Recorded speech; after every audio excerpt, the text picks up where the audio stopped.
it to them before the meeting starts at 9 o'clock. Maybe next time. Whatever you're comfortable. So you probably took notes already. Oh, yeah. So you wouldn't forget. Well, Because you it gets speak stressed from, out. well, it's okay. You just, Good morning. you don't even need 3 minutes. You can go up there and say, I'm going to need services. Thank you so much. Here's the issue, right? They're people just like us. Cool, man. They're not people like us. Are you kidding me? They're aliens. We're ready? Okay, it must be 9 o'clock.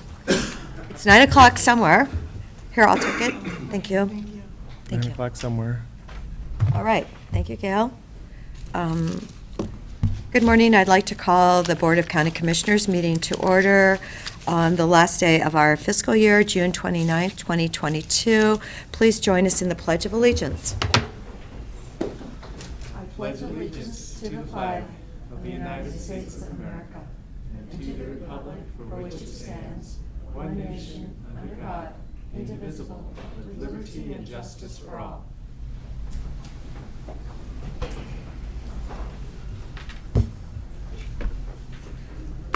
Anyone that does want to make public comments this morning, please know that you need to turn in a yellow sheet or a blue sheet with your name, address on it.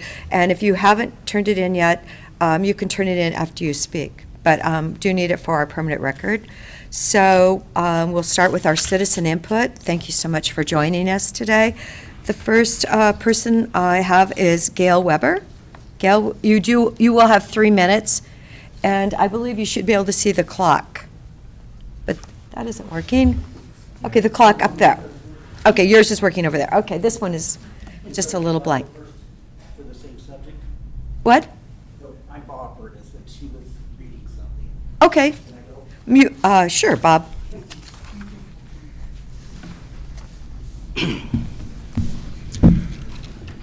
So I'm Bob Burtis, and I live on Obsidian Avenue, and what we're talking about is a neighborhood of Somerset area and Arrowhead and surrounding properties, residential of 100 properties. What's being proposed is one of the largest, up to 12-bedroom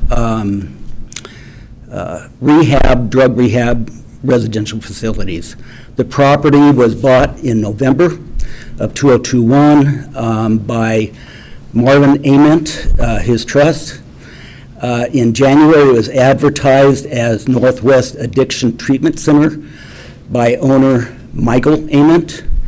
And then recently in mid-June has been applied for multiple permits through the county for commercial use change for making 5 bedrooms into putting in partitions, sprinklers, putting in a driveway that meets commercial standards, septic tank, and that's, really what's being proposed. We have no background or knowledge of this person's operation in mental health, their experience.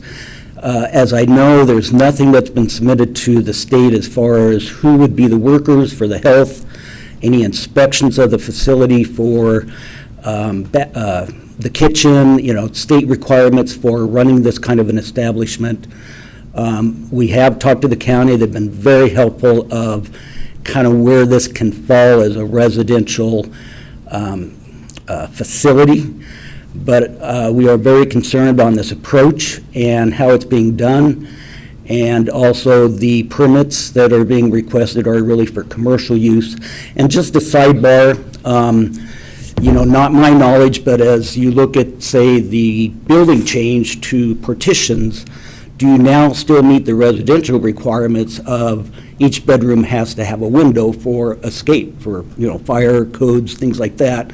Are you changing this totally really to a commercial building and ignoring residential codes? Thank you. Thank you. Very much. Thank you for testifying this morning. I'll next call John Hayes.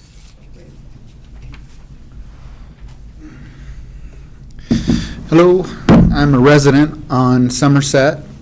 I've been at the community for a little over 3 years now.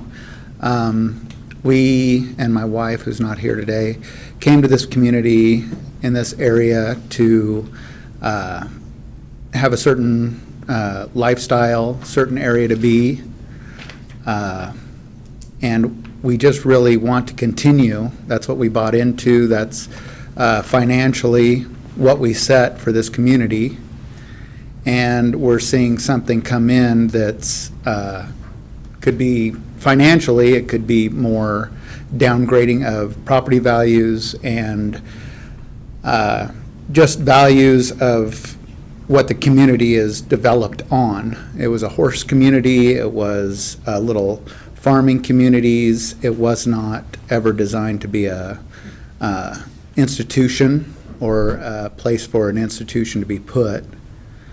I just am opposed to anything that would degrade our way of life, having people come in and out that we don't know, that aren't part of our community, and having to deal with stuff that goes along with bringing institutional facilities into our area. And that's all I have. Okay, thank you. Thank you very much. Thank you, John. Thank you for coming in this morning. Gail Weber, are you ready to testify now? Yes,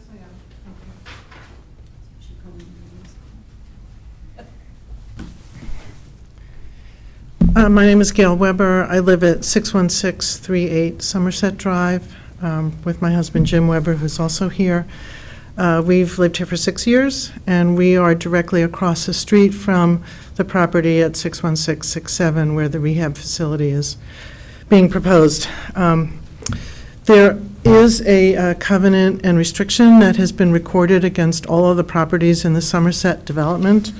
It talks about an architectural control committee, which has to give consent for certain things. There's also restrictions that have been recorded against our property, and I'm assuming against others in the development. It says no residence other than a single-family dwelling for private use may be constructed on any lot. There's also a prohibition against guest houses. So we've just learned about this recently. We're doing whatever research we can to understand how we can enforce these covenants, but we do believe that the proposed facility would be in violation of the recorded CC&Rs. Thank you. No, thank you for your testimony, Gail. Jim Weber, would you care to? Oh, yes. Thank you. My name is Jim Weber. I'm fortunate to be married to Gail and unfortunate to be across the street from this house that's apparently having a change in its zoning. My biggest concern is the lack of transparency. We learned about this 1 week ago. The person who is in charge of this across the street has talked to none of the neighbors. There's been no notification. And we live in a residential area that you've heard is just, everybody's got 5 acres, 2.5 acres. It's bucolic area. We've got a certain lifestyle. We've got goats next door. We've got horses on the other side. And this is going to completely ruin the atmosphere of our neighborhood. And I understand there are certain laws that allow addiction centers to be built, but that's only if they are certified and licensed. And my understanding at this point is that that is not the case. So this should be stopped immediately. Thank you. Thank you. Thank you, Jim. Thank you for your testimony this morning. Priscilla Addy?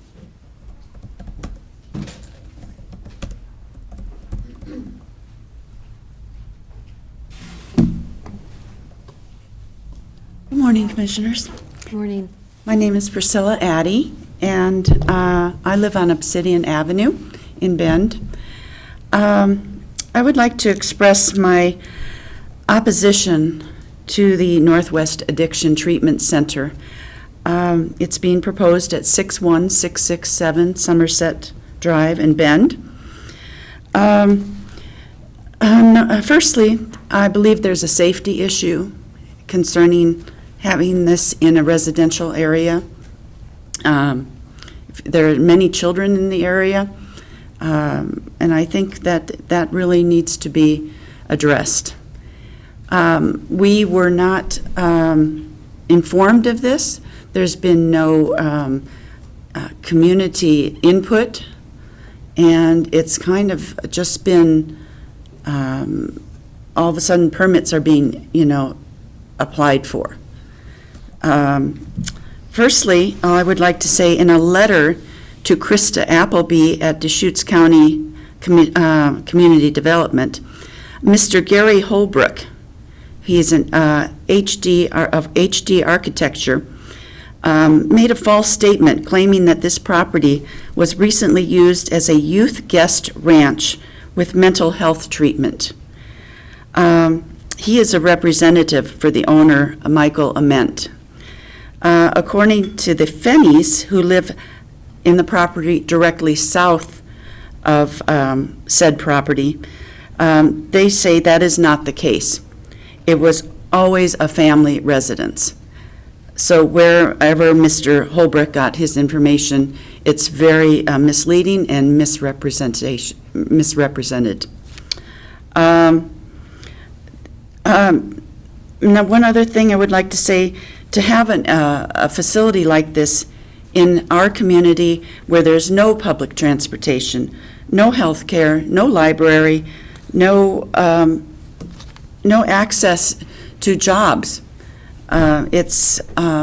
it's really not for our area.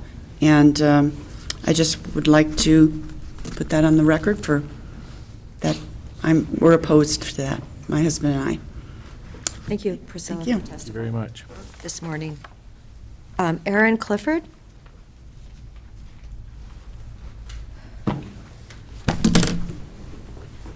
Good morning.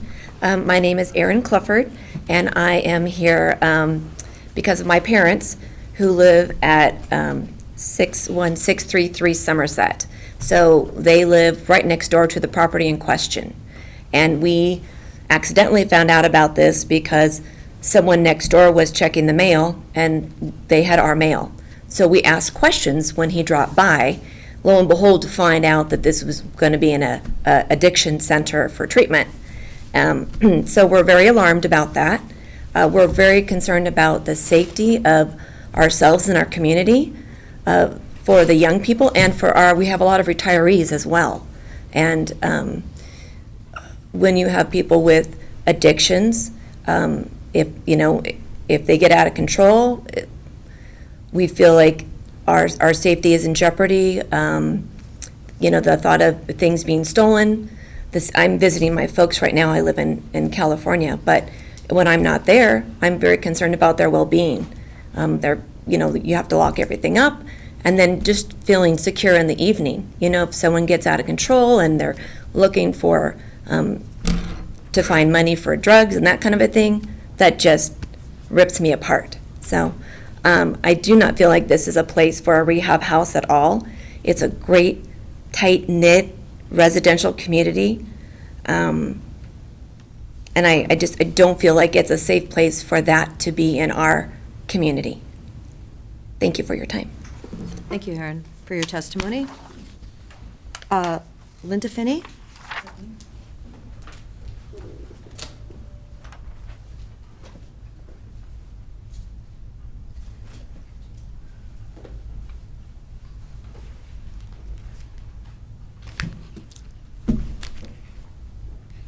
Hello.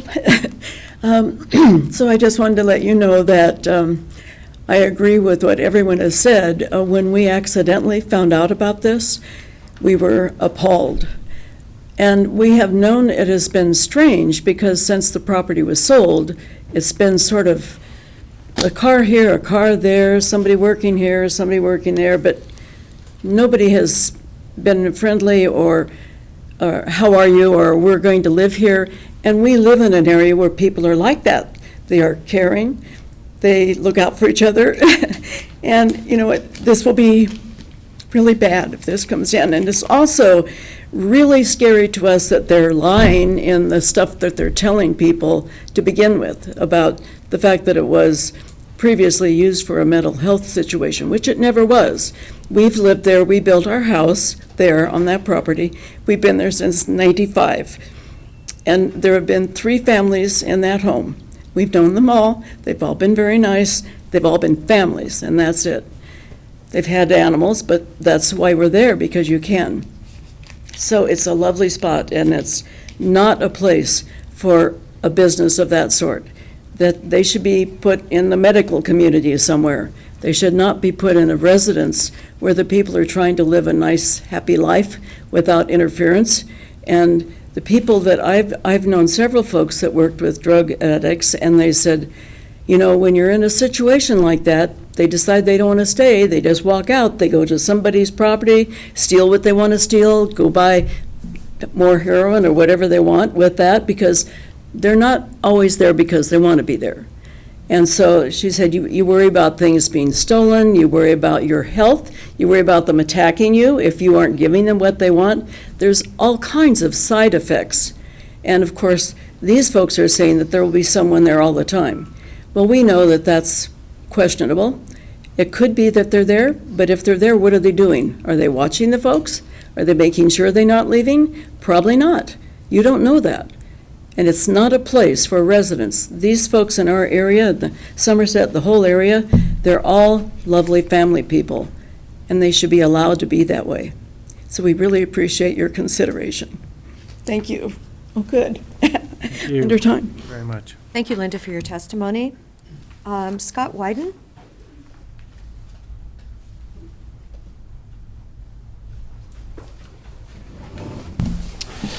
Hi there, my name is Scott Nyden. I live at 21825 Obsidian Avenue, which is just a few properties down from the facility that's being discussed here so far. I also want to voice my opposition for the potential use of this type of a facility in this location. I also want to state that it makes me feel very good to be a member of a community that would rally around opposition to such a facility being located in our neighborhood. No doubt there is need for addiction treatment services throughout the communities. However, we certainly feel strongly opposed to the location of this in our neighborhood for a variety of reasons.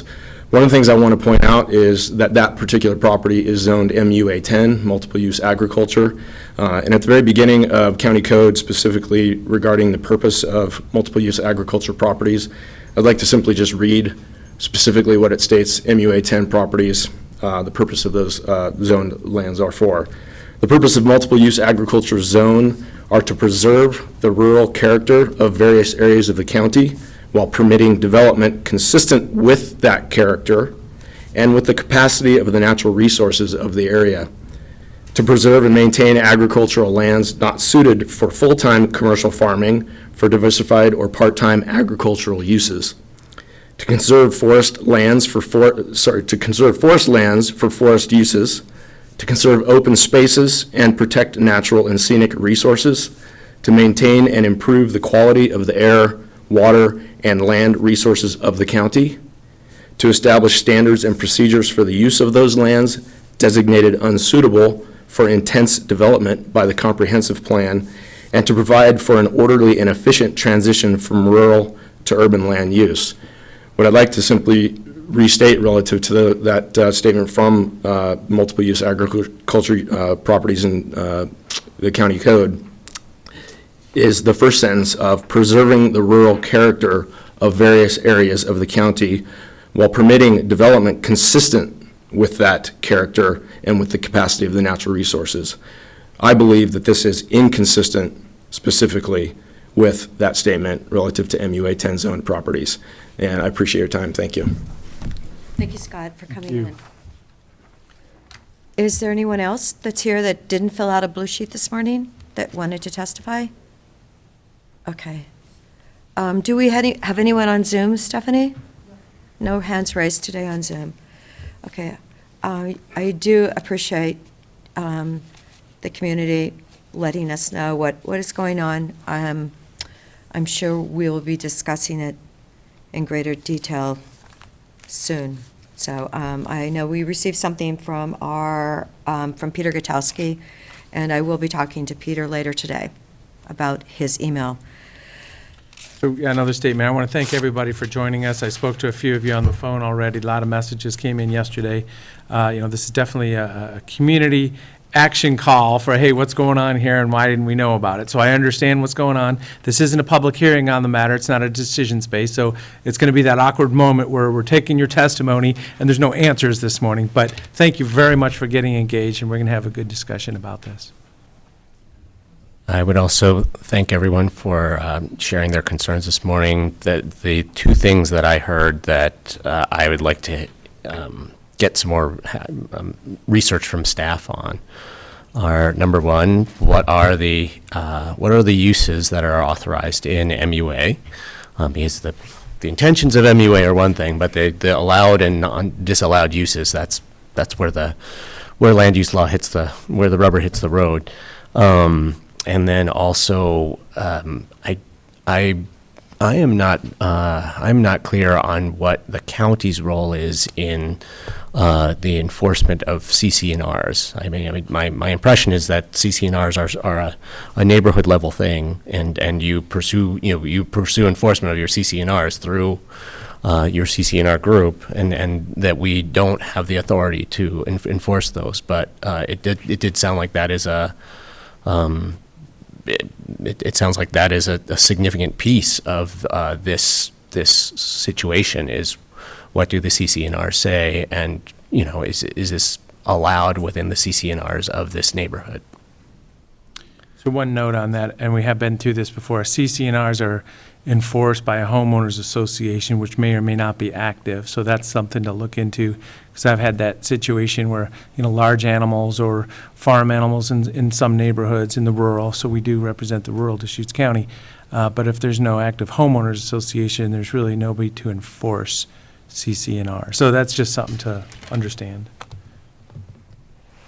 Dave, did you want to make any comment about CC&Rs? Oh, you captured it. They're private contractual matters between the parties that are parties to those agreements. The county doesn't have any role in enforcing those.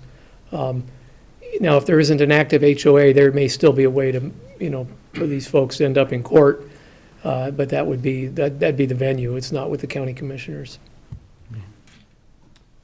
But we will get clarity on what is and isn't allowed within MUA zone, and what is within the county's authority in terms of land use.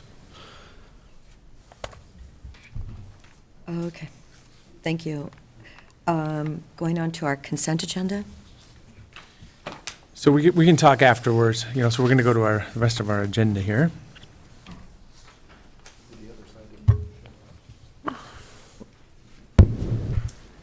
I'll move approval of consent agenda. We have 3 items on there today. Second. Any further discussion? Commissioner DeBonne? I vote yes. Commissioner Chang? Yes. And the chair votes yes. First action item, we need to reconvene as the governing body of Deschutes County 911 Service District for our budget adoption. Budget adoption.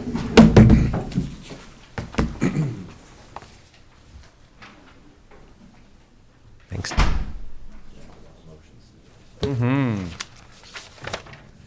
Thank you so much. Thanks for preparing those, Dan. Thank you. Bit of a marathon for budget approvals now. Right. Dan Emerson, Budget Manager. Thanks for having us this morning, Commissioners. May 23rd through May 26th, we had the Budget Week, which was a public hearing on the proposed budget, which was then approved by the Budget Committee, these 3 members, plus Judy Trago, Jim Pfister, and Bruce Barrett, to make the approved budget. There have been no changes to the approved budget for the Deschutes County 911 Service District at this point in time. And so based on state statute, we need to have a public hearing here to adopt the budget officially.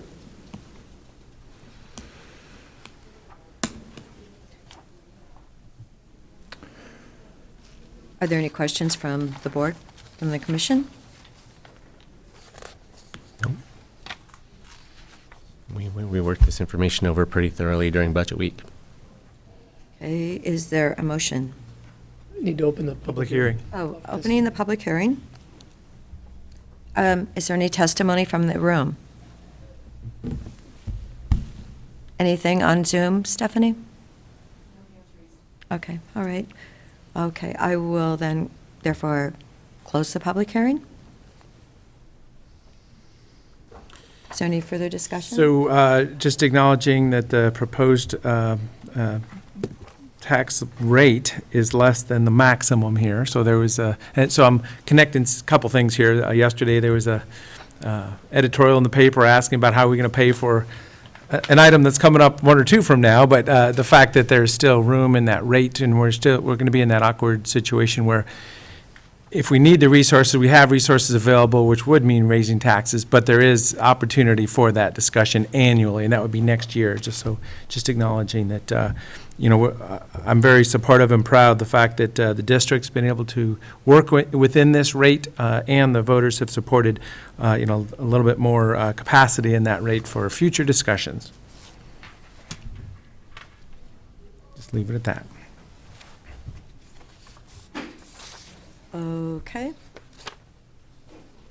Commissioner. So with that, I move to approve Resolution 2022-035, adopting the fiscal year 2022-2023 Deschutes County 911 Service District budget in the sum of $445,477, imposing and categorizing ad valorem property taxes at the tax rate of $30.3618 per thousand of assessed value, and appropriating amounts set forward in the resolution. And I will second it. Is there any further discussion? Commissioner Chang? Yes. Commissioner DeBonne? Yes. And the chair votes yes. Thank you. Okay, we need to continue on with 911, with the Harris radio system. Sarah?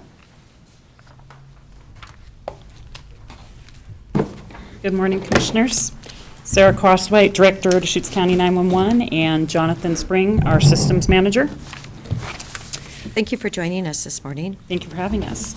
So we are here, I believe we start with Agenda 5, which is the discussion of the L3 Harris 10-year maintenance agreement that we are proposing for signature in item number 6. So we have had a previous maintenance package with L3 Harris, which was phone only. So what that meant is that when we had an issue for troubleshooting our phone and our radio system, we would have to call them, and it's called their TAC line, and that was our only resource available to troubleshoot issues during business hours of 9 to 5. Over time, we found that we needed something a little bit more, and so we started speaking with them, as well as ODOT is speaking with them on their maintenance contract, and we're looking at doing a maintenance contract which would provide not only the phone and remote support, but also some on-site support. If you look through the agreement, we have this budgeted in our, let's see, it's in my current budget under our maintenance agreements for $175, and this would be a 10-year contract. And in that, this would also provide the next planned core upgrade, which we did 2 years ago, and that was that $500,000 that we did out of capital funds. So that would include the next core upgrade as well as planned network upgrades. Any questions? I just see, Sarah, that it's $174,000 approximately a year. Yes. For the 10 years. Correct. And will it increase at all over the next 10 years? No, it will not. It's a flat fee? Yes. Okay, all right. Sorry, Commissioner DeBonne. I was just acknowledging, putting the original system in, working with the state. We've kind of had direct interface with their support people, but now it's just a phone support. So I do support the fact that in the next 10 years, it's nice to see a fixed rate contract at this point. It'll be good to have that next level of support. I guess my one question is, so this is a 10-year agreement including one core upgrade. Is there a scenario where we need to do more than one core upgrade within that 10-year period? I mean, 10 years is a long time. We're not forecasting one at the moment. So right now, we're just focusing on that one. And if we look back to the life of the system, it was probably at least, well, not a full 10 years, but probably 5 to 6 years in when they proposed the first one. Okay. So timing-wise, it makes sense to look for 1 through 10 years. Sounds good. And is this an implied commitment to be paired with the state for the 10 years? I guess, what does that look like? Because there was a discussion, okay, we have, the redundant cores, we're partnering with the state, maybe we should do our own thing, and we said, no, let's commit with the state, we did the upgrade. Our maintenance contract is separate, so we have ours with them, and then the state will actually do a separate one as well. So I think that leaves a little bit of ability if we did make some decision down the road that we would still have that opportunity, because we would still have our maintenance contract with Harris for our staff. And I support the partnership here. It's worked out pretty well, and obviously it was a little bit of a bumpy road in the past, but now we're doing pretty well here. So for the agenda items, this is discussing it, and then the next one is accepting it? It's just the way it got separated? Okay. Because we didn't have the meeting on Monday. Oh, okay, understood, I see. We are discussion and then our vote. So, okay. Are there any other discussions then about the contract?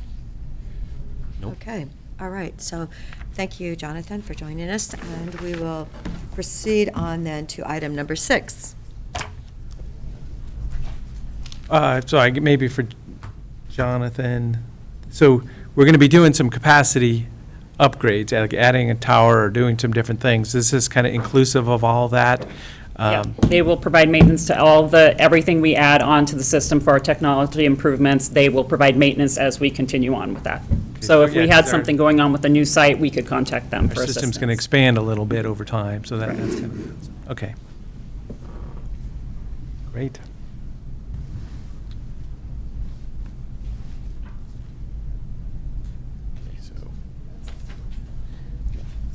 We can move to discussion to consideration now. Yes. So, acknowledging item number 6 now, consideration of that document. So I'll move chair signature of document number 2022-524, L3 Harris 10-year radio maintenance agreement. Second. Is there any further discussion? Commissioner DeBonne? Yes. Commissioner Chang? Yes. And the chair votes yes. And I do want to, at this moment in time, acknowledge the leadership and the team that Sarah has, and what an excellent job you have done. I'm so proud to see the success and hear the comments from the meeting that I attended, I believe it was last week, from the 911 group, from the community. And I want our, I know that going up to 1,000 calls a day is going to be quite impactful this summer, and please, everyone, stay as calm as possible and know that your team is doing their very, very best.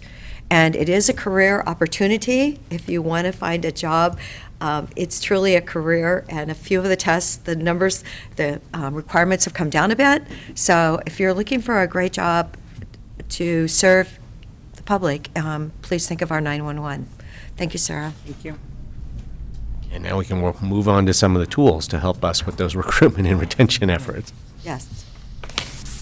Okay, so now we have your agreement. Thank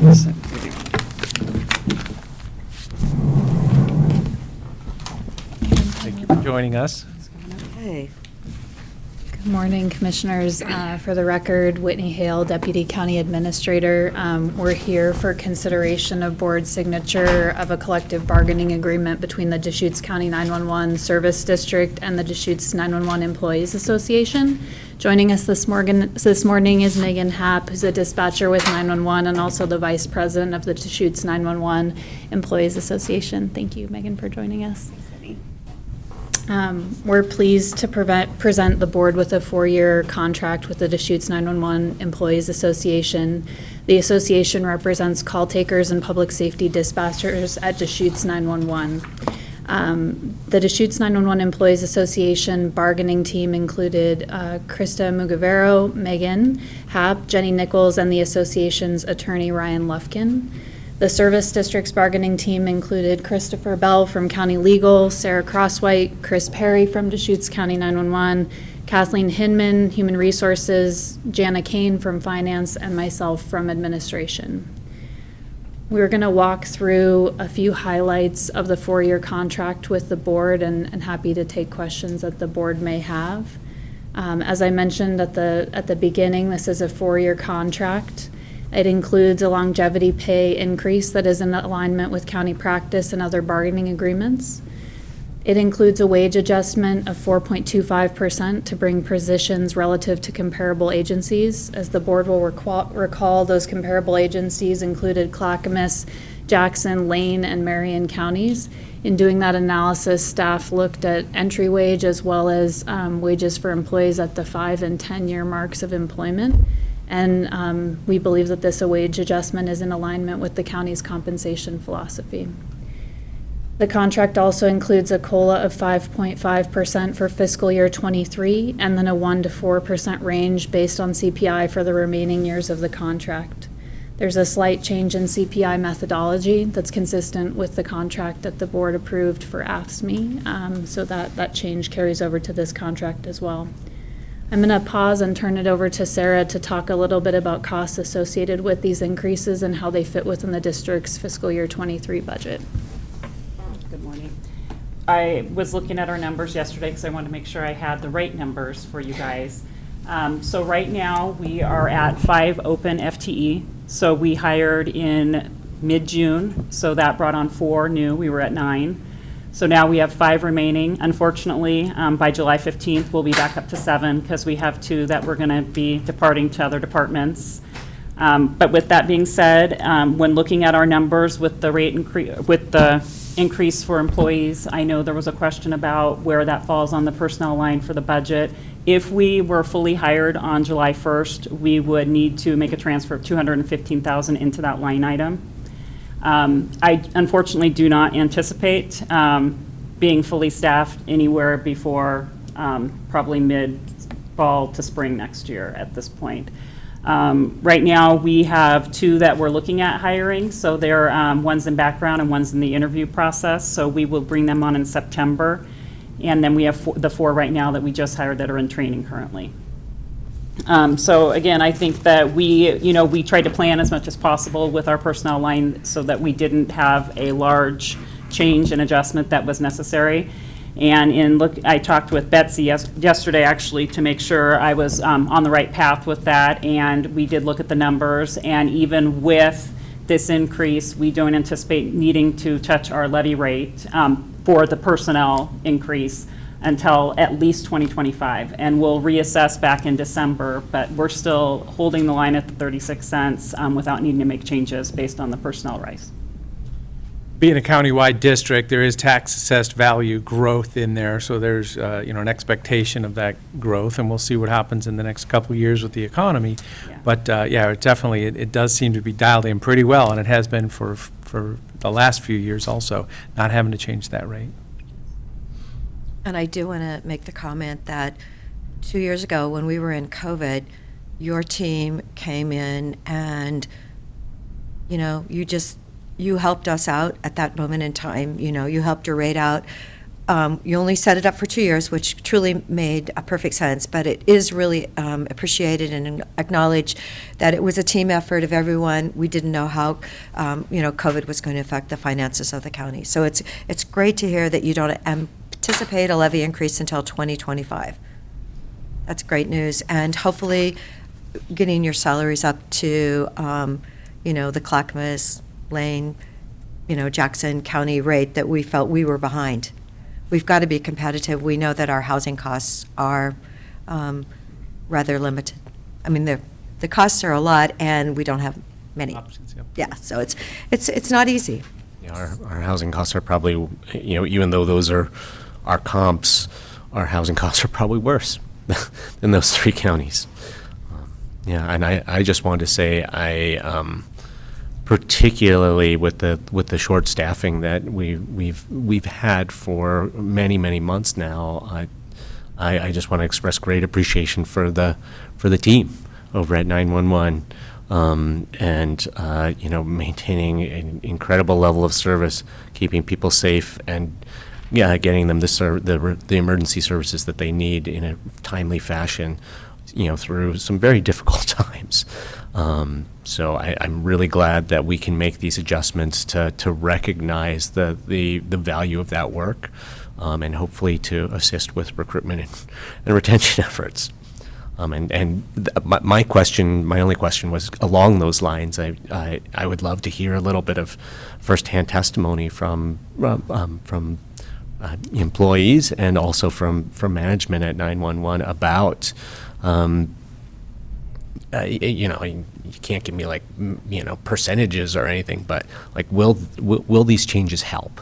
Do you think this will make a difference in terms of being able to recruit more staff for 911 and to keep people?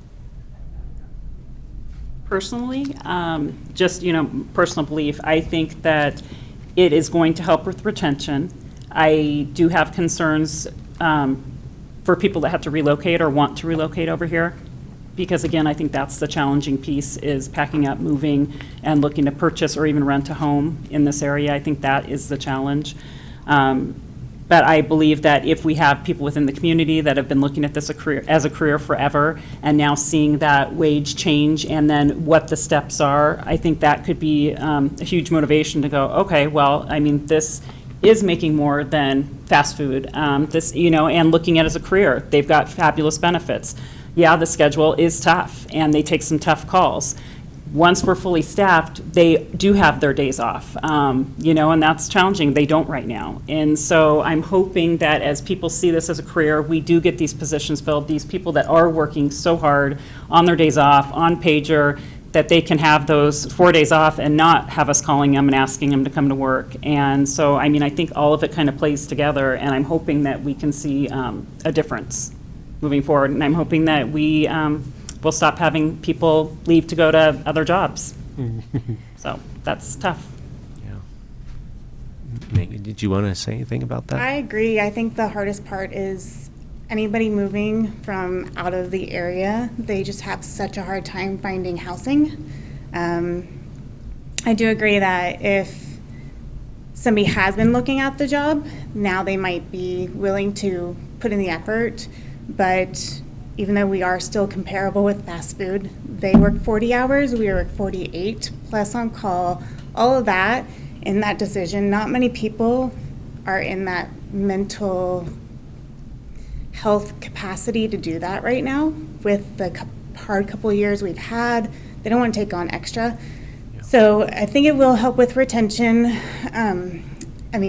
I've heard testimony from coworkers, their rents being increased as people from out of state come through and buy properties and increase that. And then now our pay's going up, but that's just going to compensate that. Right. And so it's just that constant battle of finding that sweet spot and finding the right person for the job. And hopefully our trainees can stick through it and train it. And we're trying to find easier ways to train them, because we do a lot.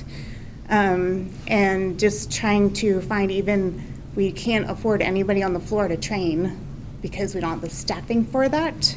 So we're just fighting those battles and going through that the best we can. So we're just going one step at a time, and everybody's putting in the work for it, getting Sarah out on the floor taking calls.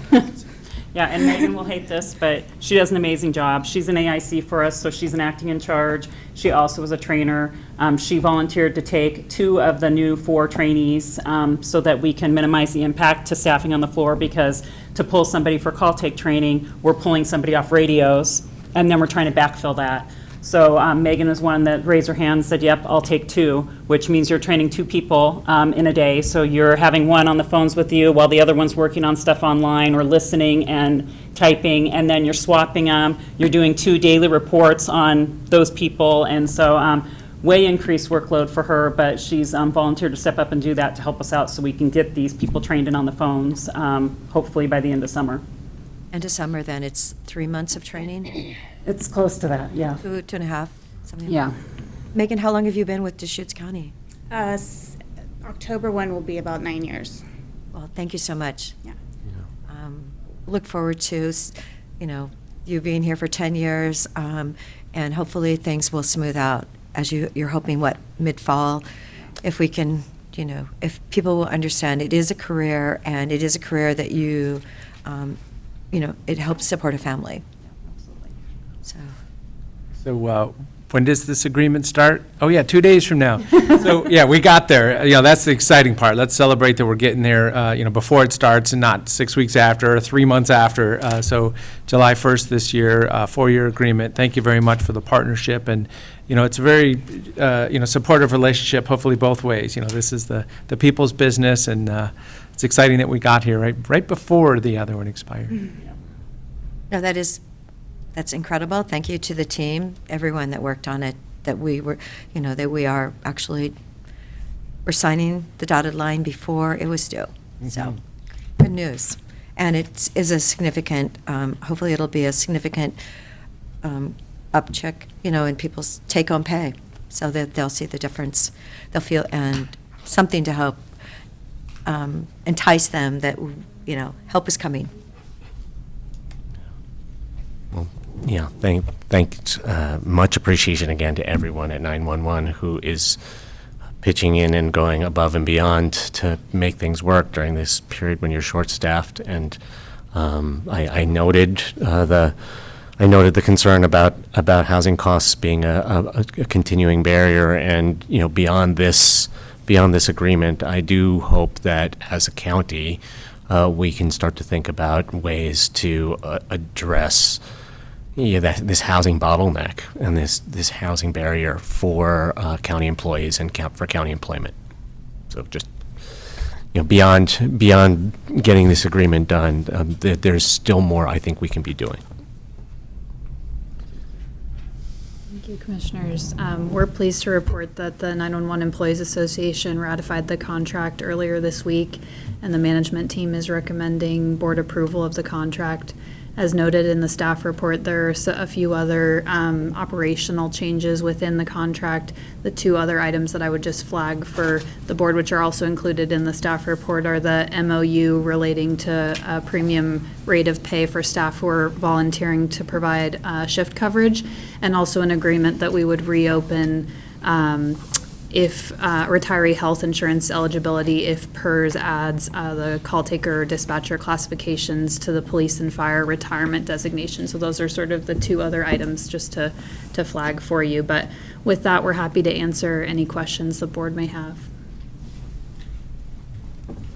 Are there any questions? I think I said my piece. Congratulations. It's good that we got, two sides together on this. And it's a 4-year contract, so let's work together, get those seats filled. That's going to be the key to this whole thing, because that'll just make it an operation that flows better when we don't have those open positions. No further questions, and thank you for addressing some of the public information needs that the Bulletin identified in their editorial yesterday during your presentation today. So I believe we need a motion? Yes. Is there a motion? I move approval of contract number 2022-575, a collective bargaining agreement between the Deschutes County 911 Service District and the Deschutes 911 Employees Association. And I will second it. Any further discussion? Commissioner Chang? Yes. Commissioner DeBonne? Yes. And the chair votes yes. Thank you, There we go. Commissioner. Congratulations, yes. I would just look to legal, just to make sure we cross our Ts. Does that cover the Sarah's signature of the MOU that's included in the CBA, or do we need a separate motion? Is that identified with a separate document number? It has a separate document And number. you'd need a separate motion for that. Okay, so if we could have a motion related to the director's signature on the MOU that addresses section 16 of the CBA, that would be fantastic. So it's document 576, I think it's the next number. Correct.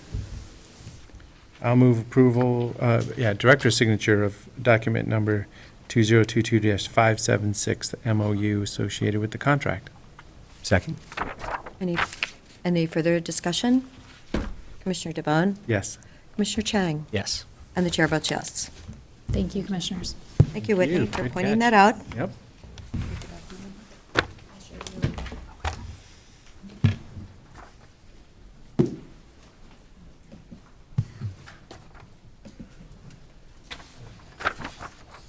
Okay, we are now going to convene as the governing body of Deschutes County Extension and 4-H Service District.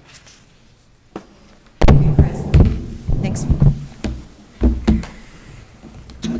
Okay, thank you. Dan Emerson, Budget Manager. The Budget Committee met May 23rd to 26th, 2022, and fulfilled its statutory obligations by approving the fiscal year 22-23 proposed budget as amended for the Deschutes County Extension and 4-H Services District. State statutes require the board to hold a public hearing on the adoption of the budget as approved by the Budget Committee. Okay, I'd like to open the public hearing and consideration of the resolution for the Deschutes County Extension and 4-H Service District. Is there anyone here to testify on this? Anyone in the room? Stephanie? Is there anyone on Zoom? Okay, I will close then the public hearing. Is there a board discussion? I would just note that I've heard from a couple of community members that I don't have the complete story on this, but there's concern about Extension being able to fill both a small farms technical assistance position and an Extension forester position, both of those. So, I'm not sure whether that's necessarily a resource issue in terms of having the funding, or whether it's more of like a administrative thing at OSU. But to the extent that that's a resource issue, I hope that this budget can help to square things up so that there's adequate capacity, and B, if it's a more of an administrative issue at the OSU end, I hope that we can weigh in and advocate on behalf of our extension service so that we have all of the great extension agents out there in our community that we need. So that's the theme, open positions. Yeah. With that, I'll move to approve by resolution 2022-037, adopting the fiscal year budget for 2022 and 2023, Deschutes County Extension and 4-H Service District budget in the sum of $1,014,593, imposing and categorizing ad valorem property taxes at the tax rate of 0.0224 per 1,000 of assessed value and appropriating amounts set forward in the resolution. Is there a second? Second. Okay, and is there any further discussion? Commissioner DeBonne? Yes. Commissioner Chang? Yes. And the chair votes yes. Is, Stephanie, Candy isn't on, no one was on from 4-H, correct? Okay, all right. So they must not have been worried that their budget wasn't going to be approved. Thank you very much. Okay, now we're going to convene as the governing body of the Sun River Service District.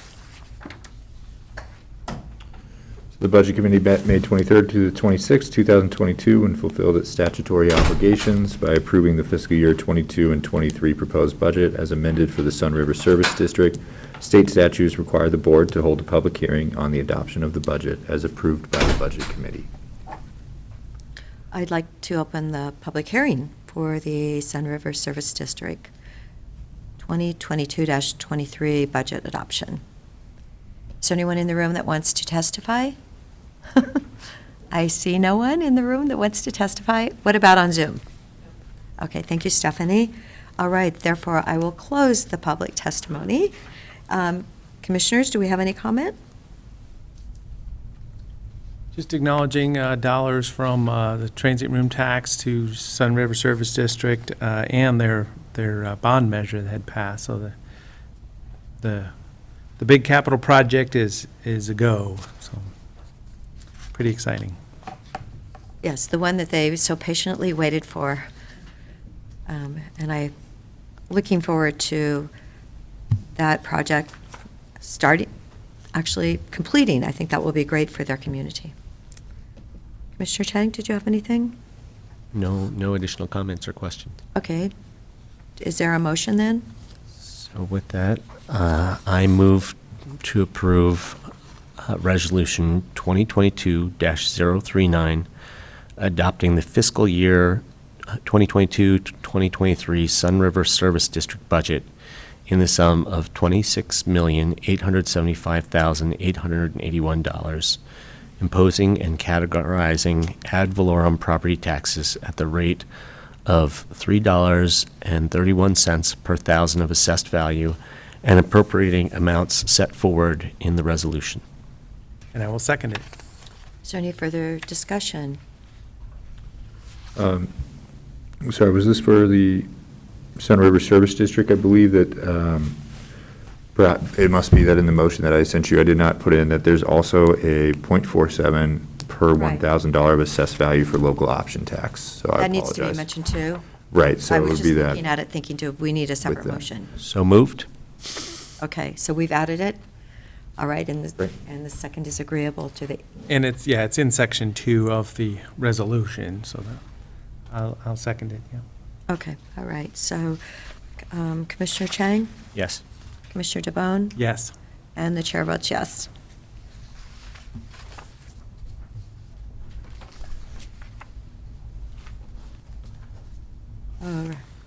Oh, great. So it looks like we will now convene as the governing body of Black Butte Ranch Service District.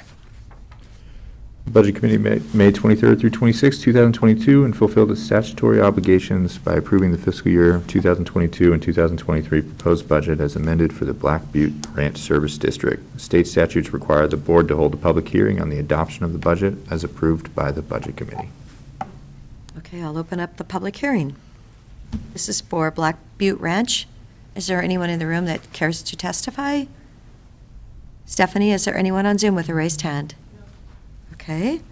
I believe we'll close the public hearing at this moment. Commissioners? Okay, and I see this one does have a permanent rate and the optional rate, so they're both in here already. So I move to approve Resolution 2022-041, adopting the fiscal year 2022-23 Black Butte Ranch Service District budget in the sum of $2,731,505, imposing and categorizing ad valorem property taxes at a tax rate of $1.0499 per $1,000 of assessed value for operations, and .6500 per 1,000 of assessed value for local option tax, and appropriating amounts set forward in the resolution. Second. Okay, it's been moved and seconded. Are there any further discussions? Commissioner DeBonne? Yes. Commissioner Chang? Yes. And the chair votes yes. Okay, we are now going to convene as the governing body of the countywide law enforcement district number 1.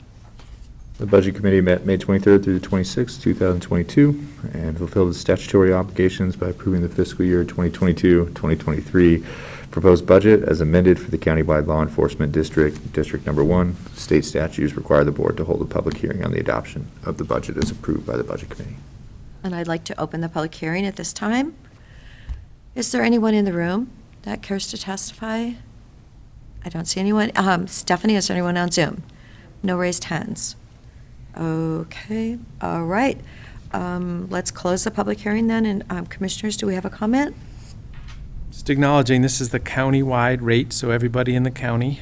This is jail operations and other operation costs. This is the larger of the two districts, because it is everybody included in the county.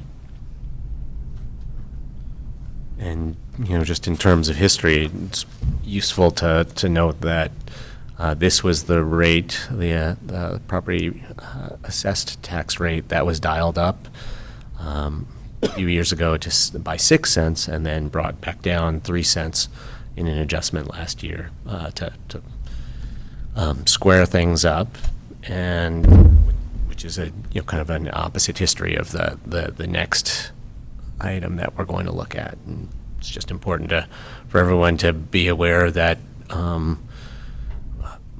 that the sheriff's office has been dialing up and dialing down its rates to try to make its budget balanced, and this is I'm glad that at this point we've sort of gotten this district right, so that we don't have to look at an adjustment for this year.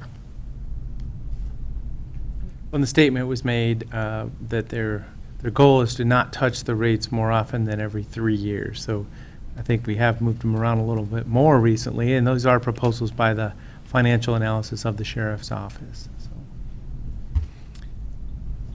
there we go. So do I have a motion?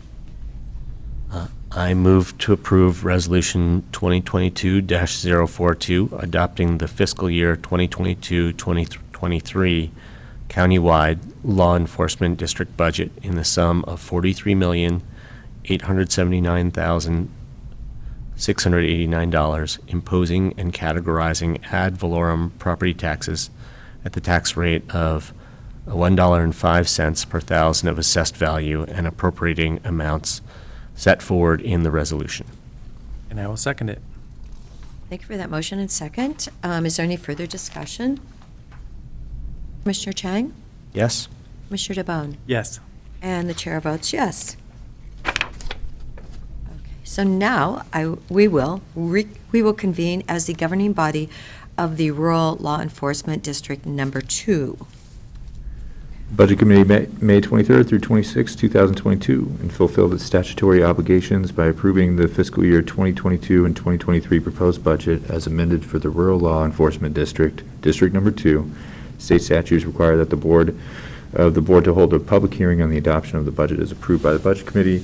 And just, the big picture on this was there was a lot of conversation around this during the Budget Committee week. There was a 9-cent raise to support Rural District Number 2 for the Sheriff's Office here. It went from $1.34 to $1.43 per $1,000 of assessed value there. Thank you. We would now like to open the public hearing for Rural Law Enforcement District Number 2. Anyone in the room care to comment? And Stephanie, do we have any raised hands? No one in the community is going to make any comments. Okay. Therefore, I will close the public hearing. Commissioners, do we have any comment? Just acknowledging, this was a point in time more than about 15 years ago or so that these permanent rates went in. So it used to be a serial levy opportunity or, request every 5 years back in the day. So it's, it's good to have our public safety funded here in Deschutes County with the will of the voters. So just kind of celebrating that opportunity. With that, I'll move to approve Resolution 2022-043, adopting the fiscal year 2022-2023 Rural Law Enforcement District budget in the sum of $14,804,277, imposing and categorizing ad valorem property taxes at the tax rate of $1.43 per $1,000 of assessed value and appropriating amounts set forward in the resolution. Second. It's been moved and seconded. Are there any further discussion? Commissioner DeBonne? Yes. Commissioner Chang? Yes? And the chair votes yes. Thank you, Commissioners. Okay, well, last week we were trying to celebrate, but you said, no, we got to come back next week. So thank you very much, everybody, for putting this together. This is the end of the fiscal year. Everybody's got the numbers all set up for next year. And thank you very much for the efforts and the professional service. Yes. Thank you, Dan. I believe we've done. Dan's trying to walk away. So. Now it's time to go to Disneyland, right? Oh. Or camping or something. Camping sounds good. Okay, now we will reconvene as the governing body of Deschutes County, and the Y was forgotten. Did you guys see that? Yeah. So, but we do count a lot, so we've been counting all morning. Item number 13, we do. Chair. Yes. Item number 13, I don't see the people here yet for the presentation.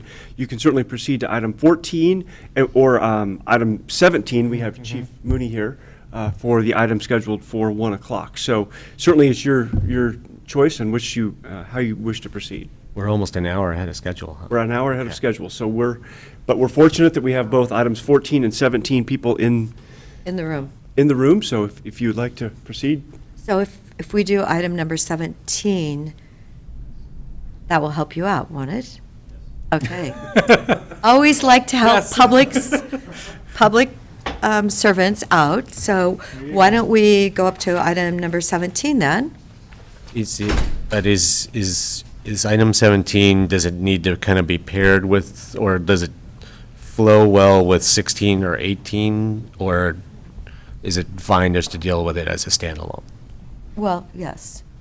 They're You were just here for 17, were you not? All right.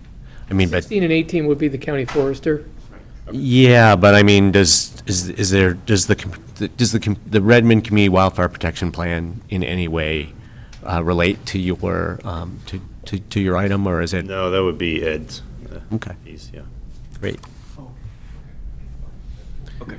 Okay, so 17? 17 it is.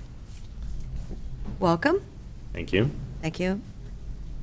Chief Mooney for coming and joining us this morning.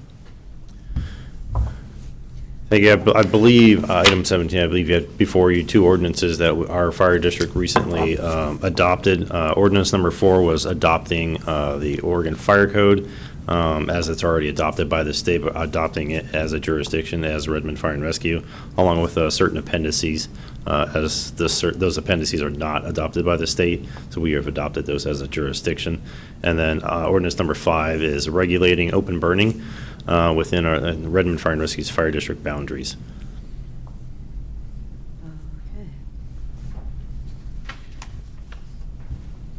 The purpose this is before you folks is that to the extent that the fire district boundaries are in unincorporated county, it requires the board to approve, in essence, these ordinances through a resolution.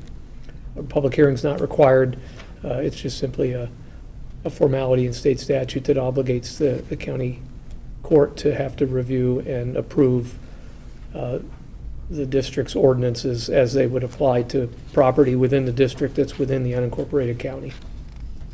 And Dave, I don't remember doing this for other districts.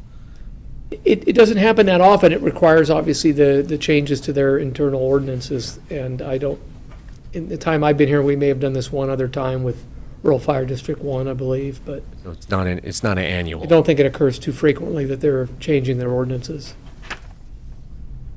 Chief could speak to how more frequent that might occur, but I don't think it happens much. Yeah, the way they're written, we're hoping that nothing will change. The way the fire code, normally, in the past, the way fire code is written, it gets adopted, it changes every 3 years by the state and gets readopted, but the way we've been able to write this ordinances is whenever the state adopts a new fire code, it's going to we'll automatically adopt this. We don't have to keep coming back.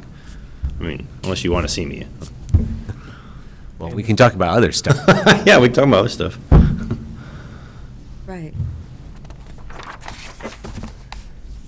So to kind of jump into the second item, second ordinance, are these fire, I don't know, do we call them restrictions or definitions and regulations?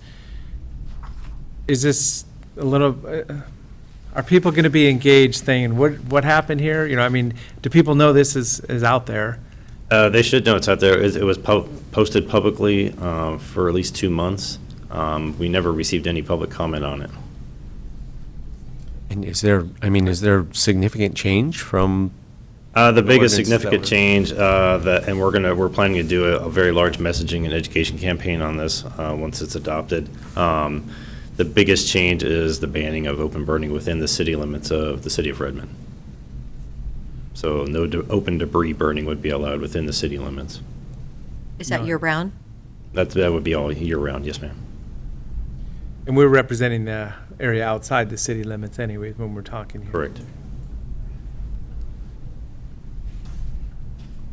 Yeah, outside the city limits, basically what we would be doing is we'd have a burn app that kind of Sisters Camp Sherman uses now.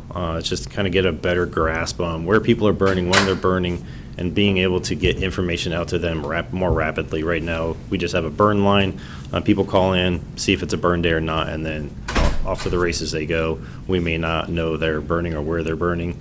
Basically, with this burn app, we can communicate better with Deschutes 911 and let them know, hey, somebody's actually burning out here. We don't have to field the calls that it's a structure fire. Good. That's kind of the issues we have within the city limits right now is somebody burns during burning season. From somebody's perspective, it looks like the structure's on fire. We devote numerous resources thinking the structure's on fire, and we get there and it's a citizen burning leaves in the front yard. So, which pulls resources away from potential areas where, more critical calls could be happening.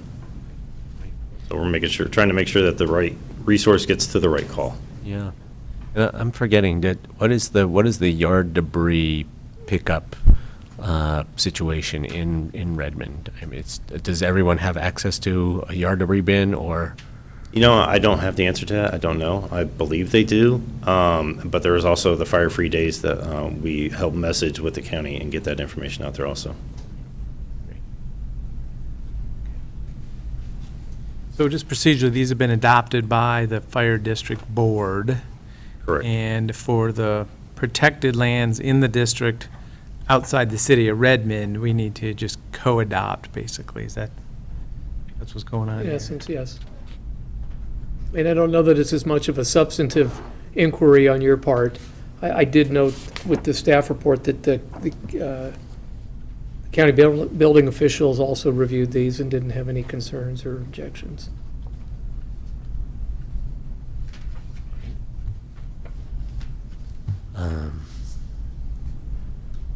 If we're ready, I'm happy to make a motion. Sure, that would be great.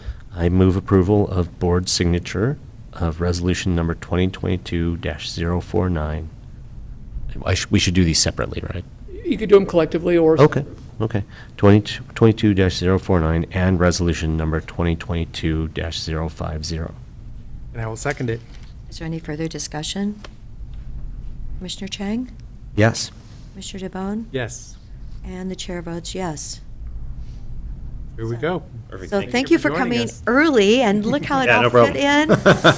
Yeah. Thank you for your time. No, thank you so much. Thank you for your work to keep our community safe from fire. Yes. Truly. Okay. We're back now to number- item number 13. Yes. Welcome. It's amazing. We're running, we never want to say we're running ahead of schedule because that always changes things. But thank you for coming, and nice to see you, Chris. You were quick this morning.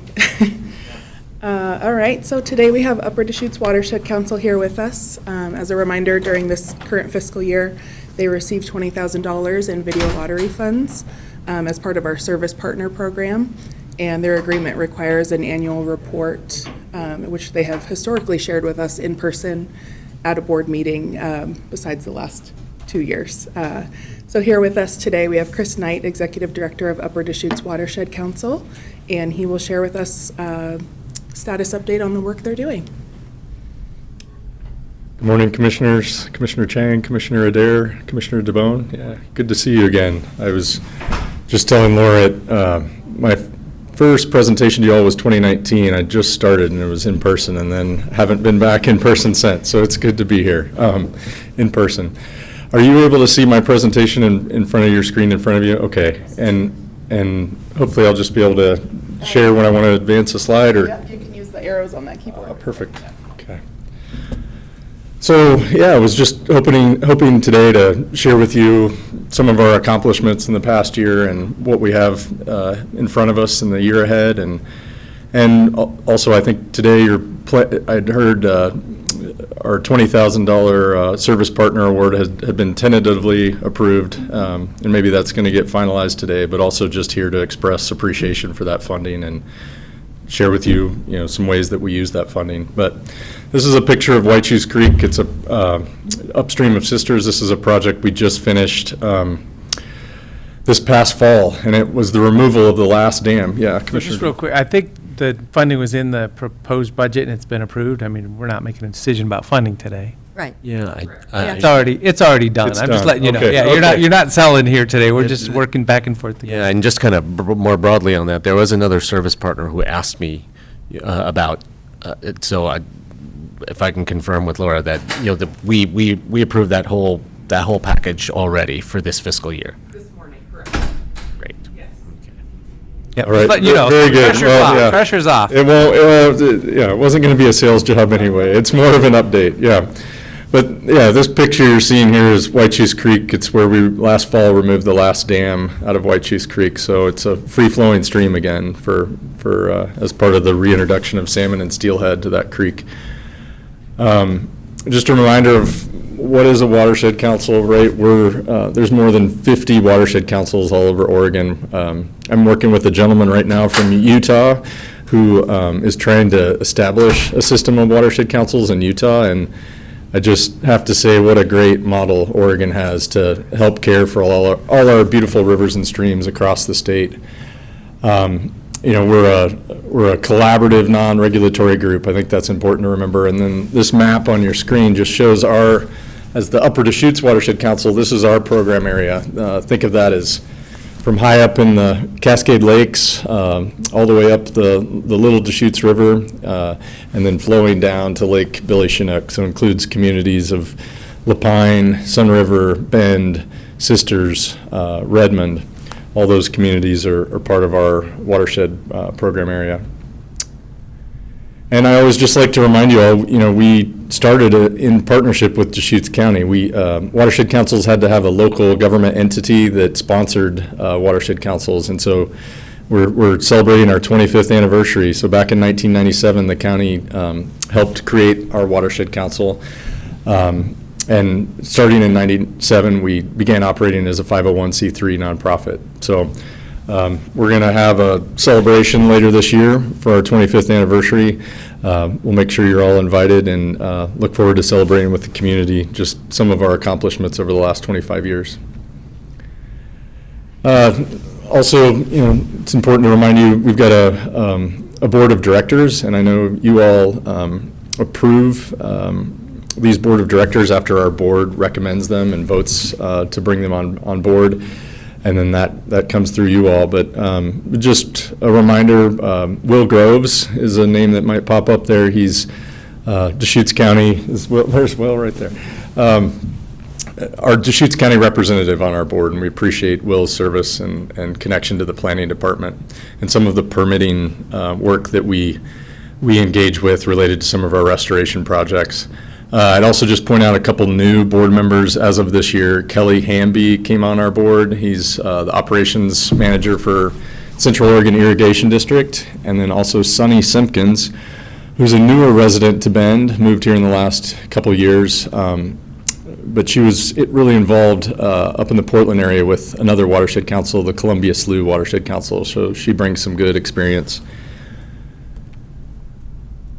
Just a reminder of our mission, and that'll kind of kick off my update, because our mission is just, we protect and restore the Upper Deschutes watershed, and we really do it in three ways: through collaborative projects in restoration, education, and monitoring. So those are really our three pillars.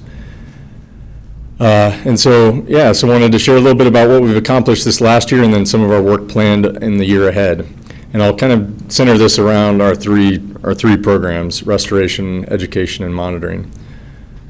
So, like I mentioned in that first slide with that first picture, this past fall, the last fish passage barrier, it was really an irrigation dam diversion, was removed from Wychus Creek. And again, this just puts Wychus Creek back as a free-flowing stream. And I'll show you some other pictures, but you can really see in that one, left hand is before removal, and the picture at the same angle as the creek after removal of the dam.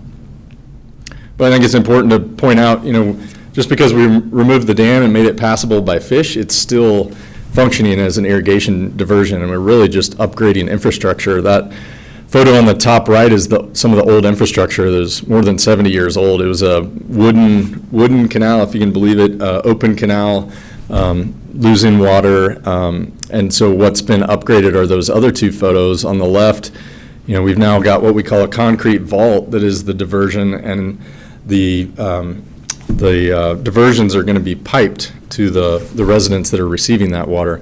The other piece of that is the picture on the bottom right. That vault has fish screens on it to keep the fish in the creek and out of the irrigation diversions where they, typically are trapped and die. So I think of this as, a project that's good for fish and for the creek. It's a free-flowing stream again, but it's also an infrastructure project that's updating old infrastructure. And this slide just is a reiteration that, we've been working since 2010. We've removed 6 dams and fish passage barriers in Wychus Creek. So this has been a long-term effort, and it was a celebration to get that last one, get over the hump. We created a video about that you can find on our website that talks about this last project. And all those, in addition to the dams and fish passage barriers, all the fish screens have now been, all the diversions have been screened on Wychus Creek at this time. This slide is another accomplishment in 2021, and also it's a slide that's looking ahead. Wychus Canyon is a 6-mile stretch downstream of Sisters. You're looking at a photo right here of Rimrock Ranch that's 2 miles of Wychus Creek. It was owned by Gail Baker and has since been purchased by the Deschutes Land Trust. And so this past summer, we restored a 1/2 mile of Wychus Canyon with another 1.5 miles planned in 2023. And just wanted to show you this photo to give you a sense of what it is we're trying to do. Wychus Creek, that top photo, Wychus Creek had been straightened and moved over to the side of what I call the bottom of the valley, or the floodplain. And if you think about Wychus Creek, it's just kind of like a fire hose when it was straightened and bermed. And so we're trying to put Wychus Creek back in its historic condition, put it out across the floodplain, and create multiple channels. And this creates better habitat. It helps recover the groundwater levels, brings Wychus Creek, that water level, out across the floodplain. We think there's going to be opportunities that this will help cool stream temperatures. And so, this type of project, it wouldn't be done everywhere, where you still need that grazing land adjacent to the stream, where you want those meadows. You're not going to do this. Where you've got infrastructure in the floodplain, you're not going to do this. But in places like this, where the land trust has purchased this property for conservation purposes, and we're trying to maximize the habitat for salmon and steelhead reintroduction, this is the type of work that can be done. Chris, I have a question. Absolutely. That chart said you restored 1/2 mile in '21 and 1.5 miles next year. Are you doing anything this year there on Wychus? We are, and I'll get into that coming right up. We've got a couple projects. Okay, what about this year? Yeah. And, a mile and a half is a really big project, and so taking the time to raise the funding and get the contracts in place and that sort of thing is a big piece of that. But yeah, here, that was a perfect segue, Commissioner Adair. 22 here, this summer, I saw a couple of you at the Creekside Park celebration. I think that was last week, but Creekside Park has about a 1/4 mile of Wychus Creek that flows through Sisters. And so we've got a project happening just here in a couple months, starting in August, where we're going to restore that stretch of creek in town.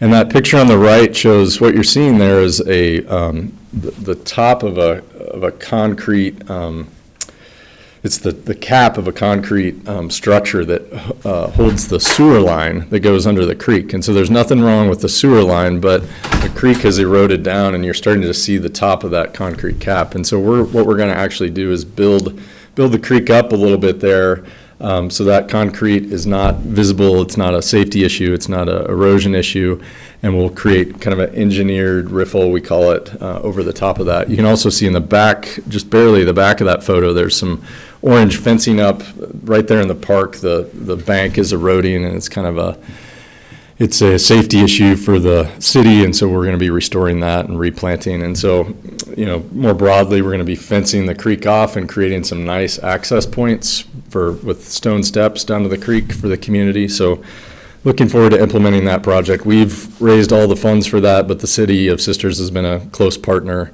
giving us access to the park and just being a landowner that's willing to do this work with us. Also this coming year, we're going to be doing a project with the Bend Park and Rec District at Riverbend Park, which is right down there at the upstream of the Old Mill District and the Park District office.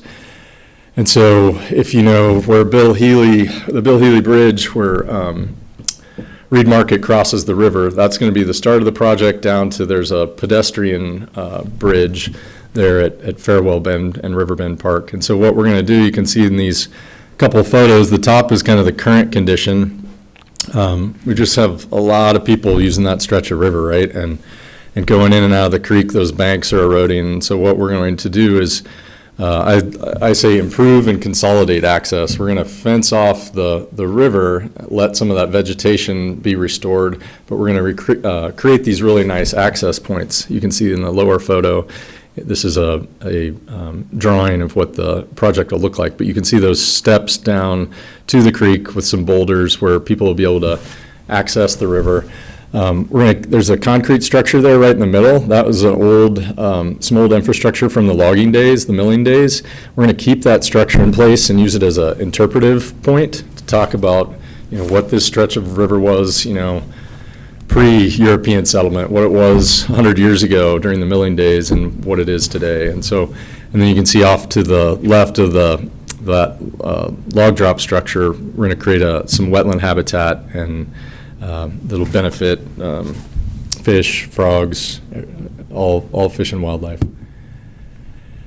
So 3 projects going this year. And I should have mentioned that Riverbend project, we need to wait until water levels come back down. So when irrigation season ends, that project will kick off sometime between October and March of 2022 and March of 23.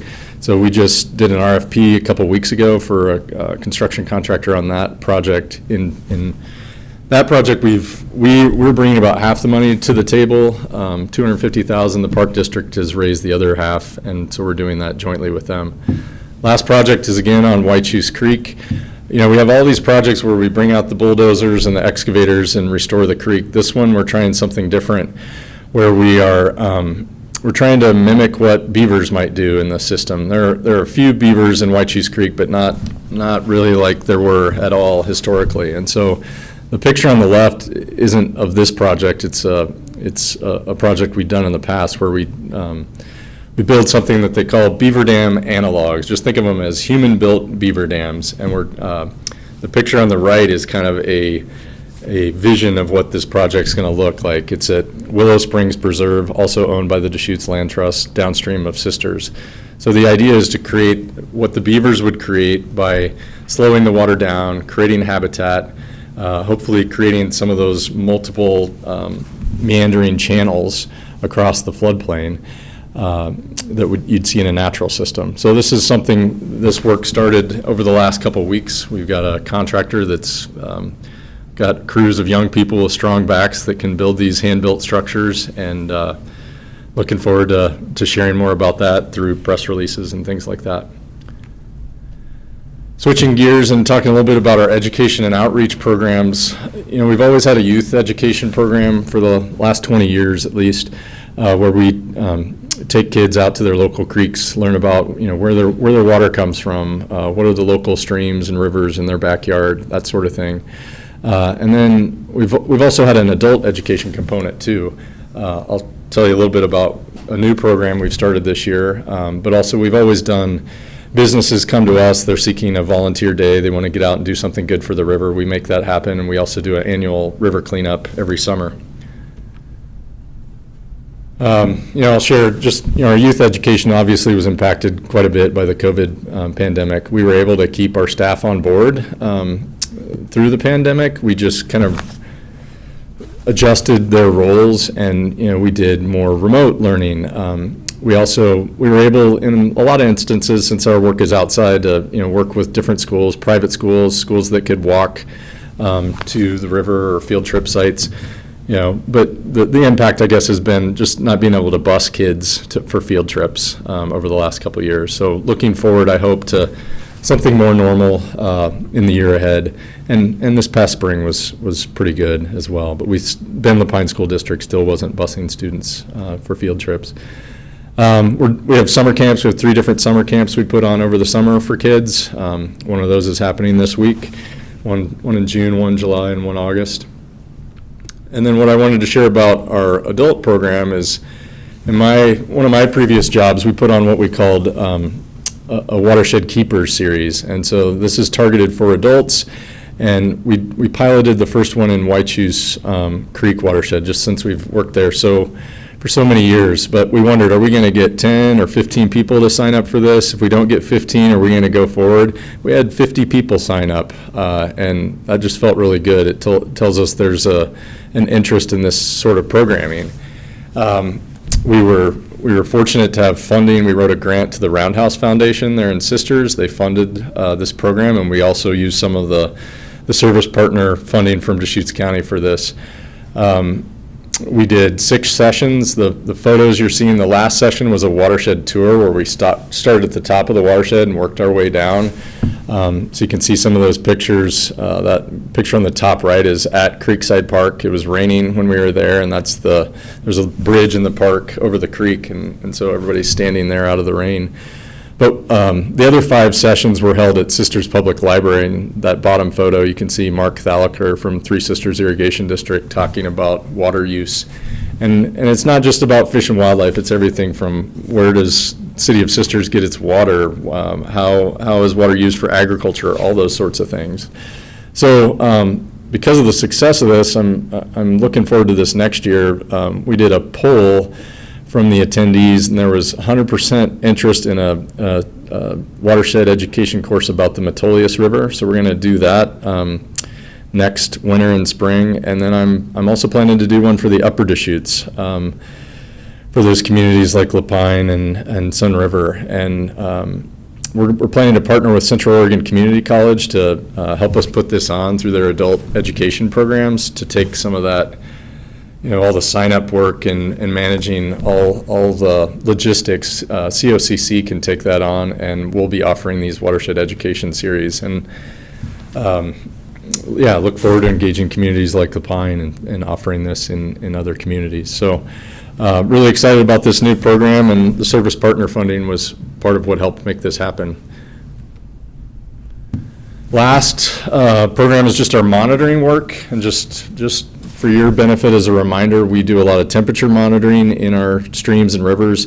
This map, all the red dots there show where we're monitoring stream temperatures in the Deschutes and Tumalo Creek, and then we've got quite a system of monitoring in Wychus Creek that doesn't show up in this map. But we've been doing that for just over 20 years, so we've got this longer-term data set of stream temperatures. And that's important just to understand the health of our rivers and streams. When you combine the temperature of a stream with the amount of flow you've got, you start to understand a lot and understand, hey, if we had a little more flow, we could reduce stream temperatures by this much, or stream temperatures are good in this stream, in this scenario, and healthy for fish to use. I have a question, Chris. When it was in the hundreds last June, did you see the stream temperature jump up significantly? I will say we've seen a couple degree increase in the temperatures up in the upper Deschutes below Wikiup Reservoir. And so I don't know, we can't definitively say, hey, was it just that really hot period? I think, also what's been happening with the drought the last few years is Wikiup is draining, and there's less water in Wikiup Reservoir, which could lead to some warming up of that, water body. So I think we're still trying to understand that, but we're also, we are seeing some of those impacts. And one place we see some impacts, and this slide is Wychus Creek. We're doing all this work, investing in Wychus Creek, removing dams, all that work. In August and September, we still see temperatures that exceed what is healthy for fish. There's kind of a 18 to 20 degrees Celsius threshold, and we see temperatures up around 24 degrees in August and September. So, I'm also excited about opportunity. We're planning some research with OSU Cascades locally here with a professor, and then also U.S. Geological Survey to really study how, I shared these floodplain restoration projects. We think there's an opportunity if we could send some water down in the late spring, early summer to kind of fill up these floodplains and use these restoration projects that we've created to then do what they're supposed to do, which is then slowly release cool water, especially after we've raised that groundwater level in those project areas. I think there's a way, and we're working closely with the Three Sisters Irrigation District on this, but that's something we're going to have to do in the future. That idea of holding water in our systems, like think of the upper Deschutes, if we can hold some of that water back and let it stay cool and be slowly released instead of just kind of like a fire hose down the stream, because that's what the systems used to do historically. And we're just learning, we've done engineering and irrigation for good reasons over time, but sometimes we over-engineer and we need to step back and remember what nature did right. Is there a question? So before we leave this topic of temperature in Wychus Creek, so are these little red areas, is that where the temperature issues are the worst, or on this map?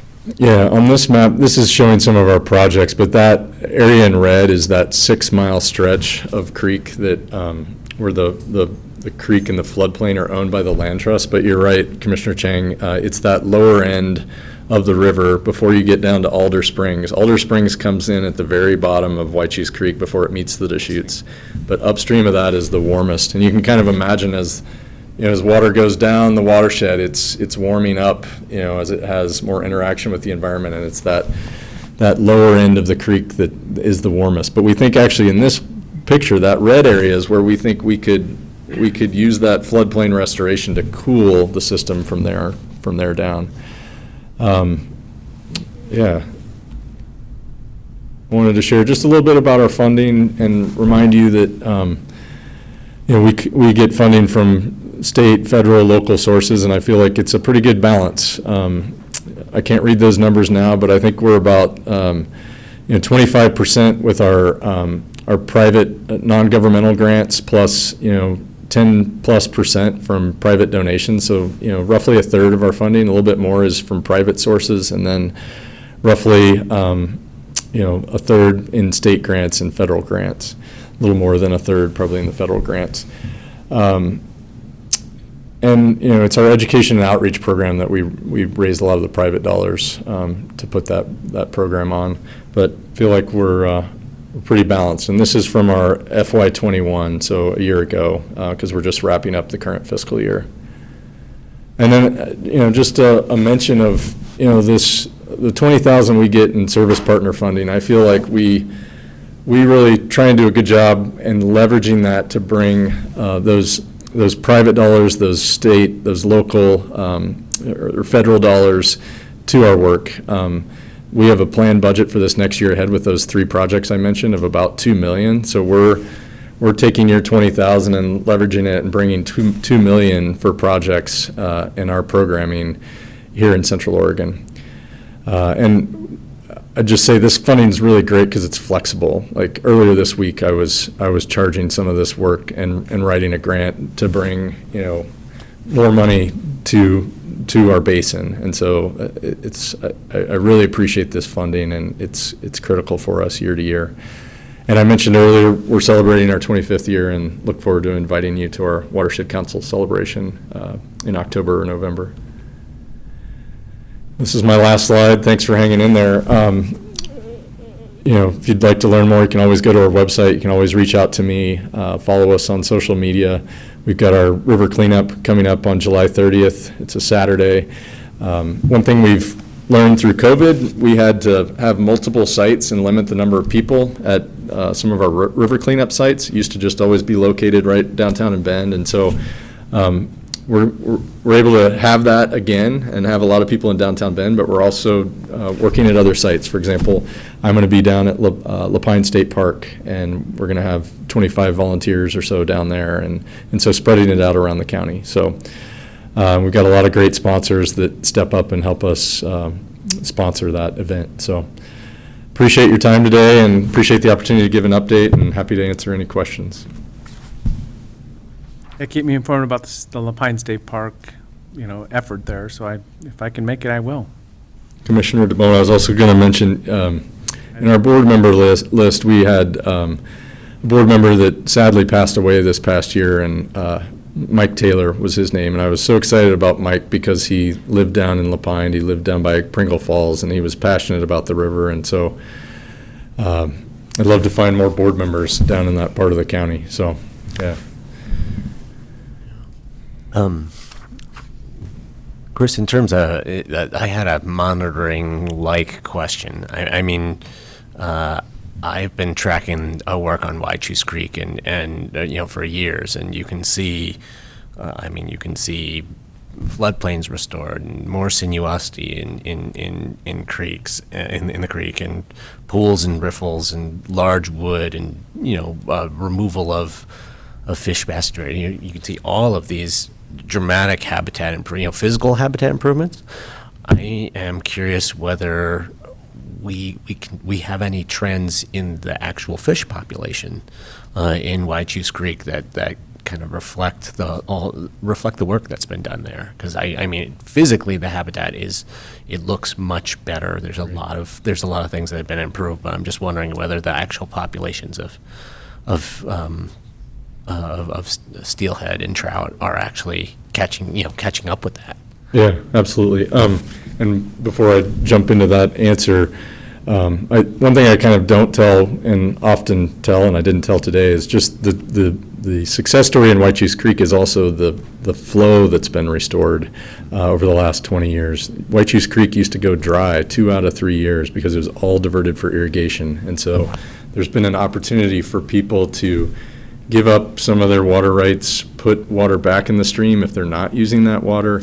And the irrigation district has been really forward-thinking in piping, and some of that conserved water goes back in the creek. And so now we've got, every summer, we've still got 20 cubic feet per second flowing down Wychus Creek. So that's a big part of the story. Commissioner Chang, the fish story, it's a hard one to tell. It's complicated, and fish are using the system. They're still releasing steelhead and salmon, and what we're excited about is when they release all those little steelhead and salmon, they're using our project areas. The challenge is, how many fish are coming back as an adults? I can say this year they have something like 1,000 Chinook at Pelton Round Butte Dam, and they're bringing, they've got to physically truck those adult fish around the dam. Some of those fish will want to go up the Crooked, some will want to go up the Metolius, but they're actually, that number of 1,000 fish is really good this year, and so they're going to be putting some of those adults up in the Metolius and Wychus Creek. And the goal of all this reintroduction effort that was started back in 2007, 2008, it's led by Portland General Electric, ODF&W, and the tribes, is to get more of those adults coming back up.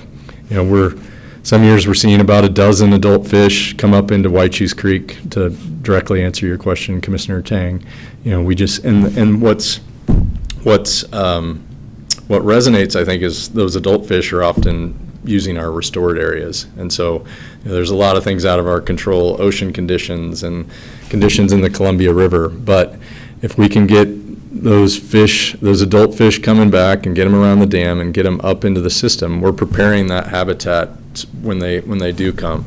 And I think, despite a significant drought, having good numbers of Chinook coming back up the Deschutes this year is encouraging. But there's definitely been some down years recently, like steelhead numbers in the Deschutes are really down. And so, it kind of takes a village, and our piece is restoring that habitat in Wychus Creek and in the Metolius. So, and yeah, just as a reminder, the reason we're focusing so much in Wychus and the Metolius is that's where those steelhead and salmon that have gone all the way out to the ocean and come back, that's where they come back to. There was a natural barrier at Steelhead Falls near Crooked River Ranch where steelhead and salmon never came up here into Bend. And so there's a lot of funding about reintroducing those salmon and steelhead, and that's why a lot of the effort has gone to Wychus Creek and the Metolius over the years. Thank you. Other Great questions update. today? Thank you so Okay, yeah, thanks for the time today, really appreciate it, and appreciate the funding. Yep. Great, thank you. Oh, Chris, do you mind sending us your financials when you have them done, just for this last year? Because the ones in the document were from a year ago. Yep. If you don't mind, just to see, what you actually, in a comparison, really helps us. Sure, yeah, and we do our audit every year in August, September timeframe, so can send that to you after. Right, I'm sure it's going to be like October, November. Yeah, thank you. Thank you.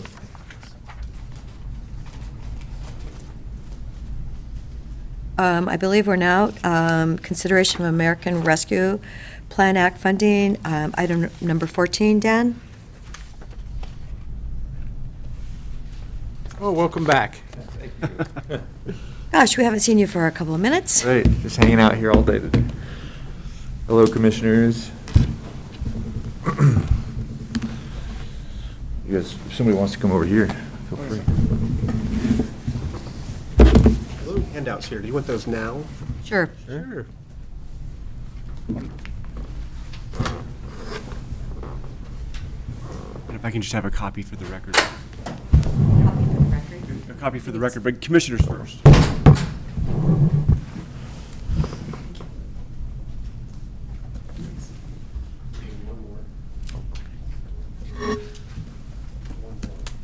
Okay.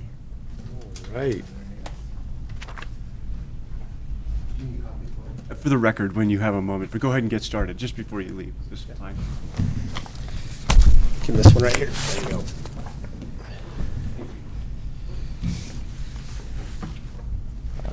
So today we'll be talking about the American Rescue Plan Act, the $38.4 million the county received in federal pass-through funds for COVID pandemic relief. First up on the docket today is Rick Russell and the Redmond Safe Parking proposal for American Rescue Plan Act. Yeah. Thanks for your time, commissioners. I appreciate it. I'm Rick Russell. I'm a pastor here in Deschutes County. I've been in Central Oregon for about 18 years as a pastor, and last 7.5 in Redmond. And last year, the city of Redmond passed an ordinance allowing safe parking. Folks living in RVs in a case-managed situation in church parking lots, businesses, service organizations. And so we've been operating that at our site, my church, on 35th and Obsidian since that time, the VFW as well. And now we're ready really to expand that program into some other locations. And so we've been recruiting other sites and are here today to seek additional financial support. The good news is, whatever you support us with, I've just got notice yesterday, we've got matching funds for up to $200,000 from the Health Council, and that was encouraging to get that notice yesterday. This program is pretty basic, pretty simple operating program. We find churches, businesses, service organizations with open to using their parking lot, and then we provide the rest of the service. We do intake with folks who are unhoused. We get referrals from police department, other service organizations. Word gets around. We've got a waiting list right now. We pair them, we have a case manager who's currently half-time, and we're seeking to expand to move her to full-time and to add an additional case manager as well. We work with them to establish some basic safety and sanitation, providing a porta potty, providing garbage service, things like that, and then working with the folks in those RVs to establish goals. The primary goal being toward stable housing.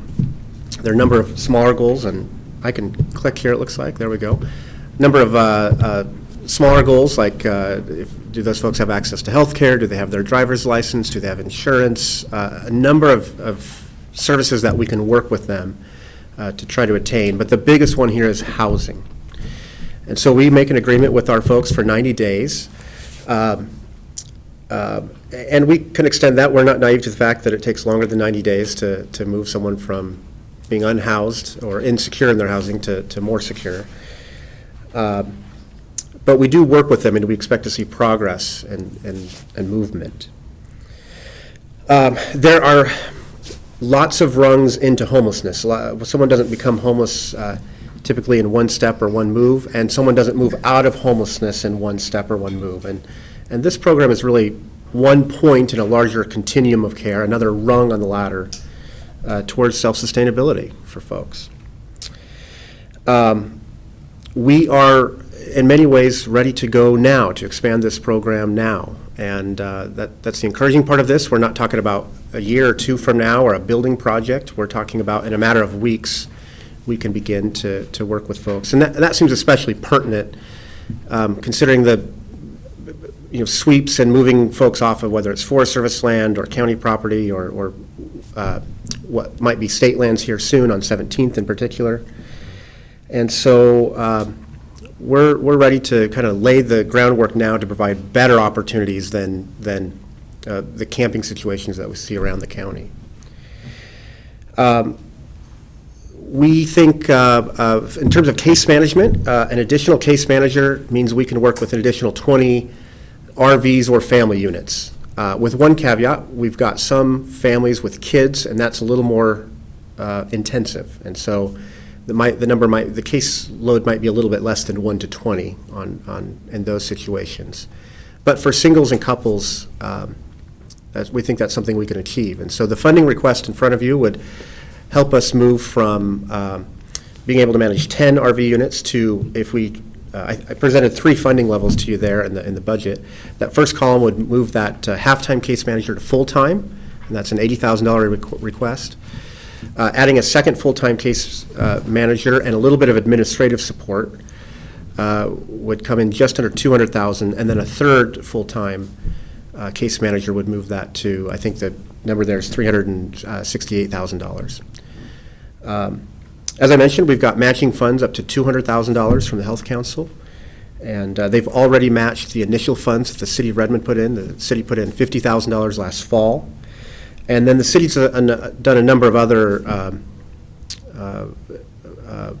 a number of ways they've helped kind of be in smaller ways that haven't been allocation of ARPA funds. And so I think John can speak to that, and then I'm really thankful Chief Lewis from Redmond PD is here as well, and I thought they could kind of speak to how the city's participated in this program, and from a police perspective, how this helps our law enforcement in the community. So I think with that, I'll turn it over to you.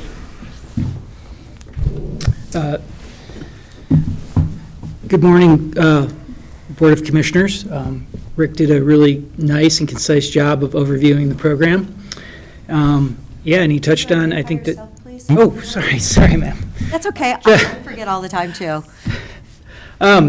John Roberts. I'm currently the acting city manager. Our city manager is a little under the weather today, or else he would have been here, Keith Wachowski. So thanks for joining us. We've just seen you online for the last year or two, so this is exactly the situation, in person. Yes. Apologies. No. Thank you, John. Yes, no, again, happy to be here. Yeah, I think Rick covered it well. Chief can speak to, I think, really what initiated a lot of the city's primary interest in this program, in terms of having a tool and more leverage to get people out of our right-of-ways and providing them other opportunities. But to Rick's point, the city has committed $50,000 of ARPA. We've developed a code that we're continuing to look at ways of amending to make it more effective. And we're currently looking at our own location, so we too can host some of these RVs as our own city site. And I think really right now, our council has a lot of interest in seeing this program be successful. And we're being ambassadors for the project. There's no immediate commitment right now to additional funding, but we are pleased that our initial $50,000 was matched.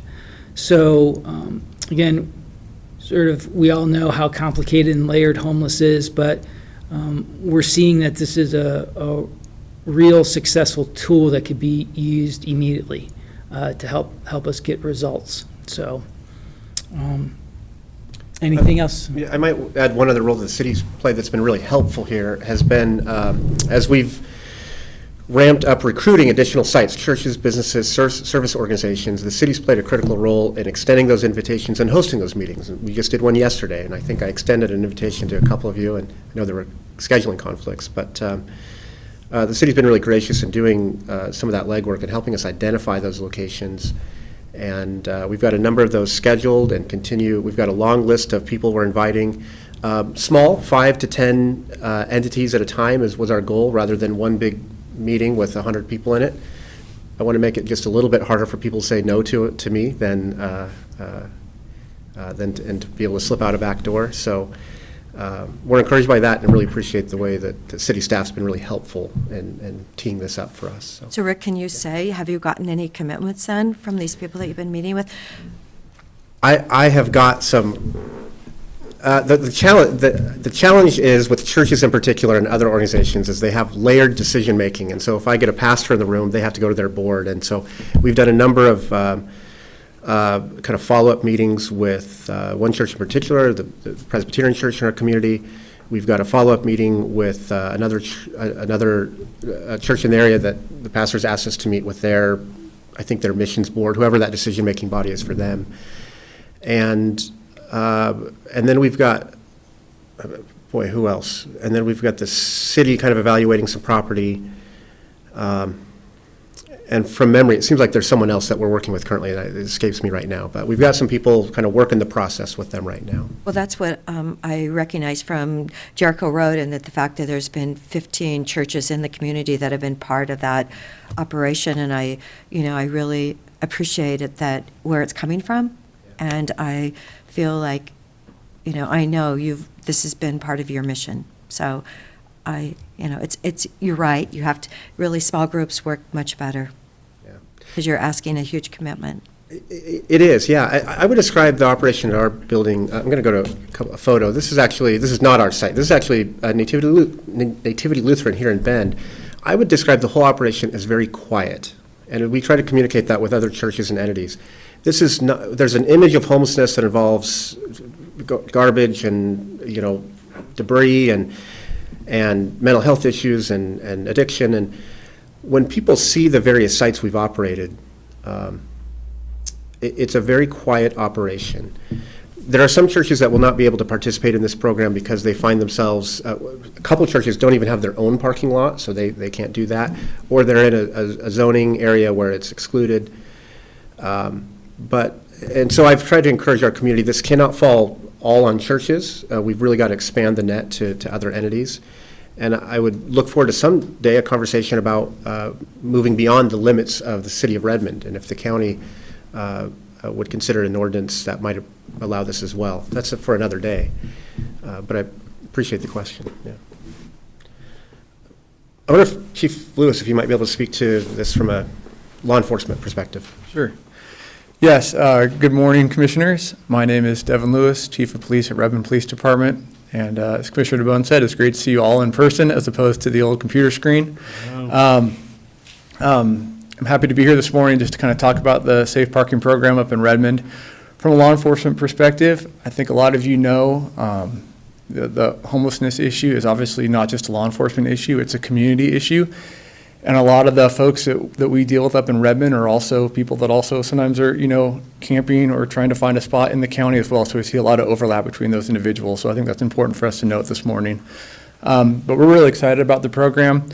As Pastor Russell mentioned, we have two spots in Redmond that have been operating for a while, the one up at his church and the one at VFW. From a law enforcement perspective, we haven't really had any issues or calls for service. They're very quiet. Like you mentioned, they're well run.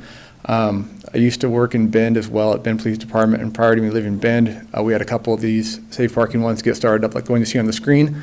And again, same thing, not a lot of calls for service. So we really see them as a great option for people in the community. If there's people out there living in RVs or living in cars on the rights of way or roads or parks, which we've seen, we want to try to be able to help those people. Obviously, those do generate some calls for service from a law enforcement perspective, and we want to help bridge that gap where we can. And so we see this as a very valuable resource for not only the city of Redmond, but Deschutes County as a whole. So we really support the program. Any expansion we could do would be great. When we talk with people, we're always advocating, trying to get them to find solutions, find help. We know there's a lot of help in our community, but there could always be more. And so if we were able to get some funding or able to expand the program in Redmond, I know John can mention more of this, but I know the city is looking at different parcels the city owns as well to open up for this. But we'd like to have more options rather than just the one church in the VFW. If we had other churches or businesses in Redmond where we could refer people to, that would be great. We're also going to be meeting later in July with the Deschutes County Homeless Outreach Coordinators, those ones that are run through the Deschutes County Behavioral Health. They now have a person dedicated to Redmond, so we're real excited about that. And at a police department level, we're trying to leverage those partnerships as well. So that's why I'm here this morning, just to kind of offer our support. And we see it as a benefit not only to the city of Redmond, but to Deschutes County as a whole. I think my last comment would be, for us, we like this model, prefer this model. There's been conversation around, large areas where you could put a number of RVs, 20, 30 RVs. And what this model really is finding 10 locations for 3 RVs rather than 1 location for 30 RVs. And we like that for a number of reasons. For safety and sanitation reasons, security is a real concern. But I would also say more broadly just connection. We're trying to, one by one family at a time, reintegrate people into healthy relationships, not isolating folks where their only other social connections are other unhoused folks. And we've seen that happen. And so we like this model, we prefer it, and it also brings a lot of community players to bring a piece of the solution. And so we're asking for your support. In particular, the funding that maximizes those matching dollars. Those matching dollars will disappear here shortly, but... You mean in 2 days, right? Yes. June 30th, we were assured, but we did get confirmation. They have earmarked those funds, and now they will wait to hear a response if there's additional support. So I appreciate your consideration, and welcome your questions. So when I think we had a conversation, because we'd heard that there were a couple hundred children that were homeless in Deschutes County. I believe the number was like 500 and some. I'm just wondering, you said you didn't have any families part of the program yet that are in these RVs?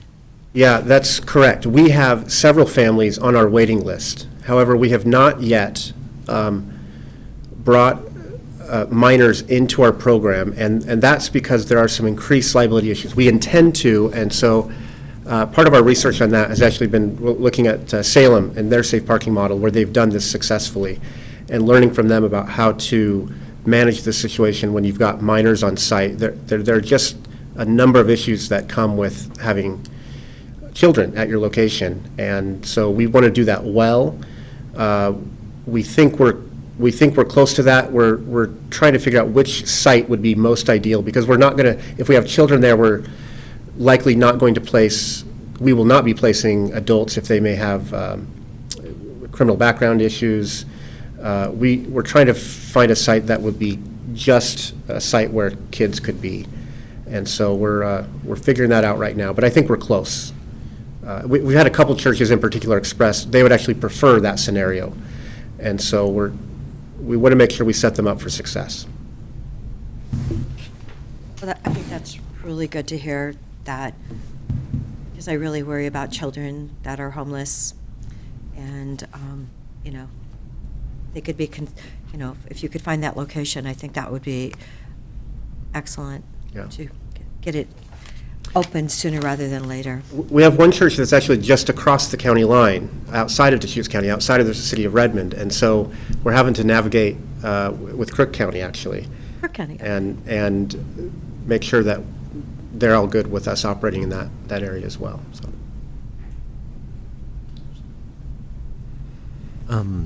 One question I have is, do people come with their own RVs, or are there times where that's another piece of assistance, is actually providing people with? They come with their own RV or vehicle. Sometimes we have folks in a minivan, so not even a full-size camper. But yes, we do not provide RVs. They have their own space, and we have, in one case, we had someone who did not have an RV but had saved, and they went and purchased it. And their first night with us, they had their RV delivered to us, and so. Just having the place to bring it, encourage them to take that next step. So. Absolutely. There are a number of folks who don't want to be, we talk about 17th a lot, there are other locations as well, but there are a number of folks who do not want to be there. It's really an issue of last resort, because once you get to 17th, it feels unsafe for them. It feels dangerous. They don't want to be there. They hunker down. They don't want to be noticed. There is drug activity there.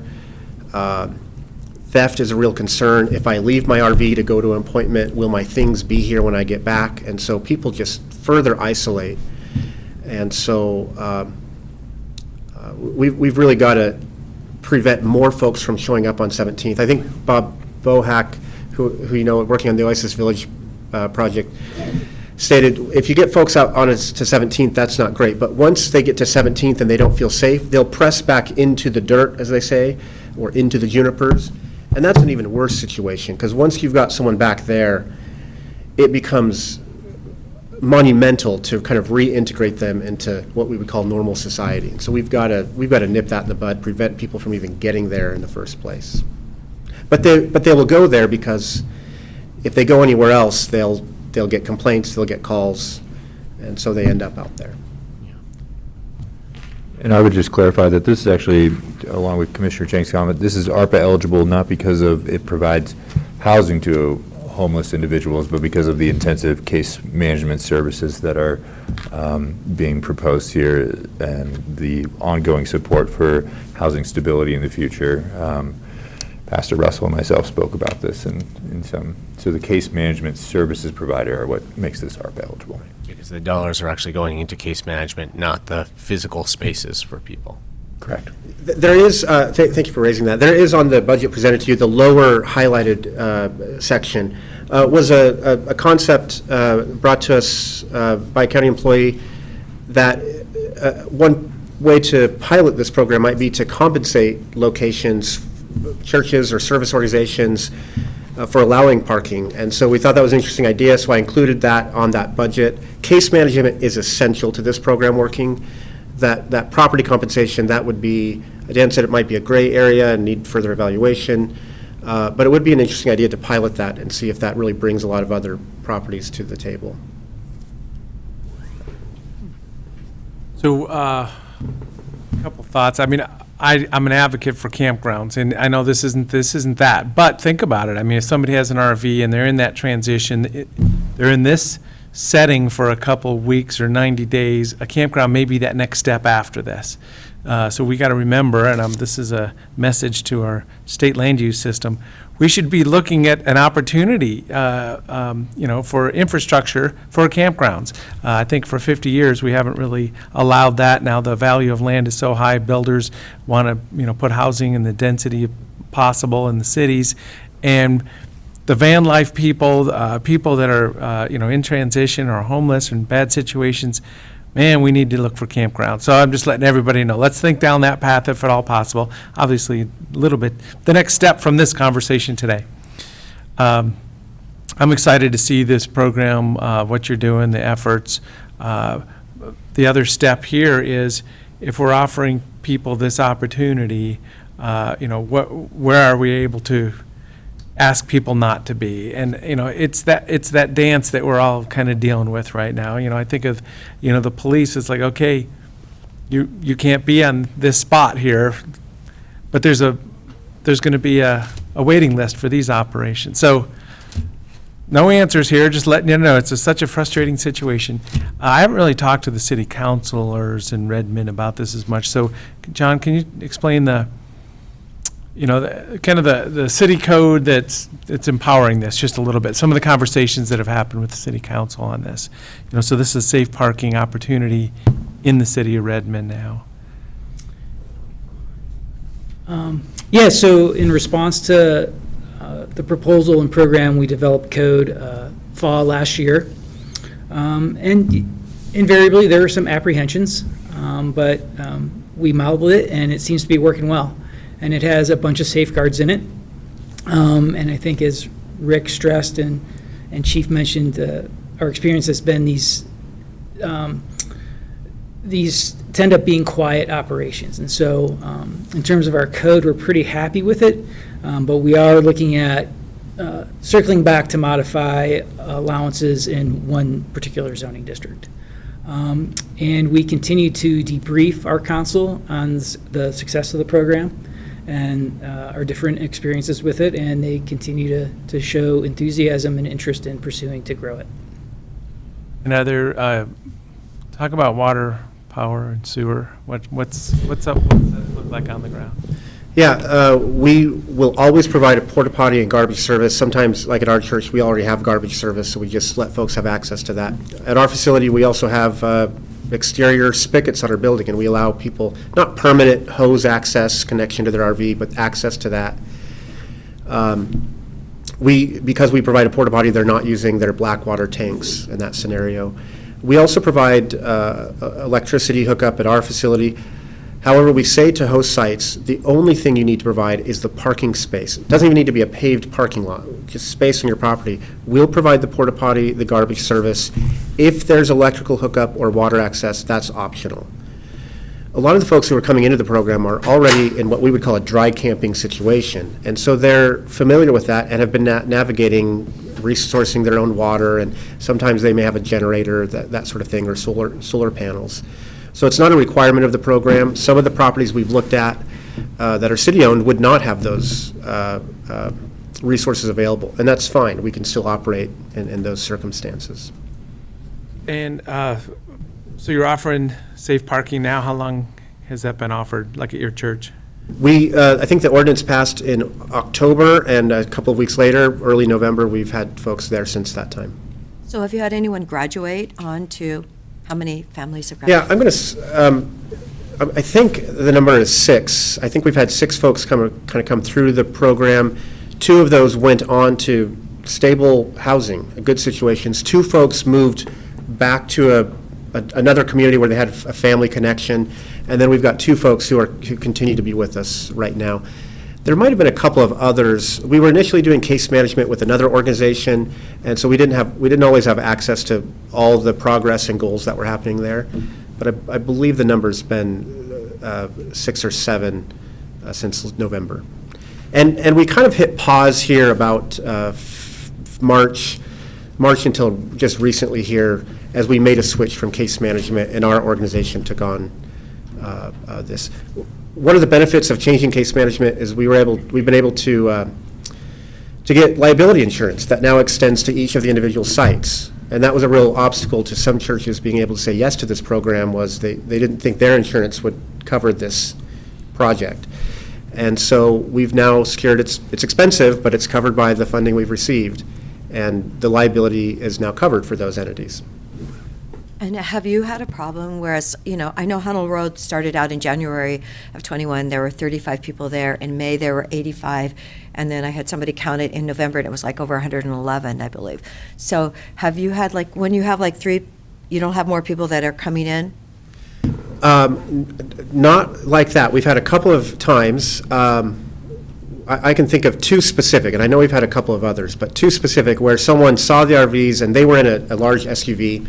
And we could tell someone was obviously living out of it. And they pulled in, and our case manager brought it to my attention, and we intended to go knock on their door and let them know, hey, we're at capacity here. And we waited a couple hours. By the time we went out there, they'd gone. Another situation, we had a single woman, an adult woman, show up in her minivan. She was on oxygen, and her van would idle all night long. She showed up late one night, and we discovered her in the morning. She'd been referred there by another church that heard we did this program, and anybody was welcome to come. And we went and had a polite conversation with her in the morning and said, I'm sorry, we're at capacity here. We can put you on the waiting list. Fortunate thing in that case was, I think less than a week later, someone in our facility moved on to another community. Space opened up, and we actually got that same woman back several days later, and she stayed with us for a few weeks before she returned to, I believe, a daughter in Salem. And so it hasn't been a magnet. The difference here is you've got case management eyes on these locations all the time. And so we're just very firm about random RVs that might show up, or garbage or belongings that show up that don't fit in their vehicle, and we just don't do that. Fires, we don't do that. And so we enforce those through conversations, through case management. We don't ask the host sites to do those conversations. We're not putting that on church secretaries or pastors or business owners. They call our case manager deals with that. What do you think is going to look like 3 to 5 years from now? As in, we're starting a program at a certain level, whatever we do here. Any thoughts on that? Well, the bottleneck is always, I'm going to say the obvious thing, the bottleneck is obviously affordable subsidized housing. That's the bottleneck. And maybe that's our next venture. Maybe we get safe parking off the ground and we turn our attention to that. But I think in terms of funding, there's additional funding out there. Obviously, a win is not to operate this program in perpetuity. It's to get folks into stable housing. I think the campground idea is great. There are a number of folks who are good with their RV. They're content with that level of housing. And so, and I would say, I believe everybody who's come through our program has some level of income, and so they're able, in a private market kind of enterprise scenario, to probably do that. But RV parks right now are going to be on the low end $600 a month, and on the high end $900 a month, which used to rent you an apartment. But they're not even accessible right now because they're booked out in the summer. Workforce housing, contractors, I mean, if you go to any of the RV sites around, they're just overloaded with RVs as they are. And so if I was a private investor, I would want to look real hard at the possibility for expanding your idea about RV parks. Well, it's something we need to commit to, because a private investor says, you mean I can put X amount of homes on a couple acres and sell them for $500,000 a piece? RV park doesn't pencil. I mean, that's the weird part. It was like a manufactured home park that's in Deschutes County. Met with them, maybe like 5 months ago. We really were like hoping we could find an opportunity. They had land.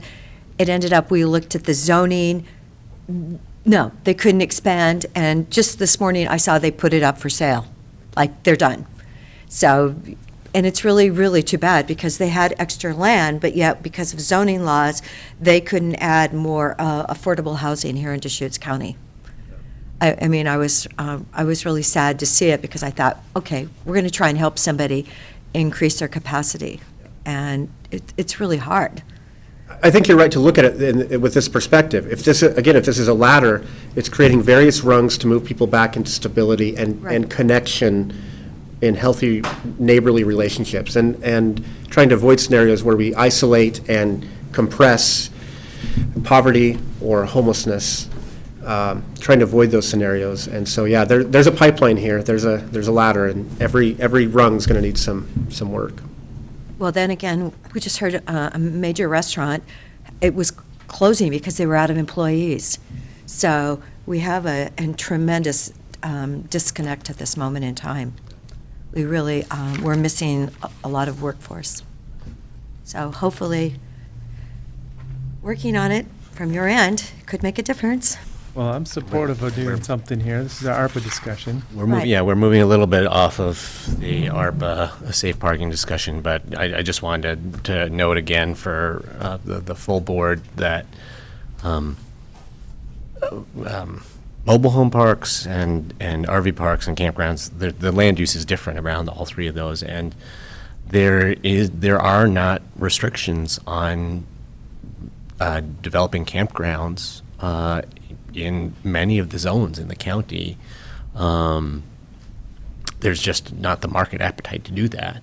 The challenge for us, if we're talking about that as a longer-term transitional housing opportunity for people, is that if someone does develop those campgrounds, they will face the 30 out of 60-day cap. So you can get a conditional use permit in many of the zones in the rural county to build a campground, but if you want to offer people a longer-term kind of transitional housing opportunity, we need to get the emergency shelter siting guidelines for the state broadened so that campgrounds can offer people more than 30 days within a 60 consecutive day period. Mobile home parks much more complicated, and we have the information on that. But if we're interested in campgrounds, I suggest that we legislatively just keep flagging that there's a real opportunity just to ask for a minor tweak of House Bill 2006 to be able to do what many people are saying they're interested in doing with campgrounds in our community. But to go back to the topic at hand, first off, I just wanted to thank Pastor Russell for his work to develop these opportunities for our community. This is an extremely cost-effective way and cost-effective and effective way to move people out of unauthorized camping situations, onto a pathway towards housing and employment and reintegration with the community. I wanted to thank the city of Redmond for working with this program and supporting it financially, potentially with sites. I wanted to thank the Redmond PD for all the work that you do with all these service providers. That coordination is what makes programs, is part of what makes programs like this work. And I'm very excited for the county to also be a partner in this effort. I would hope that we can provide funding at least at the level that the city of Redmond is providing to match that. And I would also be really interested in exploring whether the county could offer a couple of sites for safe parking within county property.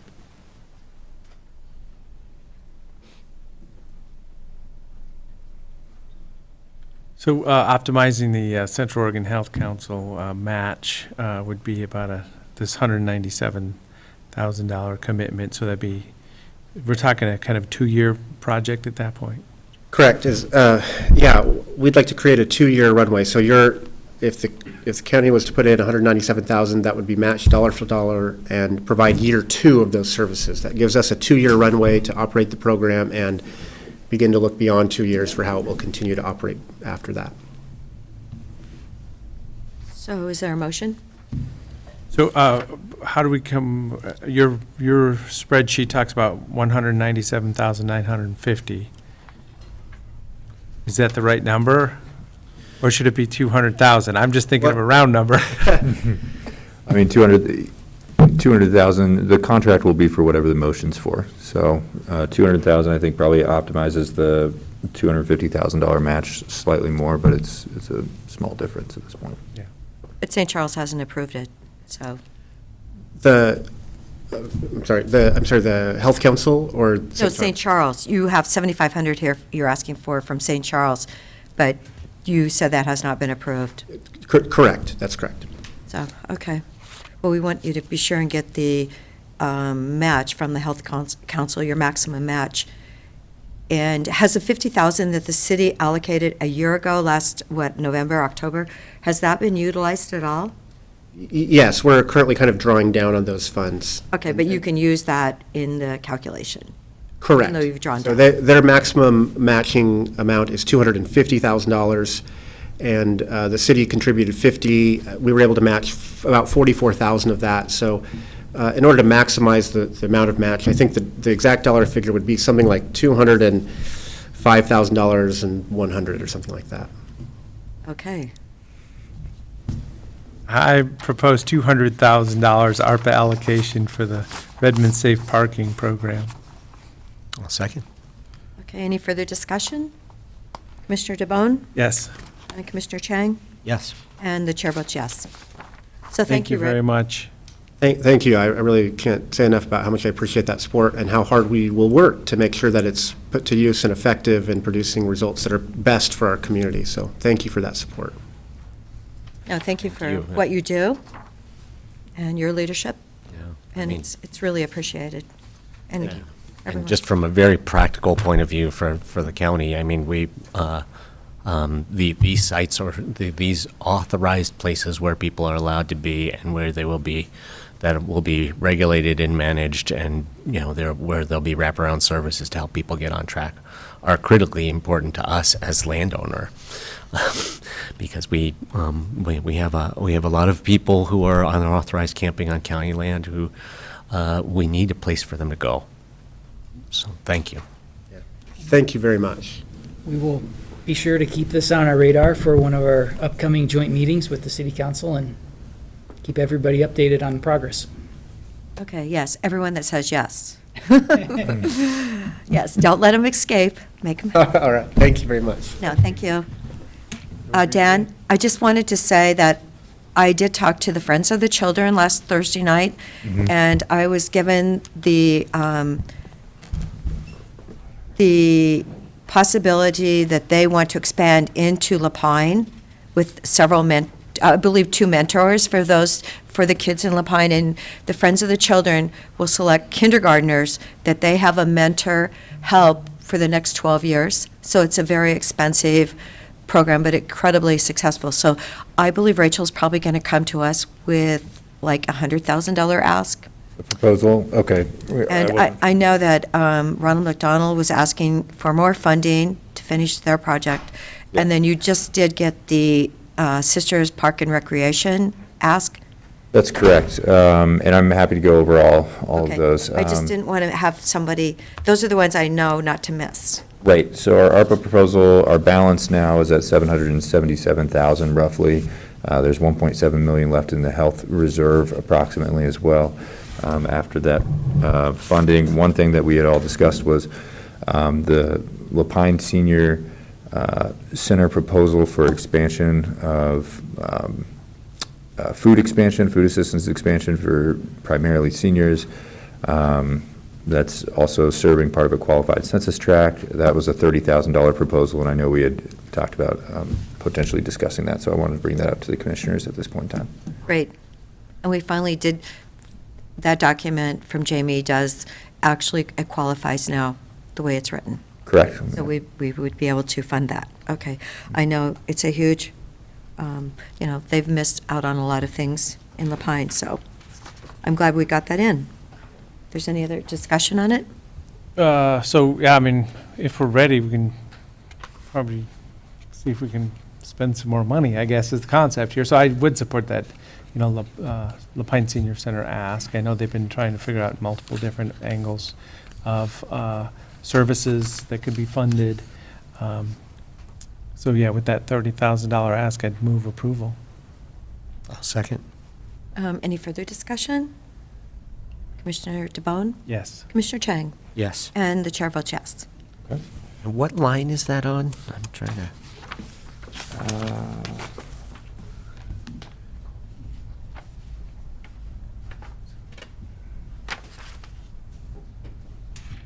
Where is it? I am not sure.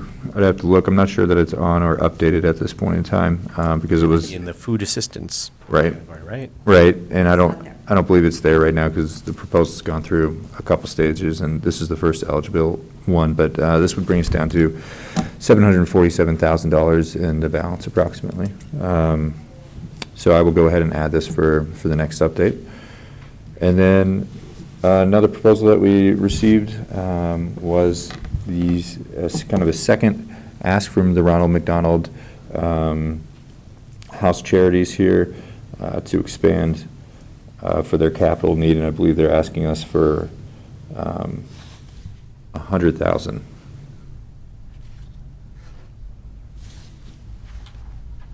And this just came in yesterday, so I don't believe it was also on this at the time that we published it. So I had communicated with Lauren Olander on this, and she did mention that they've got the project going. It's an opportunity to, kind of get to the finish line for fundraising on this capital project. She talked about ADA accessibility. So she did provide a good letter defining their need at this point. They, in their letter, they said they decided to listen to community feedback and build an additional suite that is ADA compliant, remodeled the kitchen with ADA accessibility, upgrade a second bathroom to have ADA facilities and include ADA ramps, doorways, and parking spots to our exterior to meet all family needs. As I say, the concept that I support is, now that they're started, is really getting it done. So, I mean, I'm supportive of this again, spending money today, but just the fact that this will really help them get the project completed as the economy's changing, construction costs are changing, so as to empower them for completion. I actually heard that lumber was going down like 60%. That was through a broker. And so, interesting, isn't it? I know the boards I bought, the 2x10s were $40 a piece a while ago. So, yeah. So things are changing at the top. I just want to make sure that if we are able to consider the Friends of the Children especially if they can do something in La Pine. I was at a potluck in Sun River 2 months ago, and everyone at my table they were all retired teachers and principals from the community, or they'd retired in Sun River, and they all focused their attention on La Pine, what they could do for the students of La Pine. And I thought, when Rachel mentioned the other day that they realized that their program needs to pick up a couple students that they could truly make a difference with, I thought, well, this is important. So I think when she gets her letter in, I think she was going to ask for like 100,000. And what, we're at 740,000 now, the balance? 747, yeah. Okay. 747? Okay. Mhm. All right. Since we made the initial investment in the Ronald McDonald House, I would really like to see what else new shakes out before we make a second allocation. That would be my preference. I definitely appreciate the need for the project, and I'm really glad that we made an initial investment in it. If I remember correctly, it was our very first ARPA allocation. Yes. Before the folks who were the first ones in, circle back around to make a second request, I would like to see. I would just like to give a little bit more time to see who else in the community who we haven't heard from yet has had what they have that they're working on that might need some support. One of the thoughts might be just to, kind of set a date out. I don't know if, Dan, are you kind of bringing this back monthly, or I don't know?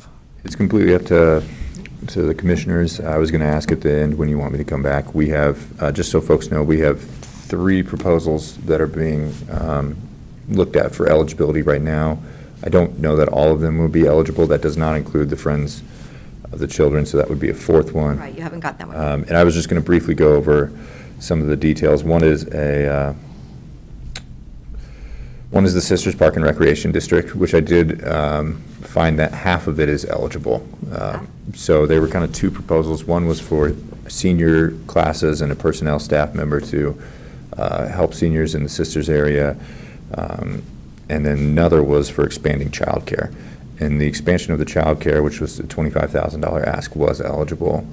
The senior ask is not specifically called out in ARPA as a disproportionately affected population, so it wasn't eligible. So I have an email out to Jennifer Holland, and we're either going to discuss that proposal some more or bring it back to the board for just that $25,000 piece.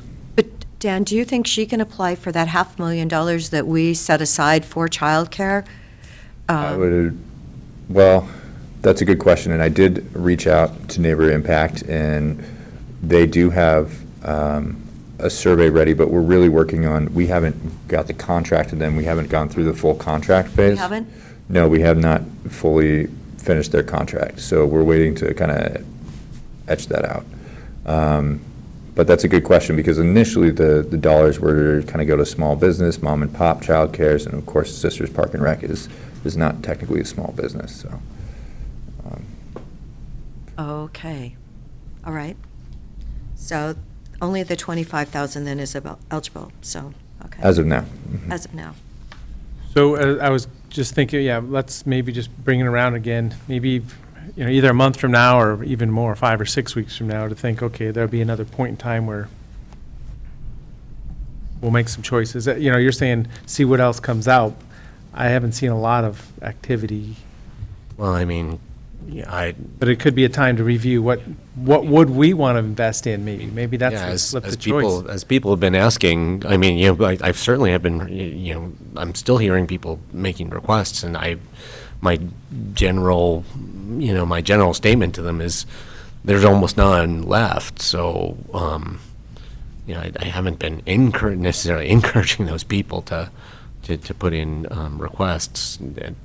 So, that's part of what my hesitation at, going back and investing one of our, again, a second time in one of our. Well, that's fine. But, so, maybe it's the willingness of this board. I mean, would we want to make a commitment to have these allocations out in any sense. You know, I mean, if there's $700,000, is it available right now, or are we standing by? You know, I guess, you know, what's the will of the board is what I'm thinking out loud. I would like to meet again, if we could, July 20th. That's a month away, and, you know, if we did do any for Ronald McDonald House, we're kind of giving the community notice. That would give them a couple weeks' time to get their applications in and have it confirmed that it was ARPA eligible. So I do think that's important. And then the other thing that Dan pointed out was the fact that we've funded some capital projects, and if those capital projects don't happen on a timely basis, then that money actually will come back and will have to be sent back. Right, Dan?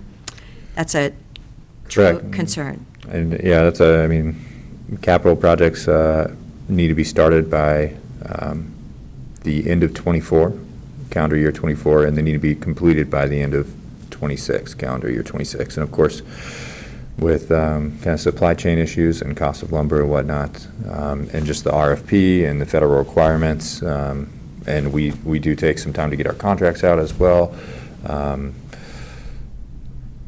We just want to make sure that timeline keeps going for those capital projects, because we have over 25 million plus in capital projects for this ARPA proposal, I believe. So 25 million. I believe a good portion of this, when you talk about affordable housing and child care and the homeless, it's probably actually more than that in capital outlay. Okay, more. And then I guess we did receive a proposal from the Society of St. Vincent de Paul in Redmond, Oregon. It was a capital project proposal. They say that they have inadequate storage area for food and giving closet items, including expanding their outdoor living equipment items, which I assume would be for those that are experiencing houselessness, including tents. And so they're looking for storage there. They're planning on buying some properties, and their ask is for the remaining ARPA funds. They've asked for $1 million or whatever the remaining ARPA funds are at some point. So that is one that we received. And then one that I'll be looking into eligibility, which will take some time, is around control valves and water leaks through a Redmond water distribution company. And of course, the ARPA requirements with the drinking water state revolving fund is not in my necessarily wheelhouse, so we might have to ask some folks and get their expertise on that. So, yeah. Yeah, so as I say, let's set up for a meeting in the future, and we're going to be ready to make some decisions or figure out where we want to go. Does that work with your schedule for July 20th then? July 20th should work. Okay. I mean, I would also see some value in holding $500,000 back till 2023, because there will be, I mean, our time frame for expending ARPA funds is long, and it seems like really good projects, they do kind of fall out of the sky on a pretty regular basis.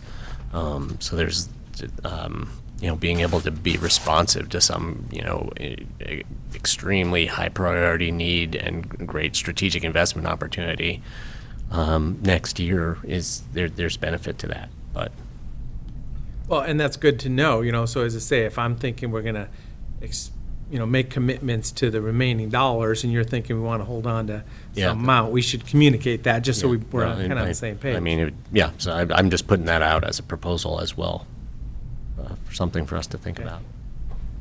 Well, yep, we'll talk about it in a few weeks then. Okay. That would be 3 weeks. Great. Okay. Thank you, Dan. Thank you.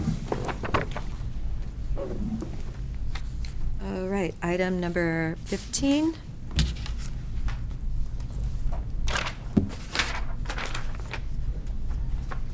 Lee Randall.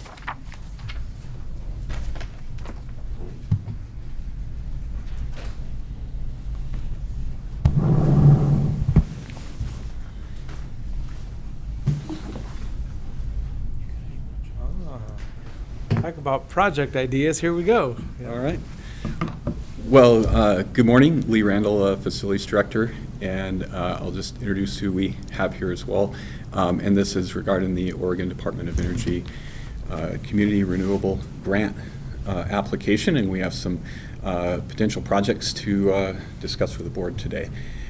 So with me is Josh Clausen, our project coordinator, Lieutenant Bailey from the Sheriff's Office, and then on Zoom, Chris Doty with Deschutes County Road Department is joining us, and potentially there are a couple others who may or may not be able to join us, Randy McCauley and Jeff Hines from Fair and Expo. I think they both had previous commitments and may not be able to join us, but what I'd like to do is, I think you're all familiar with the program from previous discussions. We can give a quick high-level overview of that, and then provide a summary of some projects that Josh has worked with each of the groups to come up with a description for possible inclusion in a grant application.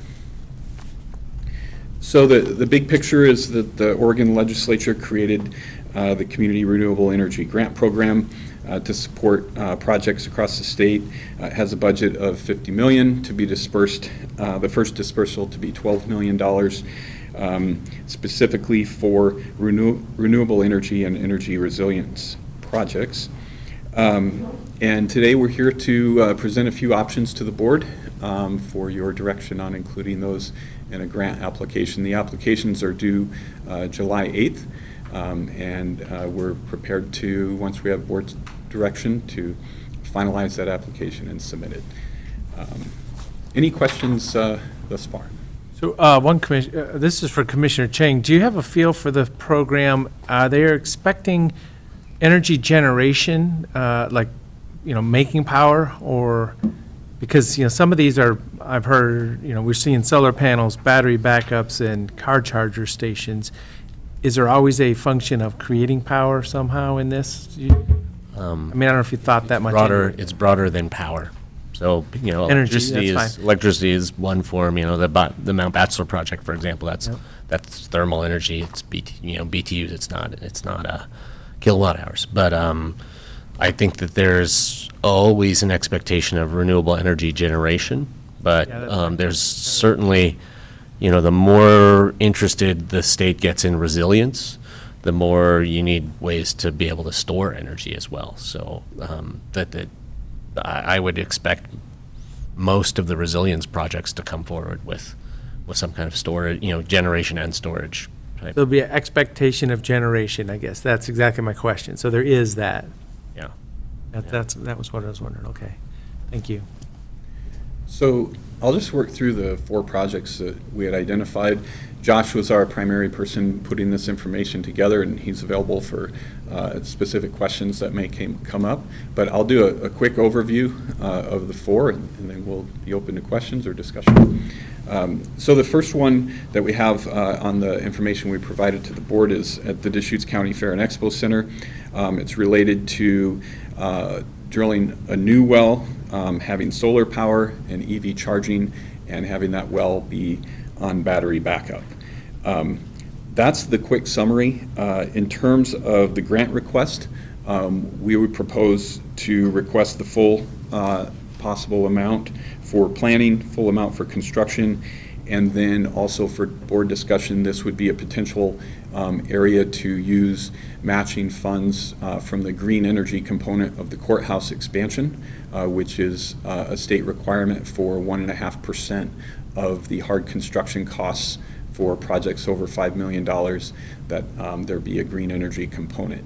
And the regulations for use of those funds are pretty broad, and so they actually welcome using them in conjunction with larger projects and trying to use those funds to leverage a better outcome generally. So that's the brief overview of the first one. The second one is also at the Fair and Expo Center, related to upgrading the existing well, and again adding solar power, EV charging, battery backup so that it could operate off solar power when the grid is down. Relating in terms of funding, that the same amounts apply. Related to the fairgrounds in general, I'm not sure if Jeff has had a chance to join us, but as we all know, the fairgrounds is integral to our emergency response, and as is the road department. So we'll touch on that as well when we talk about the road department projects.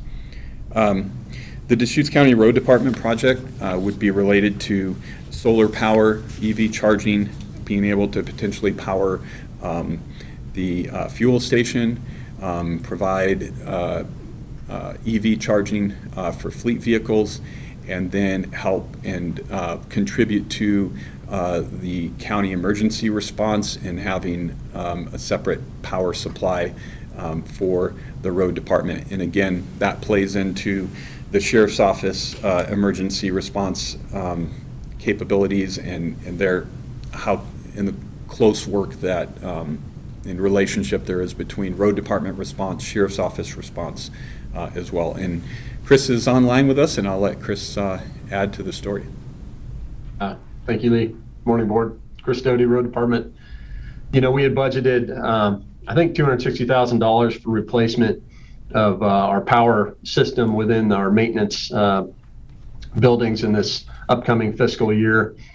This grant opportunity comes along at a time where, yeah, we still have that need, and we'll still need to make that expenditure and make that replacement, but it might give us an opportunity to leverage some of that investment in terms of match in a different way that might be attractive to this grant program. So when Lee came along with this opportunity, it just made a lot of sense to throw in on this grant opportunity and see if we can't, get something additional by leveraging our investment. So, Chris, how many electric fleet vehicles do we have now? I'll let Randy chime in on that. We do not have any exclusive plug-in at the road department. There's several that are on order, I think, in community development, and that might be at the extent of where we're at now with 100% electric. So, Randy McCulley, fleet manager. We have 2 Ford F-150s on order now for CDD, and they actually should be arriving within the next month or so. And we've added just a small charger to the shop right now, and they're working on additional infrastructure. So as a county, we do need to focus on infrastructure moving forward so we can charge the vehicles that we purchase. But right now, just 2. But those are for the CDD department? Yes. But they'd have to charge them over at the road department? No, so we don't currently have any. We would need charging, like additional charging infrastructure to do that. So those vehicles just became available. CDD was ready to move, and we will be, as it becomes feasible, we will be adding to our fleet also, and probably across the county as the infrastructure becomes available. Thank you, Randy.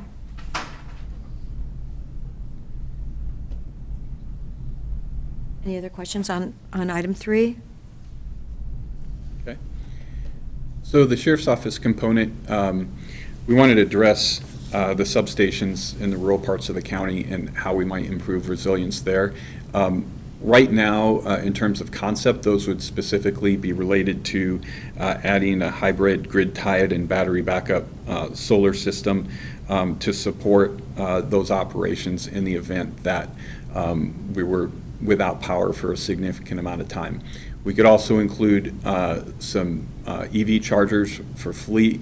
I believe for the sheriff's office, that's building that infrastructure may not be as large of a priority.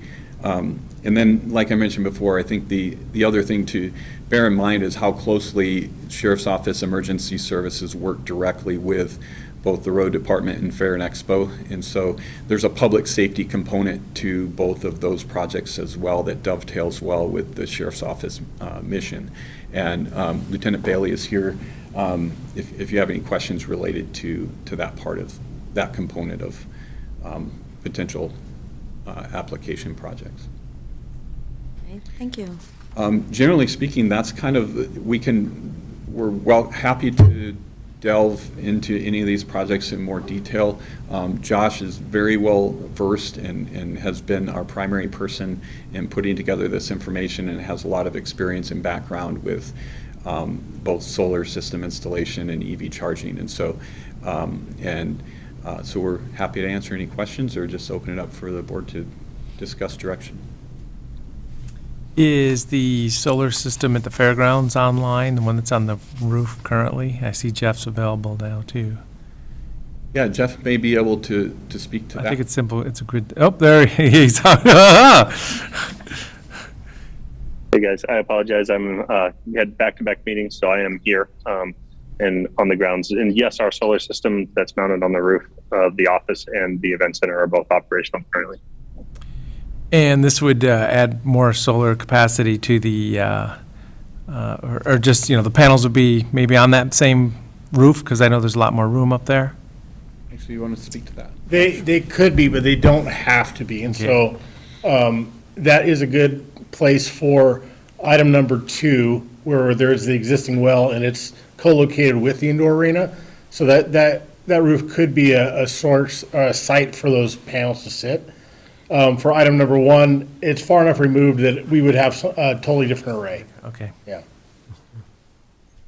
One of my questions is about the planning grants and the implementation grants and the sequencing of those. So, I mean, you've listed planning grant options and then construction cost options. Are we, and I assume since there's $100,000 and $1 million caps, that we would be, each of these would be a discrete ask. I mean, the way that the solicitation is packaged, can you submit, we want $100,000 to plan this project and $1 million to construct it? Yeah, or do they want you to put in, have a planning grant and then come back later for construction? Yeah, so you would simultaneously put in a planning grant request and then a construction grant request. Okay. And they encourage that, or? Mm-hmm. Okay. It's oftentimes with projects, they want you to know exactly what you're doing first. Yeah. And then the way they have this structured, honestly, the planning grant is kind of open-ended. They don't want any site plans. They don't want specific engineering information. They just wanted an idea. And so we easily have that ready to go. But they haven't said, and we want you to complete a planning grant project before you come for construction dollars. No, that has not been stipulated. Okay. So what about water rights at the fairgrounds? A new well is a well, but do we have the rights for pulling that water? That would be a question for Jeff if he's still available. We haven't focused on that part of it. That the fairgrounds has been working on water and well issues for several years, so he'd have more information. So what's the general feel for water rights there, Jeff? Yeah, I don't have a specific answer on if we have additional water rights.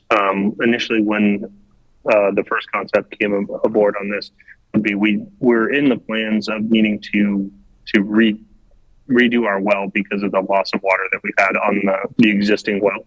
Mm-hmm. And that was kind of phase 1. In order to move forward on additional wells, we'd have to do some research to see if there are additional rights available. That'd be part of the planning. But with the existing well, we're basically not we're not extracting our full right at this point in time. Is that? That's correct. Yeah, we've dropped our flow rates from around, I believe it's about 700 gallons per minute to about 350 if I have my numbers correct. So we're pumping about half of what we should be able to out of that well, just through loss of the water that's available to us at that depth. Jeff, what did you just say the gallons per minute was? I believe, and don't quote me on this, Commissioner Adair, I'll get you follow-up information that's 100% accurate, but it should be was about 700 gallons per minute, and I believe we've dropped down to about 350. I'll Okay, confirm that. because our document is totally wrong. I was looking at this going, it says 700,000 gallons per minute, and I'm going like, wow, I believe the second biggest well in the state is 4,000 gallons a minute. And I was thinking like, this couldn't possibly be accurate, so. We need to move the Yeah, decimal like, point over. yeah, like somebody, okay. My apologies, I missed that typo. Yeah, truly, that is a typo, because somebody could be watching this and thinking that we have a well that's doing 700,000. Oh, my gosh. Okay, so 700, and it's gone down to 350 then. So we could actually improve that back to where it was. And we wouldn't have to have water rights in order to do some redrilling, whatever. Well, so in the big picture, I'm excited that we're, helping sponsor Mount Bachelor and the biomass facility, for BTU Energy. These are all kind of fit the same cookie cutter design of a solar panel, possible batteries, electric charging, resiliency, redundant backup power. So, I'm excited about all these. I don't see any real downside in putting in, either one, two, or all of them, just so they're in the pool of ideas, too.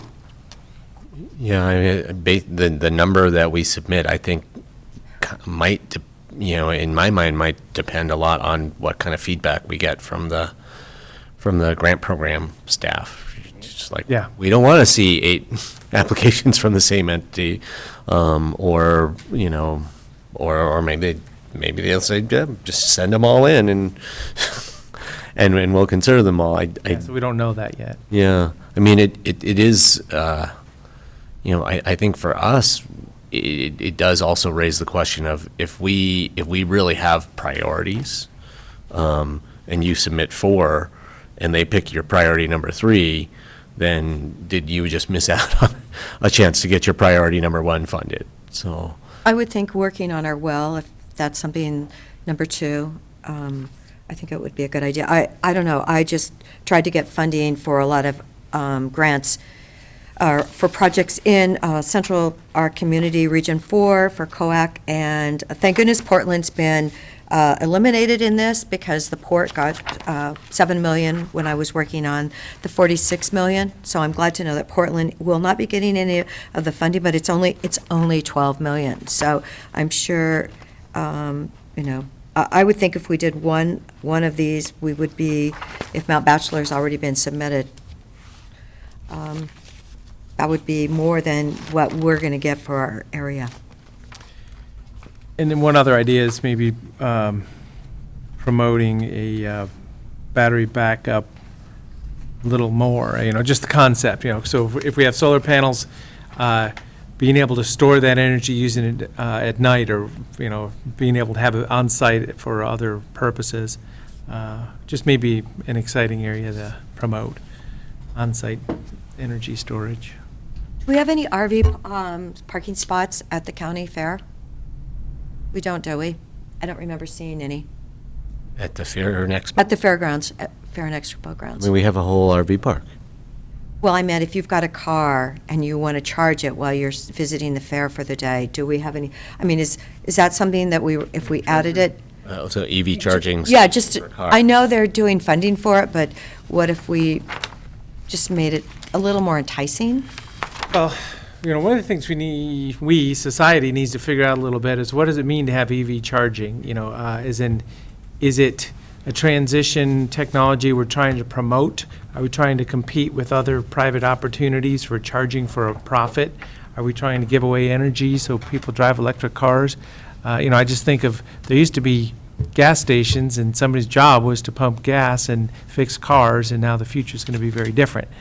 And I'm not even judging there, but what would be the purpose of providing electric charging at the fairgrounds, and would we want to charge a market rate for it? Can we make money on it? Do you have to pay when you charge your Well, car? so when I charge at home, it's 7 cents a kilowatt hour. When I use a Tesla charger, it's 40 cents a kilowatt hour. Hopefully, I don't know if they're making money on that, but it's a lot more of a market rate charge for that service. Yeah, I'm just pointing out that, are we charging the right amounts or not? I don't know. Are we just trying to give it away to promote electric cars? Making more business for power companies. Yeah, but what's the why behind it is all I was thinking. Well, we have a deadline, it's July 8th, so we have to make a decision. Is there, Yes, I would. I'll just add, for what we have as project number 2, we could include, and I think we suggest the opportunity to include charging, EV vehicle charging. And if we were to do that, the board would have the opportunity to set a rate for what the cost of the kilowatt hour for someone to charge at those stations. So that is a component that we've included as a possibility within project number 2. Where they would go, how they'd be utilized, a lot of that would be working with Jeff and his staff to identify good locations for those and how they would be accessed by the public or by vendors who are there for events, et cetera. But they would have the capability to be able to, for people to pay for, to be able to charge. I mean, speaking to like the item number 1 versus item number 2, you can imagine a scenario where it's simpler and cheaper to drill a new well and set up a new system than to fix the old one.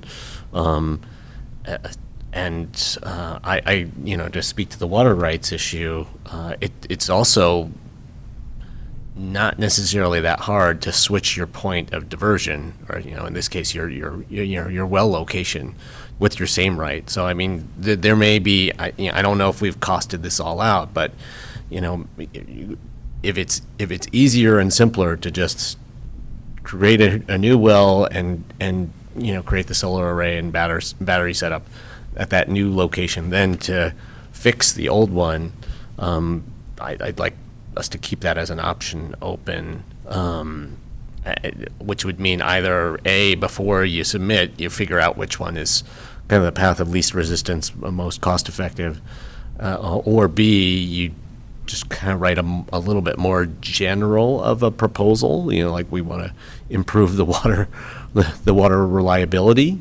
the water supply reliability at the fairgrounds. It may look like this or it may look like that. We may be able to have a planning component for both, and then part of that planning process, and we could write it this way in the application, that part of the planning process is to determine the feasibility of a new well versus improvements to the old well. But in each case, they would have all of those components of off-grid EV charging, being able to run the pump itself from solar energy through the battery backup off-grid, and being able to provide potable water in the event of a major emergency. So I think we could probably find a way to write the application which said the planning is for these 3 or 4 components, and part of the planning is to determine which path is most feasible. Yeah, or maybe you keep the old well as a secondary. It becomes your backup secondary, and the new well is the primary. well, I know the private industry, private people have a really hard time buying water rights in today's world. So, and this one also has a mistake on it. It says 500,000. So, like, okay, guys, we have a well at my house, and I know it is 25 gallons a minute. So, yeah, and I watch it all the time because I'm like, okay, what does 25 gallons look like?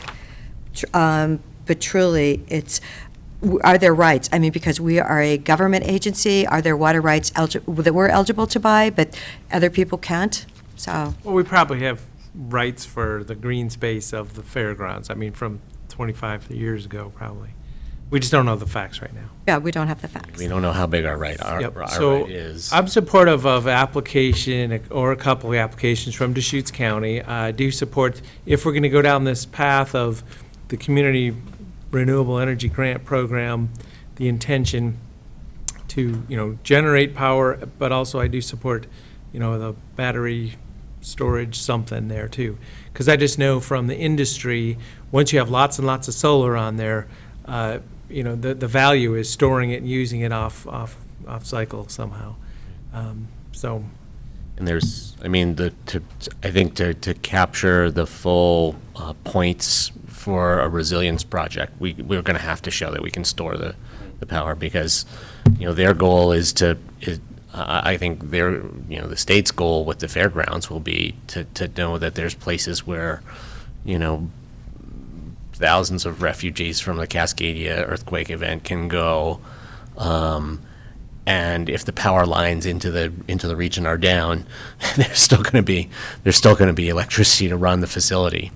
So it's great to have generation there, but without batteries, then we won't necessarily have lights and water for people in the middle of the night. So. Yeah, and our initial plan is to build 3 to 4 days of autonomy into the battery system.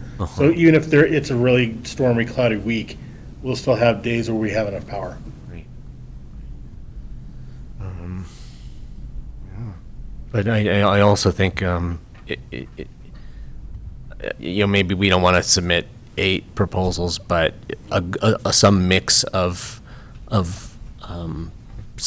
planning and construction proposals seems, that seems pretty reasonable.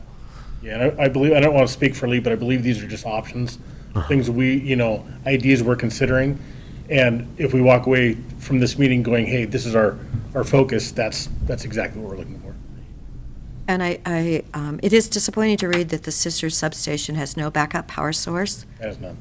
So that's something really that we need to take care of, don't we, Lieutenant Bailey?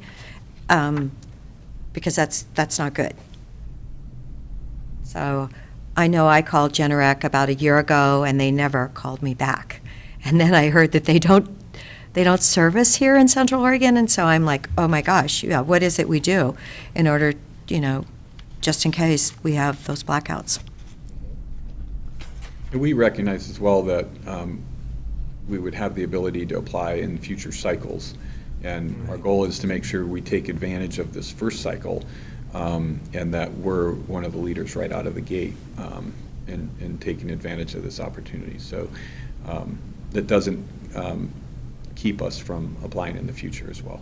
So with that said, I support kind of fairground and the road department project kind of down the same path. And then, public safety can be follow on right after that. So because they don't want to be a, prove the technology situation. They need to just be, ready to go. Resourceful. Well, whatever the terminology. It sounds like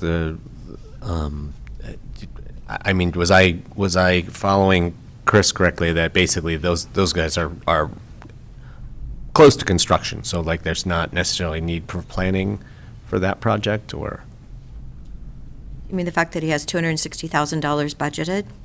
for this year? Yeah, we've got the amount budgeted, but we haven't initiated any planning or anything like that. So we're starting from scratch. Okay, because grant cycles like this, you submit in a couple weeks, and it's going to take them like 4 months to review stuff, and then it'll take them a few more months to get you a contract. And so, Chris, if you were planning on having that project, getting into that project this year, saying you're going to wait for for planning grant money from them, that may not be.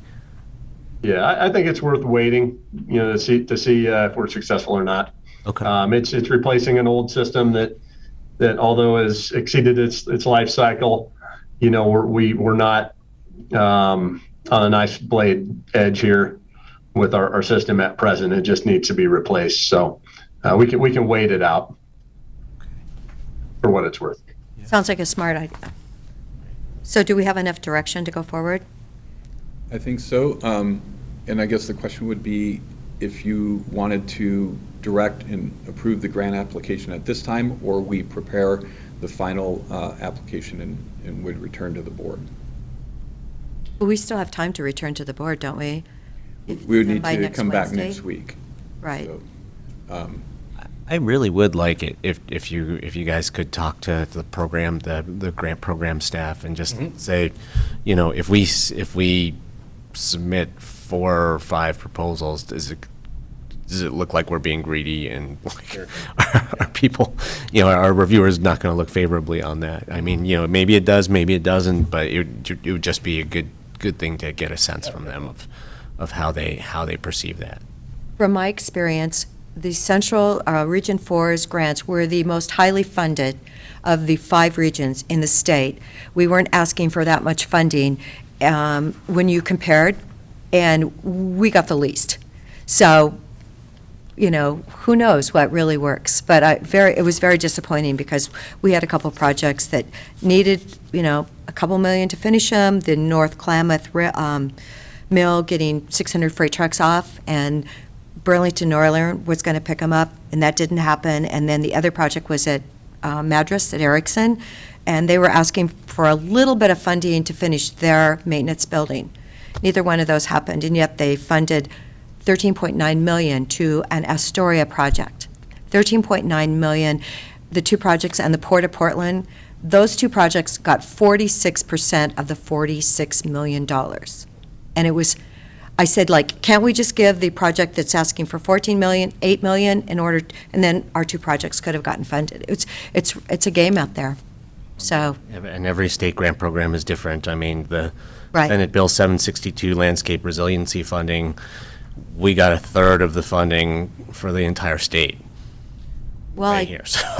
Okay, well, we do live in the fire zone, so. We do, yeah, but every grant program is going to be different, so it'd be great to talk to the specific program staff for this program. All right. So I'd be supportive of, do we need like a chair signature, or just who would sign the grant, or Nick, or? You could authorize Nick's signature, sure. So I don't mind pre-authorizing and, just keep us informed as it's going on, because this is just the beginning of a couple-year cycle, it sounds like anyways.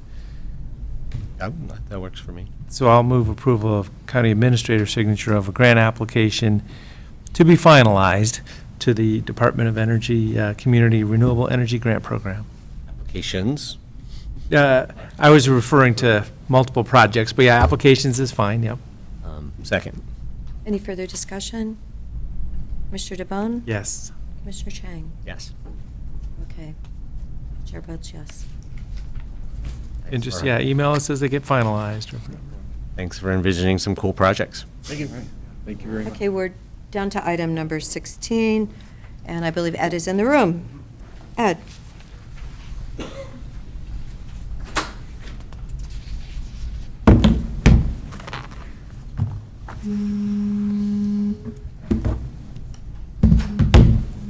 Good afternoon, Commissioners. Ed Keith, County Forester. This item is regarding a resolution for public use fire restrictions on unprotected land. So we define unprotected lands as lands within Deschutes County that are not protected by either the Oregon Department of Forestry or a structural fire department. I would recognize that the unprotected lands do have a minimal amount of protection through, or some of the unprotected lands have a minimal amount of protection through a rangeland fire protection association. But for this purpose, we're defining them as unprotected. So unprotected lands and county-owned lands, there's a variety of restrictions. These have been enacted for the past 8 years by the board through resolution. Including all the activities listed on Exhibit 1. These are basically taken from the Oregon Department of Forestry's public use restrictions, so they're meant to mirror restrictions that the ODF places each year on their forest protection district. Those are set to be enacted by ODF on July 1st. So we try to time this to, as near as possible, the nearest board meeting to when ODF enacts theirs, so that the public is kind of getting the same message regardless of the jurisdiction. And so a similar set of regulations. The jurisdictions are different, but similar timing. And of course, we always are looking at the current conditions of the fuels and the fire danger indices, which we have seen luckily a nice, cool, wet spring, but the last week or so with the hotter temperatures, those indices are starting to rise and are now slightly above the 10-year average, not at the peak of record-breaking. So we're a little bit below a few of our past years, but are seeing those indices rise. So the idea is to enact these, should you so choose today, they end by default on October 15th, which has been a typical time of year where we see temperatures start to drop and getting some seasonal moisture in. The board can also choose, and has in the past during a few years, to rescind them earlier if the conditions warrant. We do have a method should a landowner be overly burdened and need to do an activity that's restricted, to provide a waiver as well. So it's been, I'd say, very limited, but there have been an occasion or two where a landowner needed to conduct an activity, and I've worked with them to provide a waiver, provided that they were able to provide firefighting equipment, water supply, those sorts of things to mitigate the activity that they needed to do. For example, blasting at a rock pit or something like that to develop rock for a road project or something like that. So we do have that ability as well if somebody's overly burdened by these restrictions. So with that, I'd take any questions or could clarify anything in regards to these restrictions, proposed restrictions. Ed, I just want to thank you for this. The one restriction, it's very specific, where it says you have to have 1 shovel and 1 gallon of water. And honestly, I think it's good for everybody driving around to have a shovel and some water in your vehicle in the summertime. So just to remind the community, you can actually stop a fire if it's small enough with dirt. So it's good to have a shovel in your vehicle. Yeah, a lot of these, I would say a lot of these are hopefully good common sense, either prohibition of activities, don't mow dry grass at the hottest time of the day, or don't run your chainsaw at the hottest time of the day. Carry something if you happen to cause a small fire or come across a very small fire that you could easily put out. You have those tools available. So yes, hopefully most of these are not overly restrictive, but things that we know cause fires, or hopefully kind of common practice. One of my questions was, so thinking about how many unauthorized homeless encampments we have on county land, I particularly noticed, with this year, looking at this policy, that this affects lands owned by Deschutes County. And I am wondering, in a place like East Redmond, where it's within the fire district, but it's county-owned land, are we basically kind of doubling up on rules with them, or are we, do our rules sort of kind of supersede theirs, or? I would have to double check the jurisdiction for one, because I'm not sure that all those lands are technically in the Redmond Fire Structural Protection District. But let's assume that they are. I'm not sure that they are, or are in their entirety.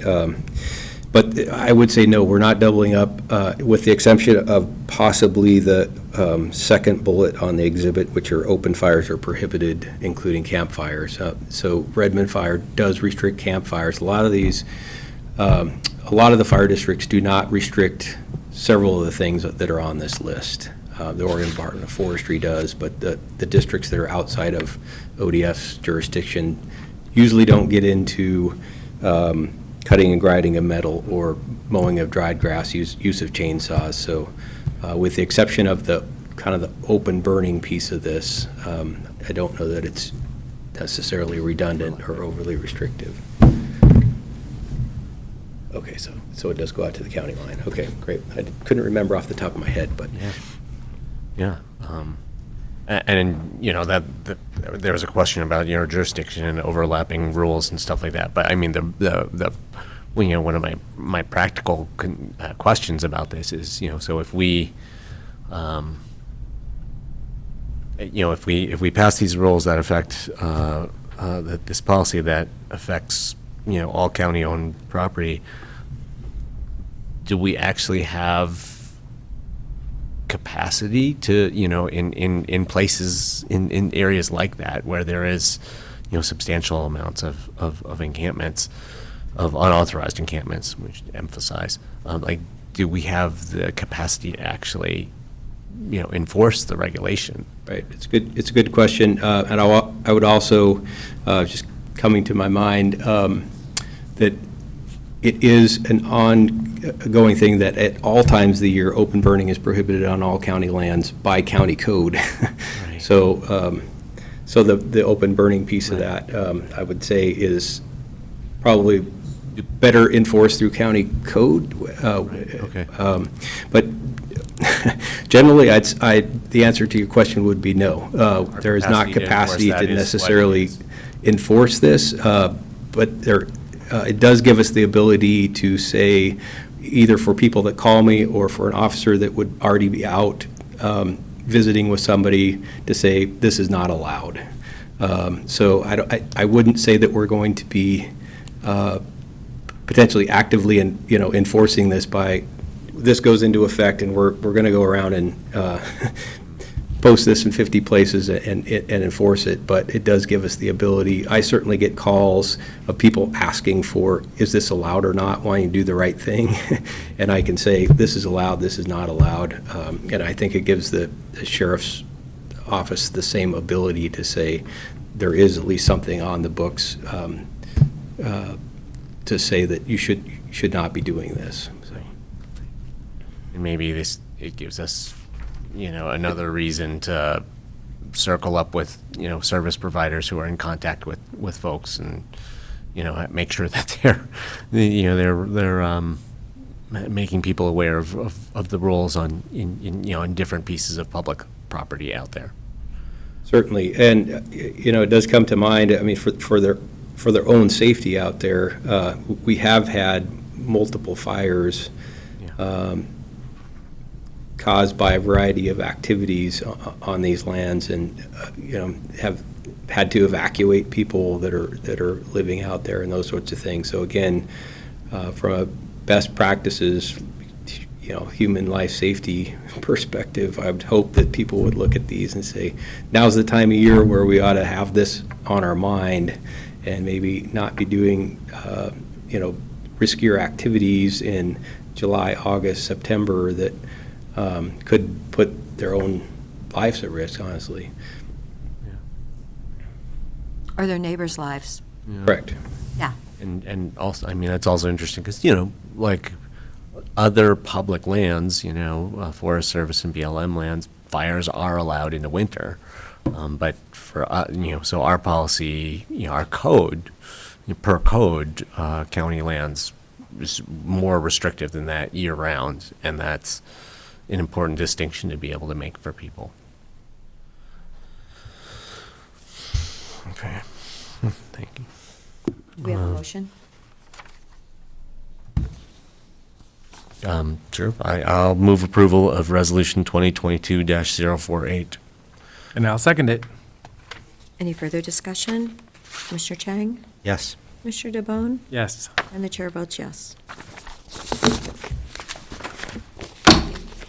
Ed, I see you're going to be up in the afternoon, so why don't we start our meeting like per the calendar? We'll start at 1:20, where we said we would start.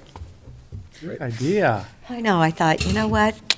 Okay, great, thank you. See you back then. We'll see you at 1:20. Meeting is adjourned at the moment. We'll be reconvene at 1:20.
Must follow our agenda, right?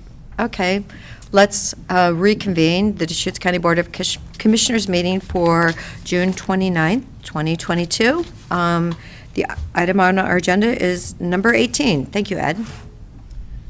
Good afternoon, Commissioners. Ed Keith, County Forester. I have the agenda item for the 2022 update to the Greater Redmond Community Wildfire Protection Plan. This would be the fourth time we've updated this plan.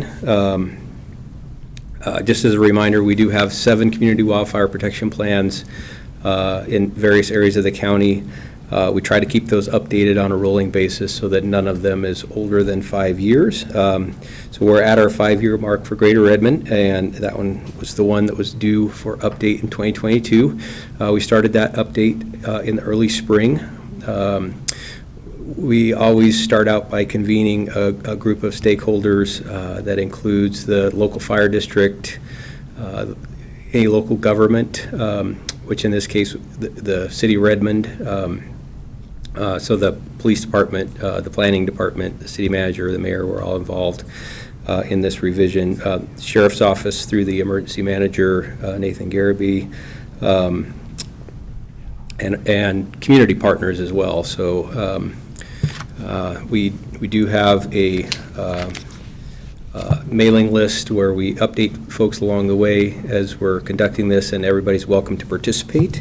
The process of participation is we revisit the area that the plan covers. So we did, that was one of the revisions this year, is that we did revise the plan boundary. The reason for that was just about the time we were opening up this revision, the Lower Bridge Rangeland Fire Protection Association was just forming at that time, and we wanted to be sure that they weren't split up the middle, which would have been the case if we would have stuck with our original plan boundary. So those unprotected lands in the Lower Bridge area were split between Greater Sisters and Greater Redmond, and we decided we wanted to both capture that formation in this plan, but also not have them split between two plans. So we adjusted this plan to include the Lower Bridge area in its entirety for that Rangeland Protection Association. So that was one of our revisions, was to capture that both on the map and also the formation of that new capability of fire protection in the Lower Bridge area. We then look at what's been accomplished over the last 5 years. So different accomplishments from the BLM, from different communities, from the county, are all captured here in this plan. We did have the formation of a couple new Firewise communities since the last plan, as well as continuation of investment from the existing Firewise, the longest one being the Rigid Eagle Crest, who has quite a extensive program of wildfire protection going back to the very first Greater Redmond plan. We then do a risk assessment. So all of our community wildfire protection plans, as we're updating them, we're now using the Oregon Wildfire Risk Explorer, and it produces kind of a template risk assessment. So those are all standardized across the plan. So this was new for this plan. It's not new for us using that tool, but it's new for this plan. And that's included as the first appendix, Appendix A in the plan for a new risk assessment. To kind of show people their risk, which is fairly high, at least in the populated areas of the plan. And then we finalized the plan by kind of confirming the action items and priorities. I'd say probably the biggest two pieces of this revision were the inclusion of the new risk assessment, and then just the revision of the extent of the plan. We do, beyond the kind of the stakeholder meetings, which everyone's open to attend, but a lot of people kind of choose to watch from a distance. We do put this out for public comment, so it did have a public comment period sent through email, posted on websites through Project Wildfire. So there is, we try to involve the public and get their input as much as possible. And at this point, we're at the stage of collecting signatures. The signature on this plan basically acknowledges that the plan's been updated. The signers of the plan are consistent with the Healthy Forest Restoration Act, the local government, so in this case, Deschutes County as well as the city of Redmond, the local fire protection district, so we've got both the chief and the board of directors for Redmond Fire and Rescue that are scheduled to be signing later in July.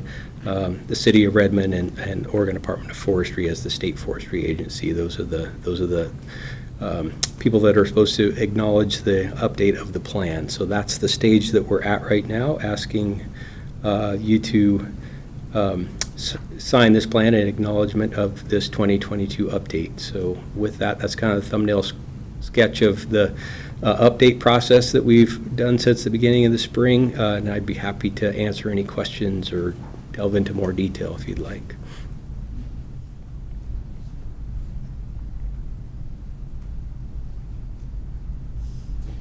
Eagle Crest is in there also? Eagle Crest is included in this plan, and Eagle Crest is kind of, although some people think of it as kind of one community, it's kind of divided somewhat. So there's the ridge at Eagle Crest, which is the west side of the Klein Falls Highway, and then there's the Eagle Crest Resort plus a couple other subdivisions, but both the community on the west side, which is the ridge, and the resort side are now both their own distinct Firewise communities. So there's two separate communities with two separate boards of directors and HOAs and things like that. And I think that just kind of the brain space for people in some of these communities is there for this document, as in, Project Wildfire, fire adapted communities, people are starting to just kind of see the big picture a little bit. So I'm always excited that when these are published, that somebody can find it and just flip through it. Especially, it was amazing seeing the depth of, the map layers for the Risk Explorer pages. They just keep going on and on. So, as I was flipping through it, I was like, wow, there's all these different aspects. But it's pretty valuable when you get to see the kind of that macro view, and then also think about zooming in, which I'm sure you could do on the online version of this too. You can, yeah, and the real intent is from the realization of risk, hopefully then people will turn back a few pages and realize what they can do on their own properties with defensible space and fuel reduction, and there are recommendations for both of those in this plan. So to get people thinking about their risk and that there are things that they can do on their own properties to mitigate that risk. And then do you see an opportunity for, once the full set of signatures are complete, a press release, or do you ever kind of get that picked up? Sure. From the media, or, I think I ask this every time, is what I'm We can give it a try, yeah. Updates to the plan are I would say, are not, being involved in the writing of almost all of these plans originally in a different position, where those were a little bit more exciting because they were something brand new, but we still try to publicize them, get them out as broadly as possible, for sure. Well, yeah, so I would always advocate for a press release once it's signed, and then it can reference, the other CWPPs of the county too. So, because there's just new people and different people at different points in their life, they're like, oh yeah, I need to learn more about this, and just happens that we may be able to publish the final signed version in the hot, dry summer this year, which people, it'll be on their minds too. Hopefully they won't be in a smoky situation soon. So Ed, do we have a number of how many cubic yards of fire-free debris was dropped off this year? Has that come out yet? I do have that. Because I see that it was 55,473 in 21. Wasn't it like 60-some thousand in 20, the first year of COVID, because everyone was so happy to go somewhere? Yes. Yeah, so this year we did see a decrease. I don't have the number off the top of my head, but I know whatever 20% less of that 55,000, that's where we landed. Less than 25%? 20% less than last year. Oh my gosh. So we, if you look back to just a little bit on that. Prior to 2020, we had less dates available, and we used to collect somewhere between 24 and 30,000 cubic yards. 30,000 was a really good year, like 2015 after Two Bulls fire. From 2014, we saw a big jump to 30,000. It so happened that we corresponded expanding the dates along with the pandemic when everything else was shut down. A lot of people weren't working, and we saw a huge increase, both because of the dates, but also because people had the time to do that work. Since then, we've seen a drop off, but if you look at even this year's numbers, 45,000 or so, it's still well above what we were doing before 2020. So, down from last year. I think the weather also has something to do with that. It was raining the last weekend, and I thought, oh, gosh. It rained a lot of the days, so I think that hampered participation a bit. But I would still say producing more cubic yards than we always did. We would have never, ever seen a 45,000 cubic yard year before we expanded the date. So I think the expanded dates are still helping us collect more yard debris and increase that participation. It was interesting to note, I don't know exactly why, but every site was down except for Negus. Negus actually had about a 15 to 20% increase. I'm not sure why, but they normally get in the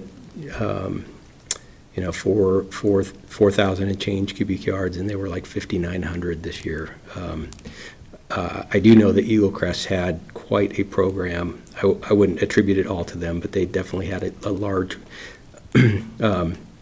collection campaign this year, so that could have been part of it. But we did go over those specific numbers in the last Project Wildfire meeting, and I'll be sending out a newsletter with the graph and the exact numbers on Friday. So.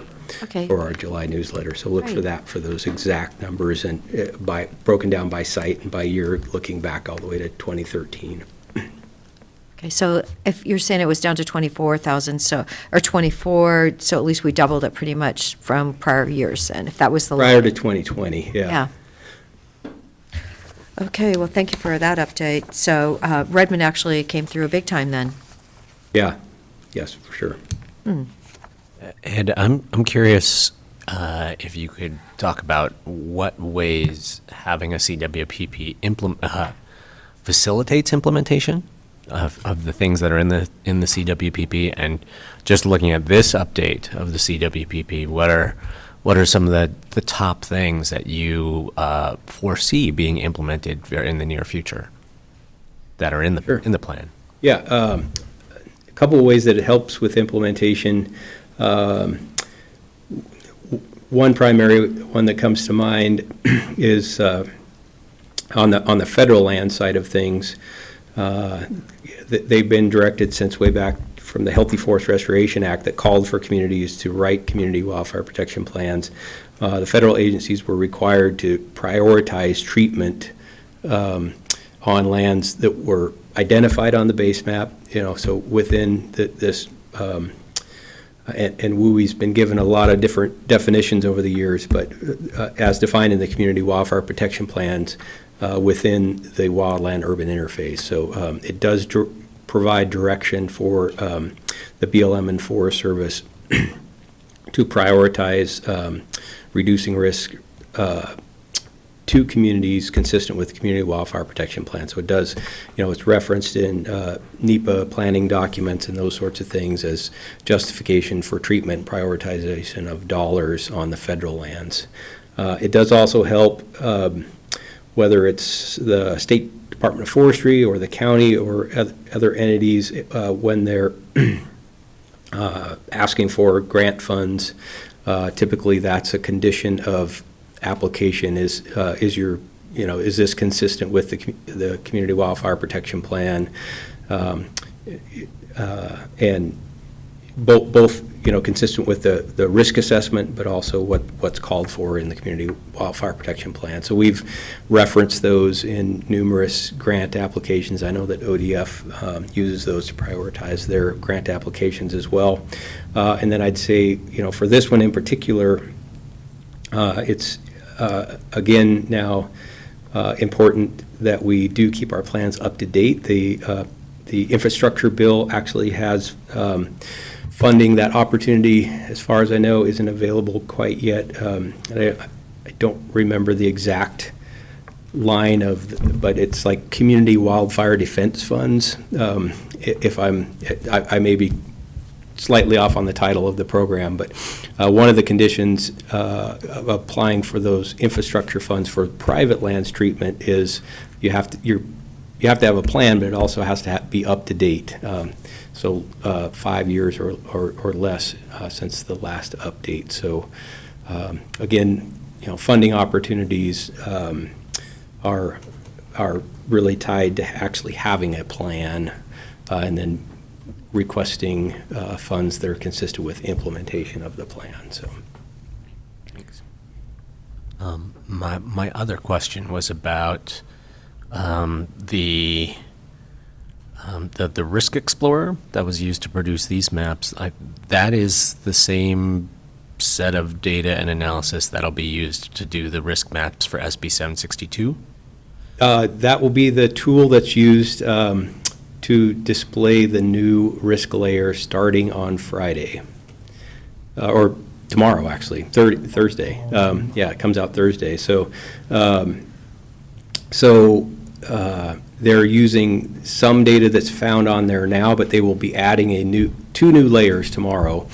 One that will show the wildland-urban interface throughout the state of Oregon, and one that will show risk, 5 levels of risk. So no risk, low risk, moderate risk, high risk, and extreme risk. And consistent with Senate Bill 762, those layers of risk are supposed to be down to the tax lot level. So we'll see what that looks like tomorrow.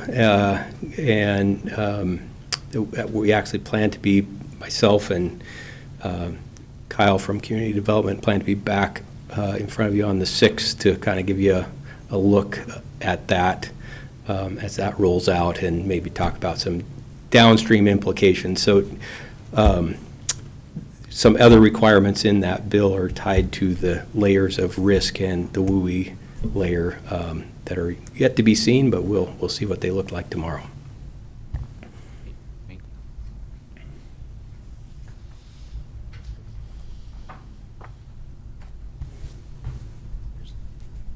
Questions? I'll move approval of board signature of the Greater Redmond Community Wildfire Protection Plan 2022 update. And I will second it. Okay, any further discussion? Commissioner Chang? Yes. Commissioner DeBonne? Yes. And the chair votes yes. Thank you. Thanks for your work on that. And I apologize for getting this split up. Oh, it's okay. Thank you. Okay, we're now at item number 19, preparation for a public hearing, Eden Properties, plan amendment and zone change. Haley and Will.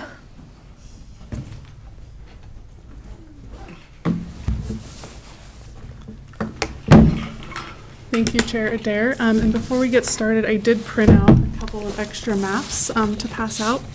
I'll approach and bring those up. Thank you.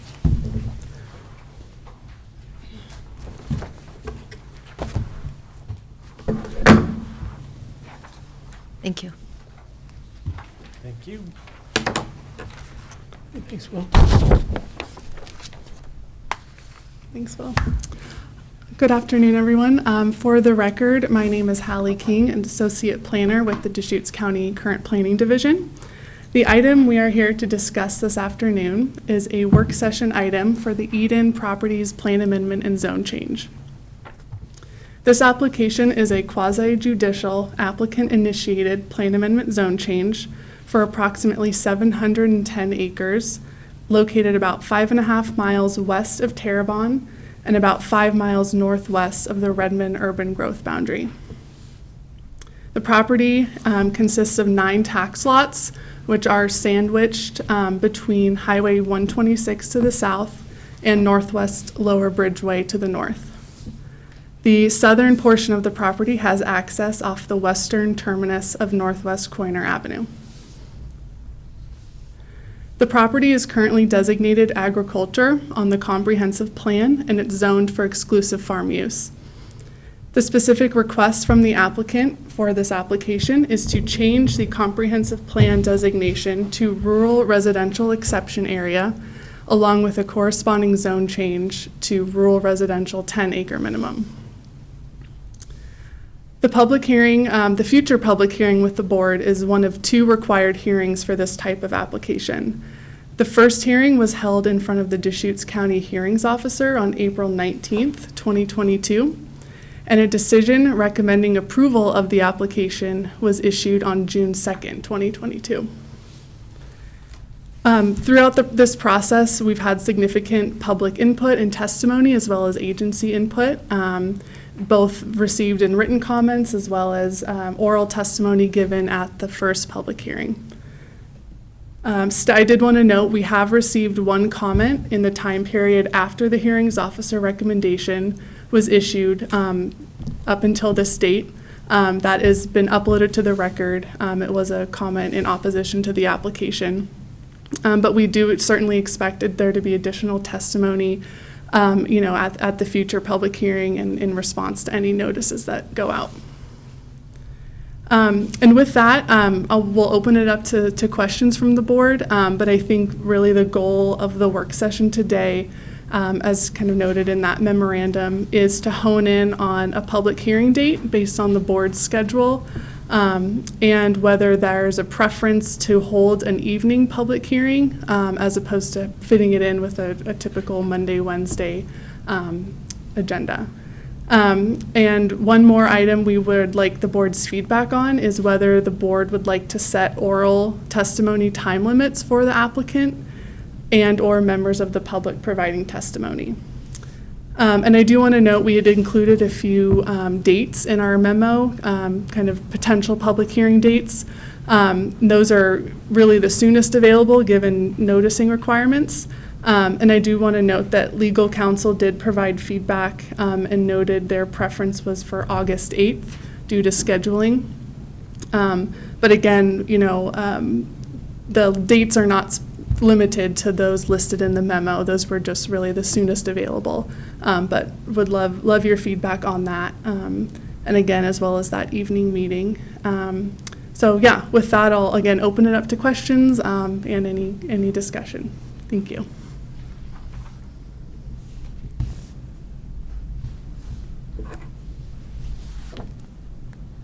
So August 8th is a Monday? Yes. Okay. I know, I was going, okay, the week after the fair. So, okay. And normally we have, I believe we usually allow like 30 minutes for the applicant. Okay. And then I think they're given like perhaps another 10 minutes afterwards to rebut any testimony from the appellant. Is that not correct? They usually get what, 30, 20? Is it 20, Will? Do we go to 20? I can't. Or do we stay at 30 and then go back to 10 for the rebuttal? And then normally we give people 3 minutes for their testimony.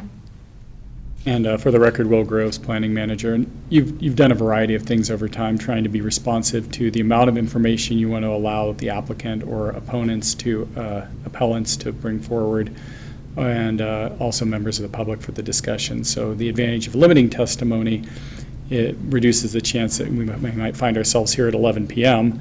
The disadvantage is that you get less opportunity to hear directly from people who are passionate about this.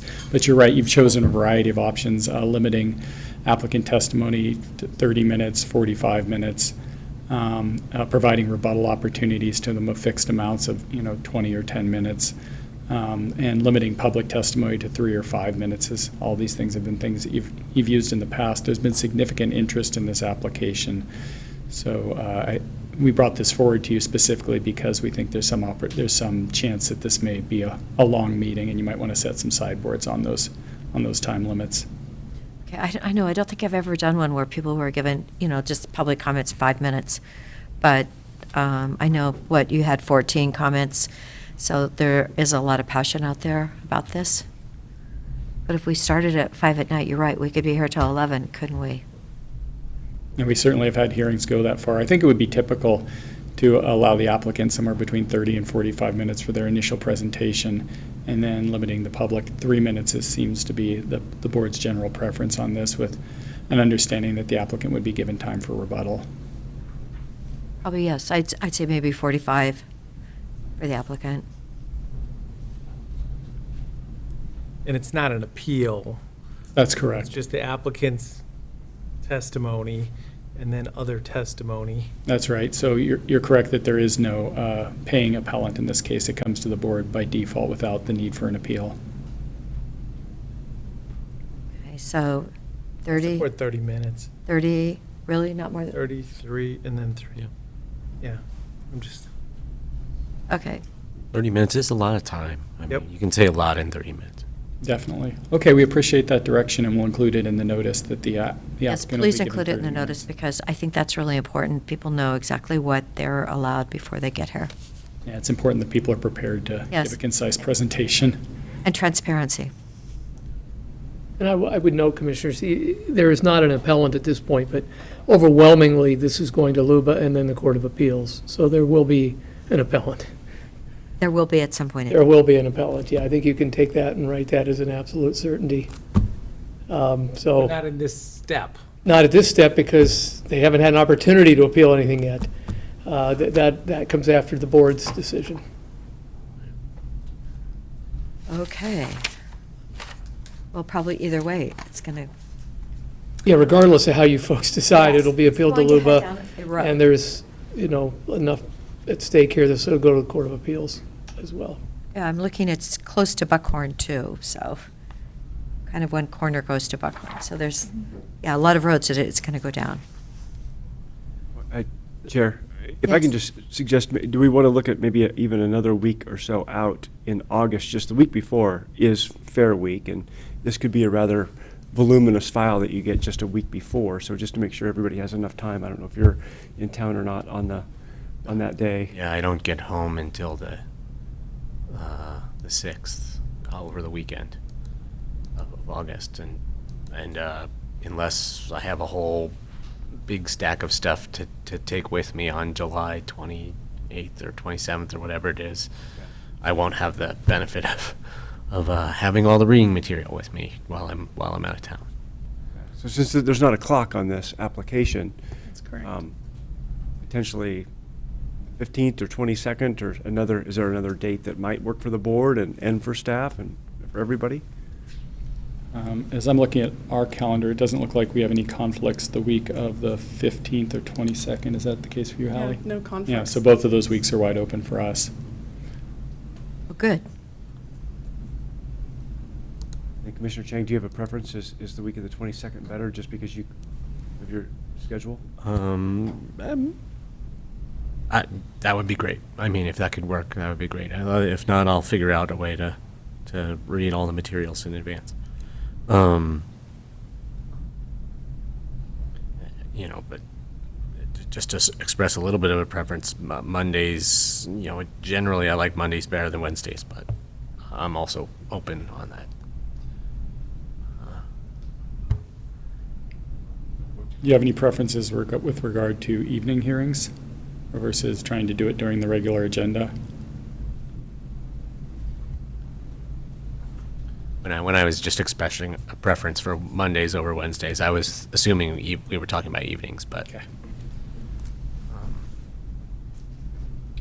I don't really have a preference, and I would propose that we might even just schedule Tuesday or Thursday too.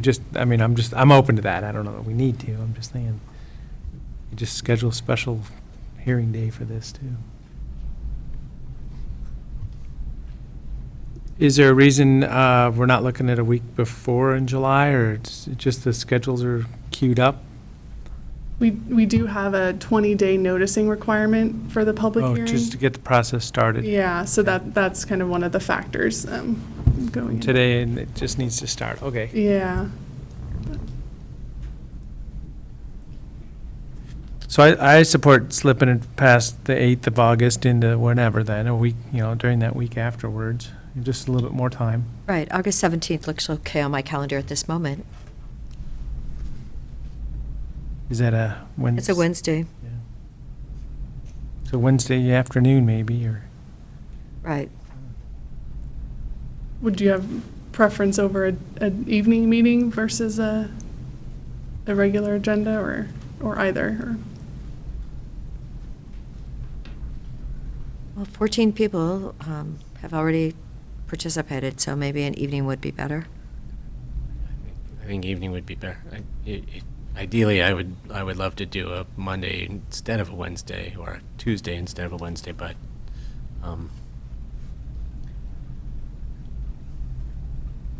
if the 17th is the only other date that works, then I can work around that.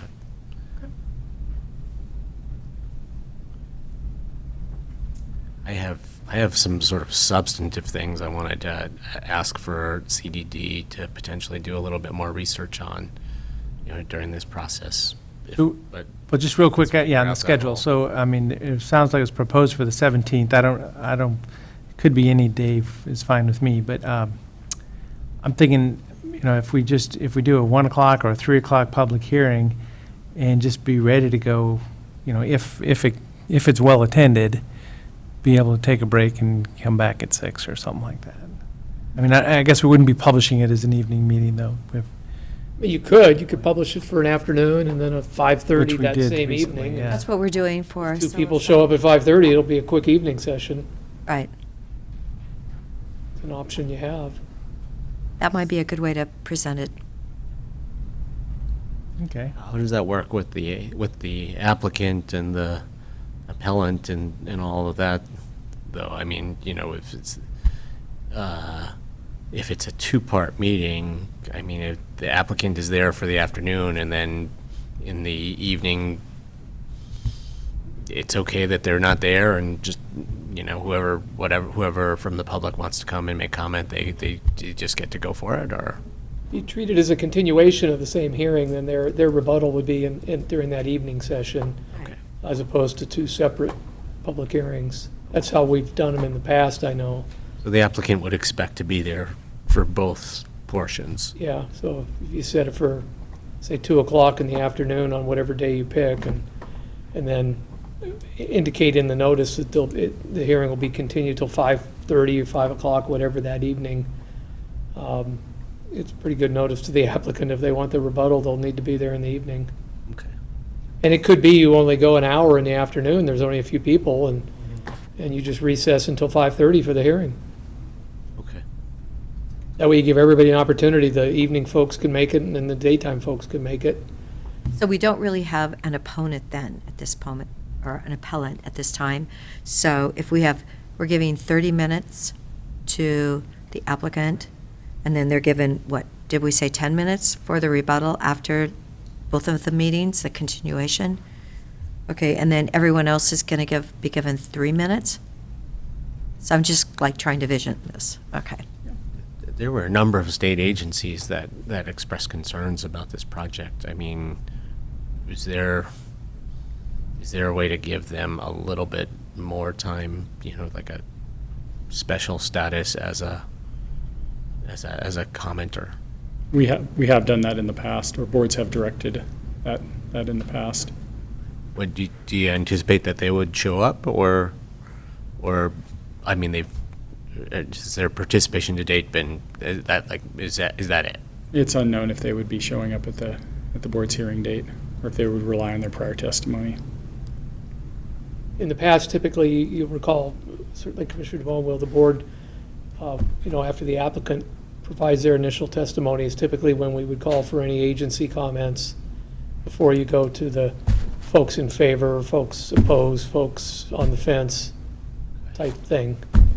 And you don't have to, but I know in the past the board tended to do that, applicant, and then any government agencies, and then folks in favor of the application, folks opposed to the application, and folks that aren't sure whether they're in favor or opposed. You know, we've broken it down kind of into those categories in the past.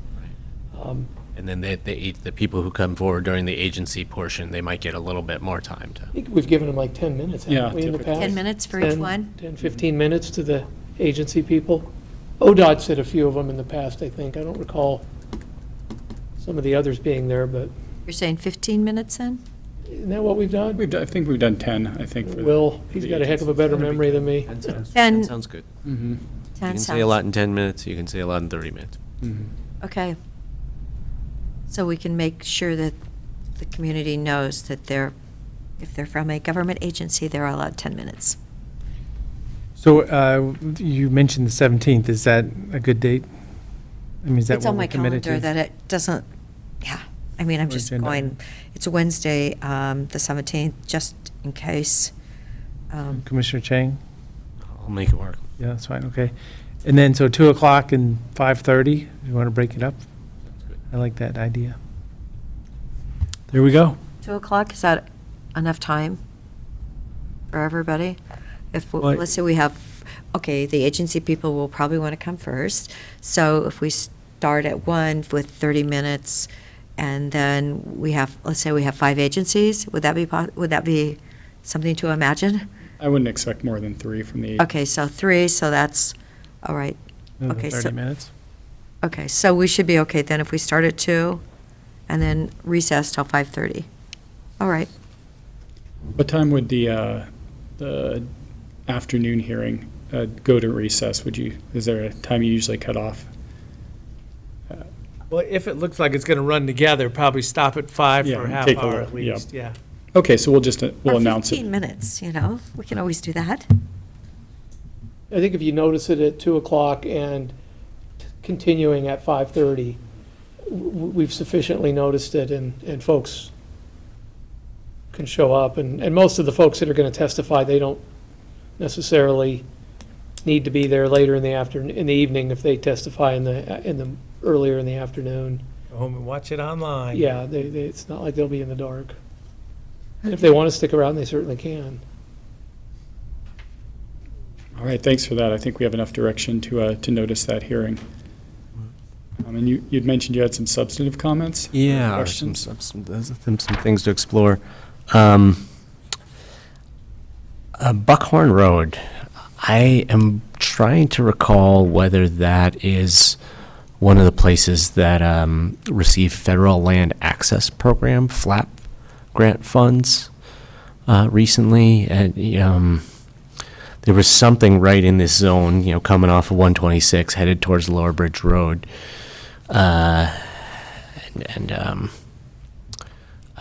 It's just relevant to me because the federal government may have just spent a whole bunch of money to improve federal access to kind of open space rural landscape, and we're talking about filling that up with additional development. So if we could just get with roads with Christody and figure out where that project was. Another federal land angle. From the description, I have not been out to these properties to check them out in person, but from the description, it sounds a lot like many areas managed by the Bureau of Land Management. I mean, I know there's adjacent Bureau of Land Management land, but it sounds like many areas that are managed by the Bureau of Land Management that are offered up as grazing allotments under permit. To the question of whether this is agricultural land or not, I certainly appreciate the information that we've received about soils. And that, there's no water rights, reasonably shallow soils. I don't picture, up on a plateau, I don't picture people trying to do irrigated agriculture up there. But if this is comparable to areas where people are beating down the door to get BLM grazing allotment permits, then that indicates to me that that it's at least a suitable area for that kind of agricultural use. I also know I've been doing, working with people on water resources issues. I also now understand that that is a tax deferral eligible use of land. So if a water rights holder decides that they want to fallow their land for a year and lease their water to someone else, they can do that, and then they can just dry land graze a little bit on that property, and they can still qualify for their EFU tax deferral. So, at least within our taxation system, that is recognized as an agricultural use. So I'd love to just dig a little bit deeper into that and to this question of whether this is agricultural land or has agricultural potential or not.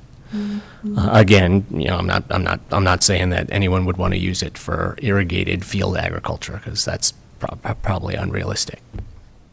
So I wanted to check out those couple of things. To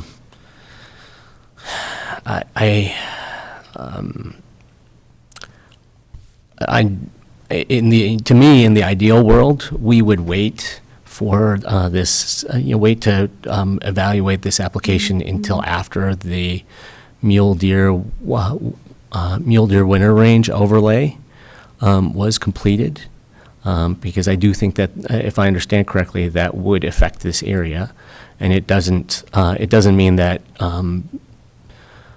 development would be precluded, but it would mean that the pattern of that development might look very different. Something like a clustered development as opposed to 71 10-acre lots, each with a house on them, all kind of dispersed across that area. That versus a cluster development, it's, in my mind, that has a whole lot less impacts on the habitat and other natural resource values of that area. And I don't, it would, so I'd love to be reminded of what the time frame is for the completion of that wildlife overlay for the mule deer winter range. And the other thing I would love to get a sense of, and I'm sorry, I'm a part of the way through reading the hearings officer's decision, but I haven't gotten through the whole thing, so I don't know whether some of this information is in the decision or not. But it would be helpful to have a sort of kind of a rough estimate of the potential groundwater extraction associated with 71 rural residential parcels, and to hear from someone who has water resource expertise about, an understanding of groundwater in the Deschutes Basin, to actually understand whether this could result in declining groundwater levels in that area. My impression is that the agriculture, in this map, the pivots that we see, it's possible that these people are on, those folks are on groundwater. So I would really hate to end up, killing some farmers by allowing a whole bunch of new wells in this area.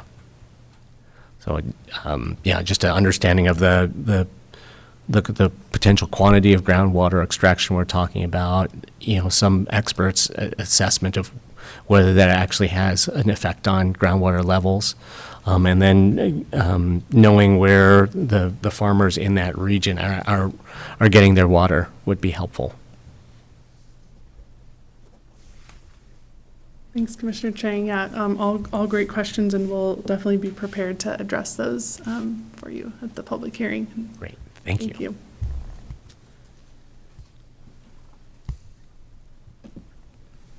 Isn't Buckhorn on the plan to be graded or gravel? Like, I think it's a dirt road right now. I just talked to someone that was at a car show that drove down it, and it was like the bumpiest thing ever. And I believe that it is in the plan, maybe to be paved next year or something? And that Does might anybody- be the FLAP grant money. Right, exactly.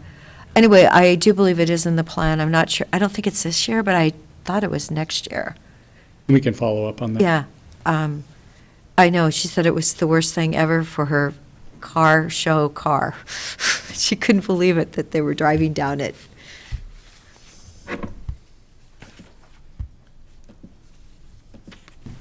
Thanks.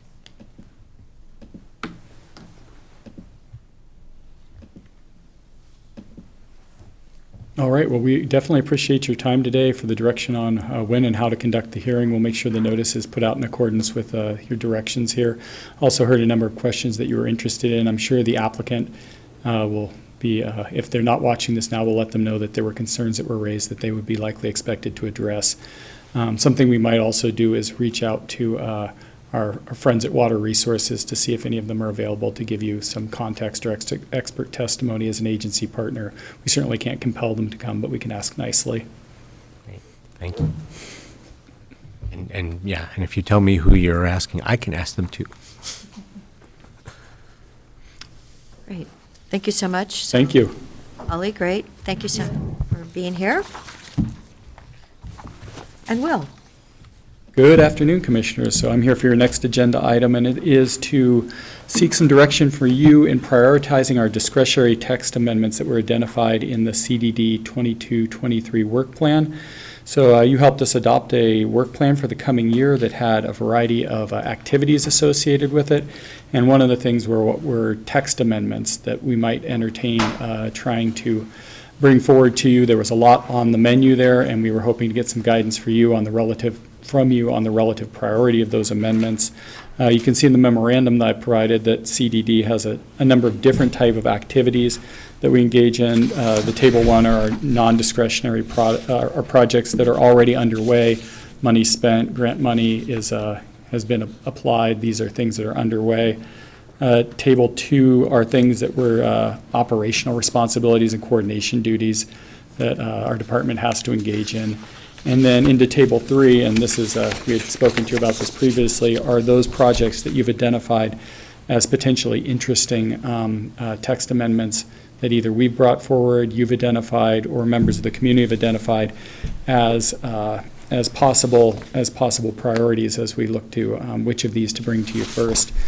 In section 3 of the memorandum, we note that the planning division continues to have 3 unfilled current positions in current planning. And right now, we're backfilling some of that effort to make sure we meet our statutory timelines for quasi-judicial land use decisions with some of our long-range staff. Fingers crossed, if everything goes well, we'll be filling those positions coming into the fall. And we're hoping to get back our long-range resources to do some long-range projects. And so we're here today to seek some direction from you in terms of what you might see as priorities from those Table 3 projects. And in that Table 3, we've identified the capacity demand that some of those projects would take into either minor, moderate, or significant, and those are based on the level of staff effort as well as public outreach and controversy. And we were hoping that you would give us a little bit of a direction on what was important to you. We certainly have heard that the number 2, the wireless telecommunication facilities and ODOT right-of-way is a priority for Commissioner Adair. Commissioner DeBone, I understand you'd shown some interest in revisiting the amateur radio tower regulations. And so those were 2 that we had flagged at the outset, but any guidance you have for us on your relative priority of these amendments would be of a great assistance. Well, thank you for putting number 2 at number 2, and I'm glad to see that the capacity is minor. So if that's at all possible. I mean, I drove by the solar panels yesterday, on 97, where the trees are that tall. And, who's asking them to water those trees? I don't think anybody does, do they? I know they've had a couple owners. We do get occasional code complaints about that, and then our code compliance team then reaches out to them, and then they irrigate them, and then something happens to the irrigation, and then a few die, and Then they and replant then we and start go- over Exactly, again. we keep going through the same cycle. Yeah, there's probably, and I'm not familiar with that particular decision, but generally they don't plant these voluntarily, so there was some condition of the decision that said that they were required to plant screening vegetation and typically maintain it alive in good condition. So to the extent that that's not occurring, we'll have a code enforcement nexus to go out and ask them to have another go at it. The water tanks are out there, big black tank. Anyway, So well, this morning and kind of in a few other discussions, people have brought up the idea of doing a safe parking code for the county. Would that be the kind of thing that goes on this table, or is that a whole different kind of process? Yeah, we're aware of the public interest in that, and definitely that's come across my desk. So that's something that you could add to this list for us to explore. I think what you would do is direct us that, in lieu of, as we have available resources, in lieu of pursuing one of these other things, you would like to see us come forward, and we'd come back to you with an initial presentation, setting the stage, exploring our field of options in terms of what we could act in our regulatory authority, and then looking for you for some guidance too, if you wanted to engage and how in one of those projects. So that discussion's sort of a step behind these. Each of these things have been in some way teed up to you. So we would come back and tee that up, but we could do that either in addition to or an alternative to some of these other projects. Okay.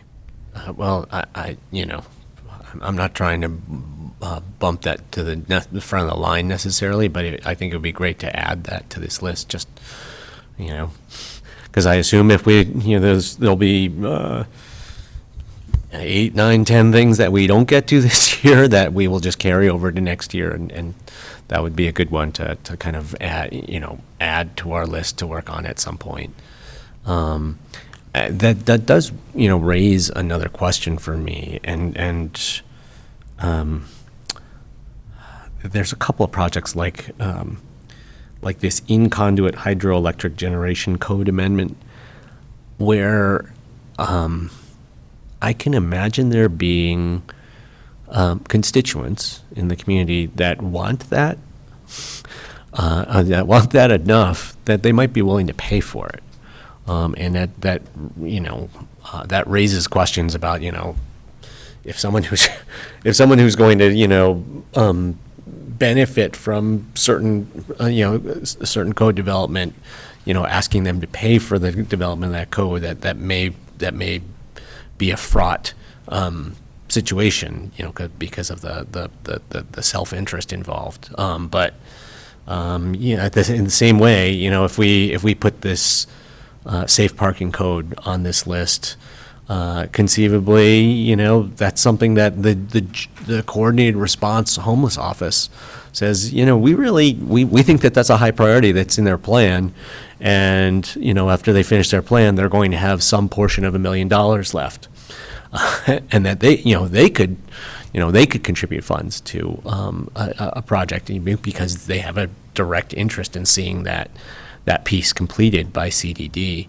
So, I mean, if there are those kinds of situations where there's an entity that could essentially fundraise to get one of these items done and deliver some resources to us, how do we how can we be responsive and opportunistic to those potential things coming up? That's a great question. So historically, certainly these types of legislative text amendments don't have 150-day shot clocks associated with them where we have to get them done in a certain amount of time. But where an applicant-initiated proposal comes forward, we basically move that to the front of the line. Right. So if someone comes forward with a text amendment, we would then let the board know that that was coming forward. And usually we would process that in first order as kind of one of our paying customers. We have this conversation pretty regularly with people who are interested in text amendments to let them know that they can come to the board and ask to be put on the work plan, where the board will either accept it onto the work plan and then assign a priority to it.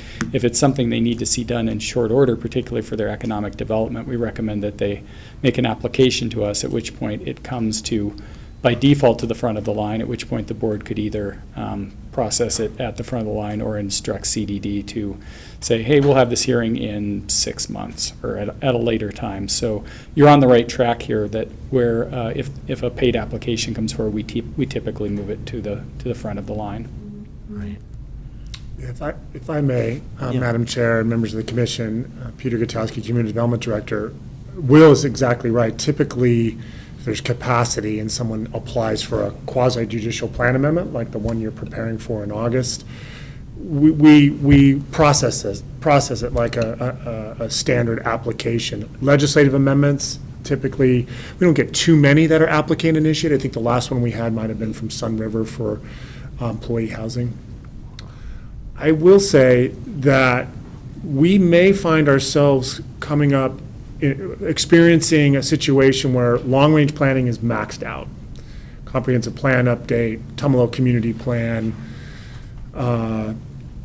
issues dealing with psilocybin, tracking Senate Bill 762, the mule deer inventory, some of the text amendments that if the board prioritizes a couple of these and they're in process, not to mention the fact that we are still seeing steady development applications. And some of them are not straightforward. And we are continuing to train up to 10 new employees. And we could find ourselves, of course, in coordination with administration and the Board of County Commissioners, that we're going to need to inform the applicants, because there's no timeline, that we are not in a position to prioritize their application for a period of time, or that we will revisit our capacity in a period of time to let them know when we think we have capacity. So we're not there yet, but it doesn't feel too far away with just the numerous demands that we are undertaking, both for long-range planning and just our responsibilities under the zoning code and with development review. So I just want to be honest that there is a scenario where we're having those conversations with applicants in light of where we are in respect to the fiscal year and the projects that I've just kind of highlighted, and others that, could present themselves that just demand a lot of resources from our entire team. But right now, someone could come in and essentially submit an application for a legislative amendment. Correct. Okay. And you put down a fee for that, and okay, interesting. I would just offer, this is a county choice. There's nothing that obligates the Community Development Department or the board to process applicant-initiated text amendments first. This has just been a practice that certainly predates me, and it's been a practice since probably the 1990s, is that if somebody pays, they go to the front of the line. But if the board has other priorities, we can, and absolutely will, implement the board's priorities first and then get to those other paid applications as time allows. They will have paid their application, but there's nothing that obligates the county to process those or to move those to the front of the line that I'm aware of. This has been an unusual year where we've seen we have 5 plan amendment zone changes and some certain status. Some are incomplete, some are scheduled for board deliberation, some are scheduled for hearing, some are waiting for hearings officers. I mean, it's, and I think that's reflective of the business climate, the economic opportunities that Central Oregon represents. But we will certainly coordinate with administration, with the board, if and when we find ourselves in those situations. We know how important the work plan is for the Board of County Commissioners. You went through a process to identify projects that you find are of priority, and we know that there are a number of legislative amendments that are on the list or could be added to the list that you would like us to stay on top of. So it's a significant responsibility. We take it seriously, but at the same time, it's just important to acknowledge that there's only so much bandwidth that our team has, and as it's currently being consumed in some respects, or by two current employees with development review assistance. Speaking of your employees, how many hearing officers do you have at this moment? Do I ask? Yeah, we can certainly respond. We have, currently we have three. We have Gregory Frank, Tommy Brooks, and Stephanie Marshall. Stephanie Marshall is going to be relinquishing that responsibility, I think, in just a month or so, to take on an opportunity with Deschutes County as Assistant Legal Counsel. We are currently in a recruitment process for another hearings officer, and that includes assistance for code compliance. That process is open to the middle of, I don't have the precise date, I want to say it's like the 11th of July. We've already received some interest, which is gratifying.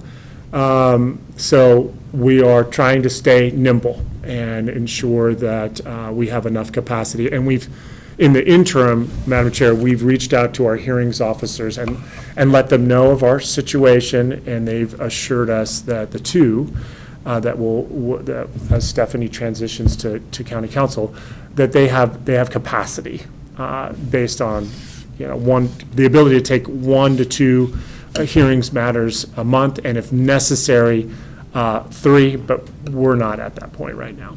Okay, so you're talking about Gregory and Tommy, so. And that Tommy comes with another asterisk, Cable, can't think of the firm that he works for. Cable, thank you.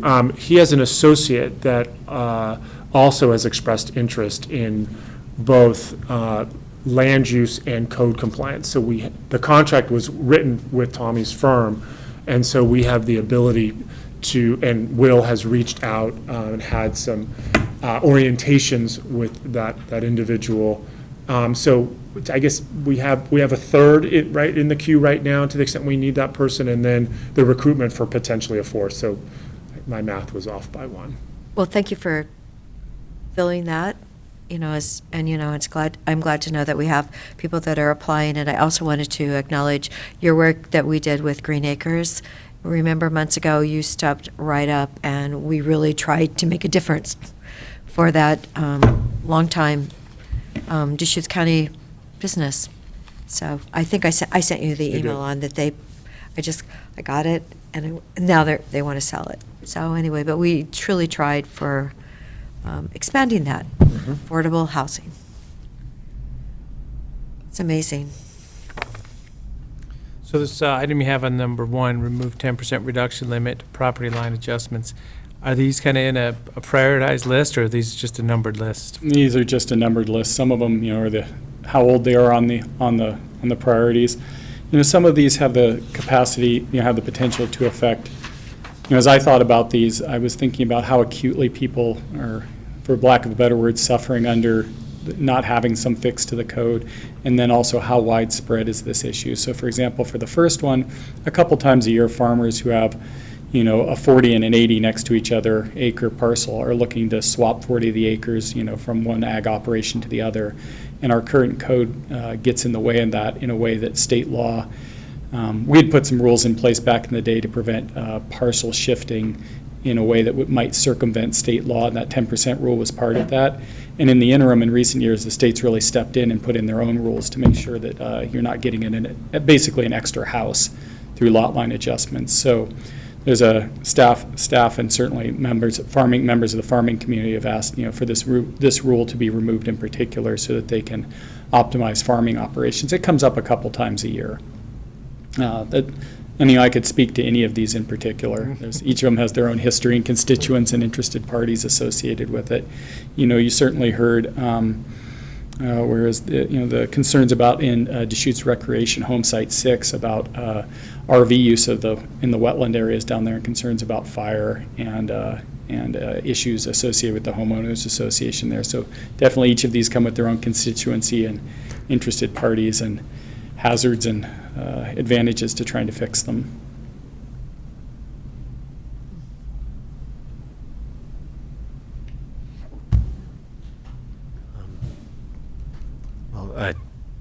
I I guess the other two commissioners have already each identified a minor item on this list that they would prioritize. I don't see one of the minor items that would be a high priority for me. The two that I'm most interested in are are number 5 related to dark skies best practices, and number 11 related to destination resort siting. But if we wanted to do one of those, we couldn't do anything else. So I'm guessing that I'm guessing if we each have a priority that my moderate priority is not going to be able to suck up all 3 votes. So. That is helpful, however, and so really one of the things we're thinking about is we may find small gaps in schedule. There may be somebody who's otherwise pretty booked up who finds 10 hours some week that they can move a ball forward, and so we might have them during that time.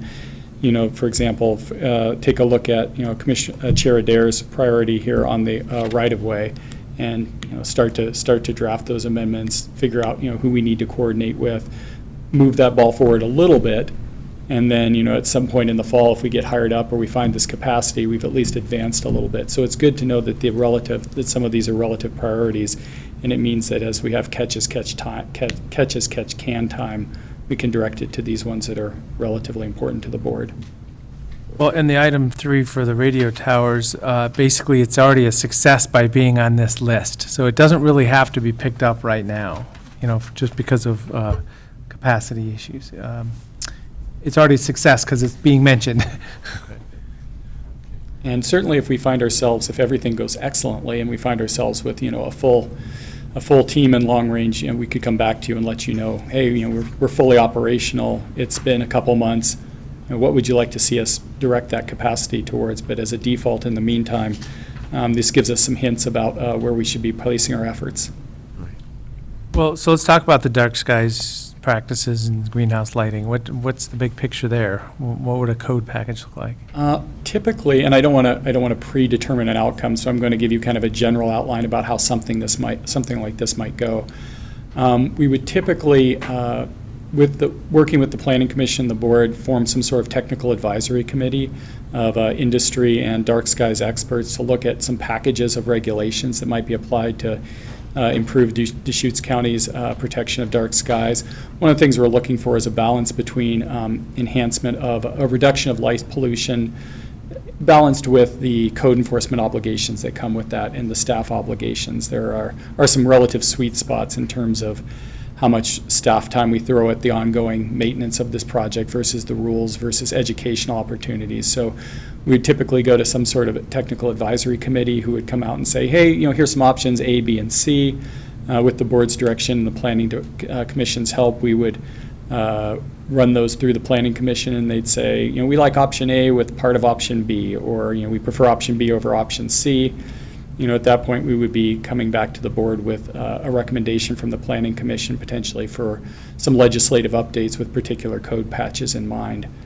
That would be a typical process. Certainly, other pathways are available of having more public meetings, more outreach, different types of stakeholder engagement, but that we've certainly heard from both the board and the Planning Commission and citizens that there's a lot of interest in this. There's definitely lots of communities who have undertaken these projects, so we have a pretty firm background in what we might do in this case. And so now it's just a matter of, if the board wanted to go in this direction, bringing some viable options to the board to pick amongst.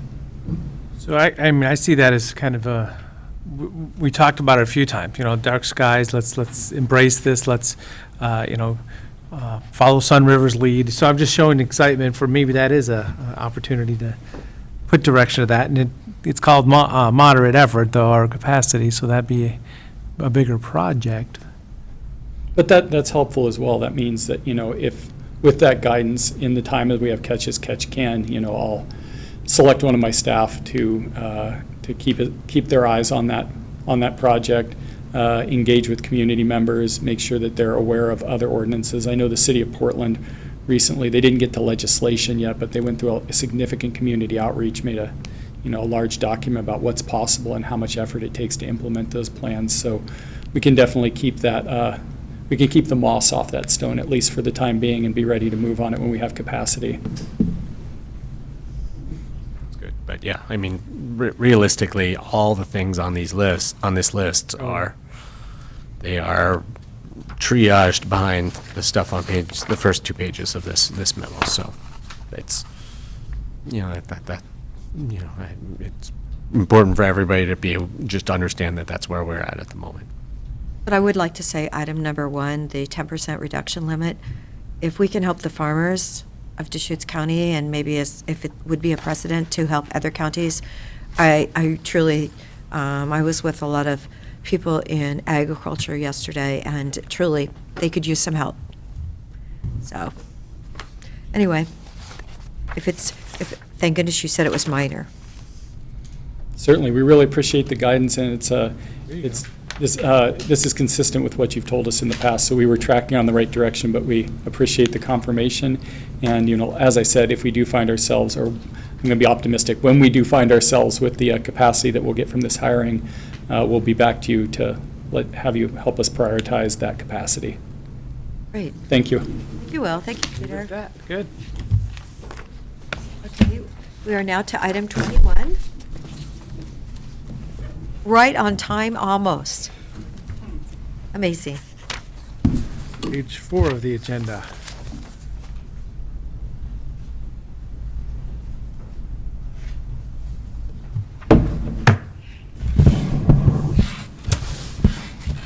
Good afternoon, Commissioners. For the record, I'm Janice Garceau. I'm Director of Behavioral Health for Deschutes County Health Services. And I'm Cheryl Smallman, Business Officer with Health Services. And we're here today to request formal approval of document number 2022-574, which is actually an email from the Oregon Health Authority notifying us of a grant award in the amount of $3.4 million that is the result of House Bill 4004, Workforce Stability Funds for the Behavioral Health Workforce. We have shared with you a plan for how we propose to expend those dollars. That's detailed in the agenda item here, but roughly we will apply 75% of the total resources to incentivize existing staff to stay in their positions for 2 years with stay agreements, and to incentivize recruitments between now and December of this year. The remaining up to 25%, depending on how much is spent with the initial dollars, could be made available for other kinds of staff retention activities, such as additional tuition reimbursement, covering training costs, paying for the sorts of things that help with staff morale, like certain kinds of staff development activities, trauma-informed care training, DEI training, et cetera, and could potentially also be used for additional retention and recruitment bonuses. So I understand from Cheryl today, I was not aware, but the dollars have actually already deposited in our account, so they're available now, and with your approval could be expended. And the last piece of information that's relevant is that I believe the Oregon Health Authority has heard from a number of agencies that there's a desire to extend the deadline for expenditure beyond December. So they're looking at perhaps extending through the rest of the fiscal year. We hope that that's possible, but that's still being worked out.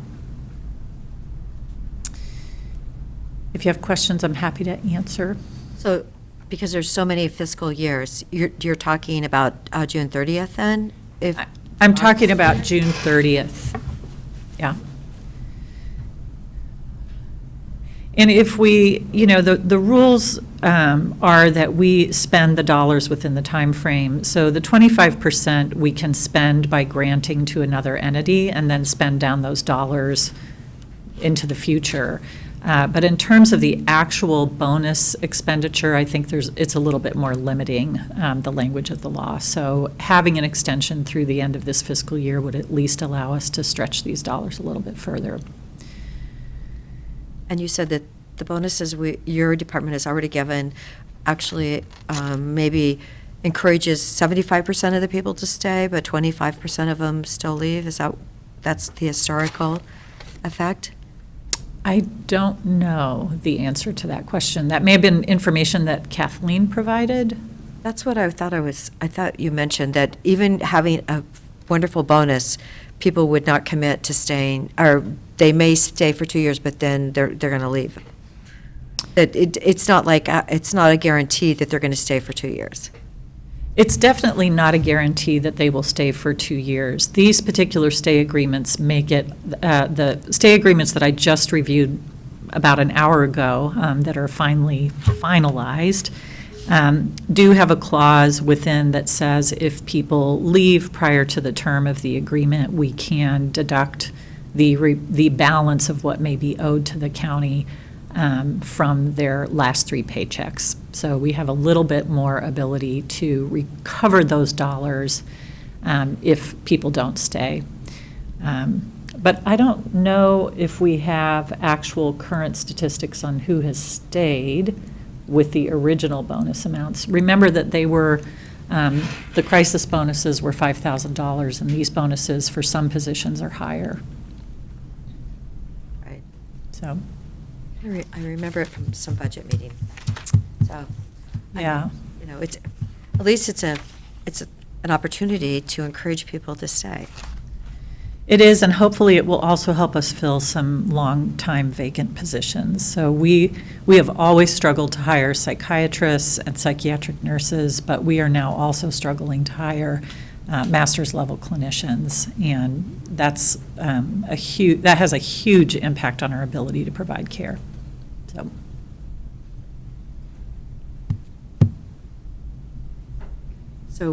So now it's gone down to that level. It has.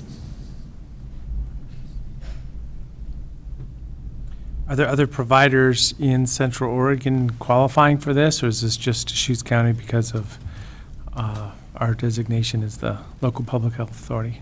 I believe there are other providers in the region that qualify. So Best Care would qualify as a COA, community mental health program.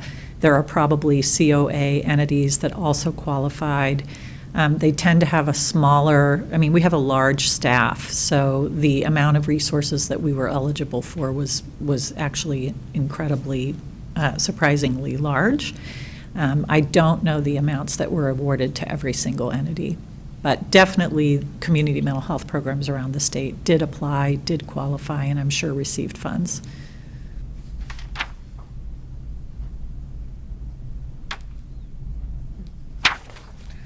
Are there any other questions for Janice? You went through this with us in detail a couple weeks ago, and I don't have any further questions. Okay. Okay, is there a motion? I'll move approval. I'll move approval of document 2022-574, an Oregon Health Authority grant. And I'll second it. Any further discussion? Well, I'm glad to know that the money is in our account. It is. So truly, yes. Anyway, Commissioner Chang? Yes. Commissioner DeBonne? Yes. And the chair votes yes. Thank you, commissioners. Mm-hmm. All right. Other items? Nick? Chair Adair, we didn't know if Peter and Will, if you wanted them to address any of the comments made this morning regarding the residential care facility now, or if you'd rather have a separate discussion. So they stayed. Thanks for staying. Yes, thank you. Yes, if you want to address that, that would be excellent.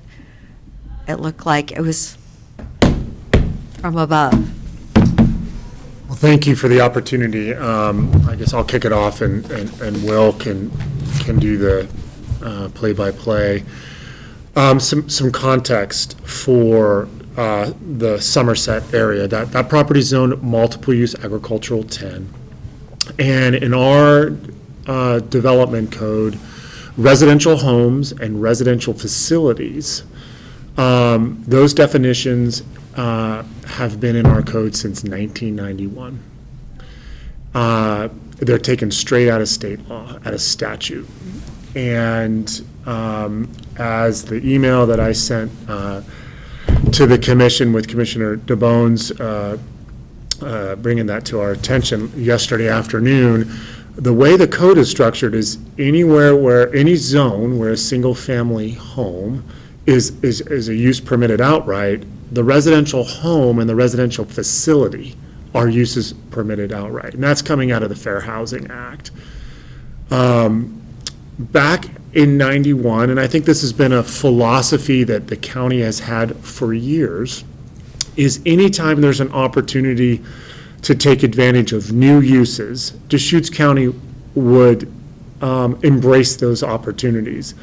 What we found out today in doing some research, and Will and I coordinating at length, is that the way the statute is written today, the county could amend its code to preclude not residential homes, which are they're modest and they're set by state law, but there's a certain number of non-related individuals who need certain types of treatment. But for the residential facility, there's discretion for counties to preclude those locations in areas that are where single-family homes are allowed outright as a permitted use. Where residential facilities have to be allowed is in zones where multifamily dwellings are permitted outright or conditional. So let me say that again. So there's discretion to the board, to counties, if they want to preclude residential facilities, which are the larger facilities, like the one that you heard this morning in the Somerset area. The counties can preclude those from areas that allow single-family dwellings, but they don't allow multifamily dwellings as permitted or conditional uses.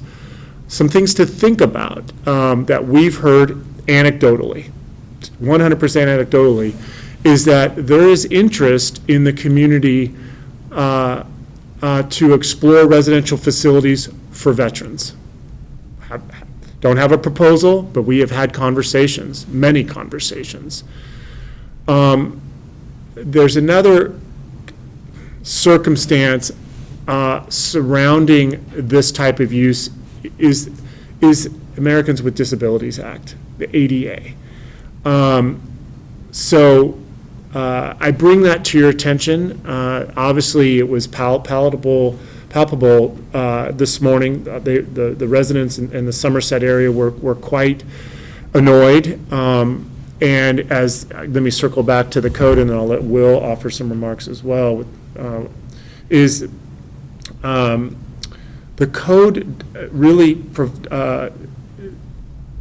acknowledges that the applicants for a residential facility, in this case a drug treatment center, they don't have to disclose who and how and why they're treating certain individuals. I think that's protected under HIPAA, but that's under state law, and that's in our definition.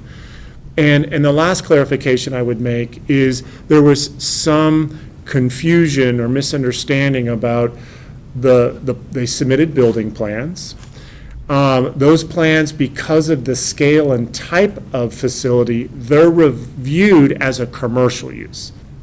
But that wasn't anything to do with zoning. That just has to do with the number of occupants, how the building is going to be structured. It's going to need to be sprinklered.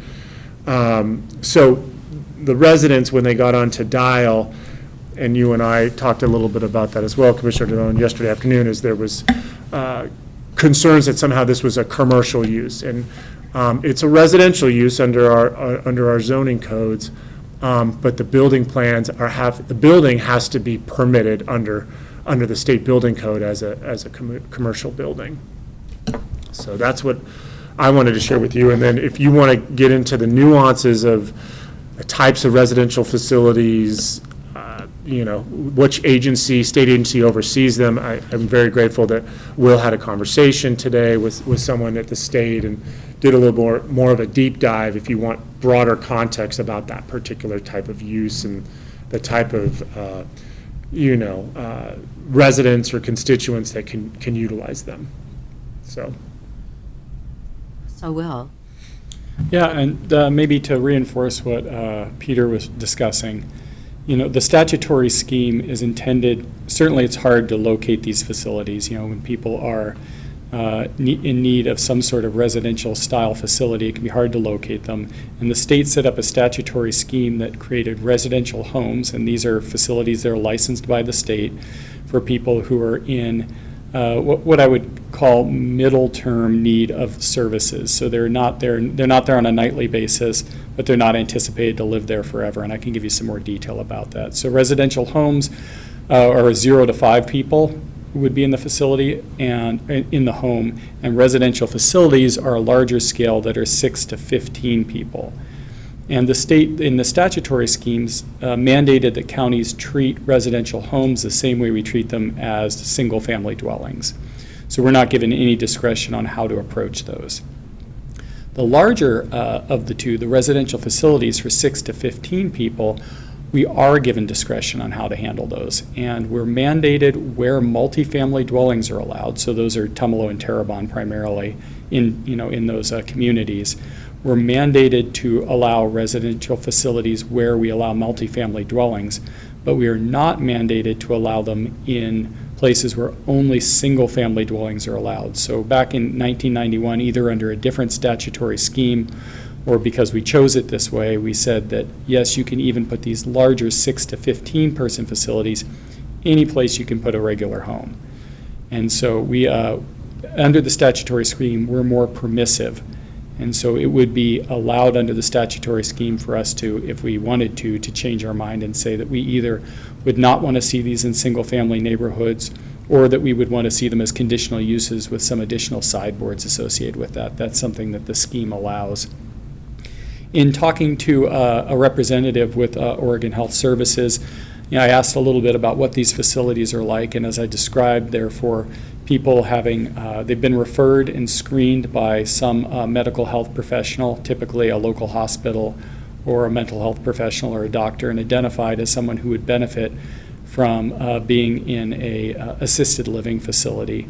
And this could be, for drug and alcohol reasons. This could be, example came up if somebody was on, seemed like a self-harm risk and, had been identified by the hospital as not in need of inpatient care, not a threat to themselves, not a threat to others, or unstable in some way, that they would be referred to this sort of facility for temporary living accommodations, make sure they're taking their meds, make sure they're getting the food and the meals that they need. And the typical stays are about 3 months to 3 years as people go through these facilities. The residential facility can have skilled nursing staff there on a continual basis. They'll typically have counselors come into those, as well as I think those were the key staff that could come through there. Skills coaching. So sometimes people are in need of life coaching or other things that would, so professionals would come to these facilities and help out. These aren't methadone clinics, to the extent that people are having that type of drug problem, they'd be referred to a different facility. These aren't halfway houses, so it's not somebody, they got out of prison and they're looking for a place to stay for the night. These are people who've been screened through a medical process and directed to these facilities for some daily living assistance. I wish we had asked Janice to stay. to listen to this item, because she could tell you all about residential treatment facilities and how much we need them. Yeah, certainly. She would have a great deal of expertise. I'm one phone call in, so I hope I'm representing this all correctly. And you should, to the extent that this issue becomes a bigger thing, I would definitely encourage you to pick Janice's brain about how to explain these facilities to people, because she's explained them quite a lot to a lot of people.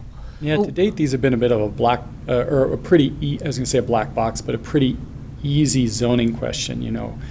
Somebody came in and they said, here's our state license for either 0 to 5 or 6 to 15 people. We pointed at the code that said, yes, we'll treat you as a single family dwelling, go ahead.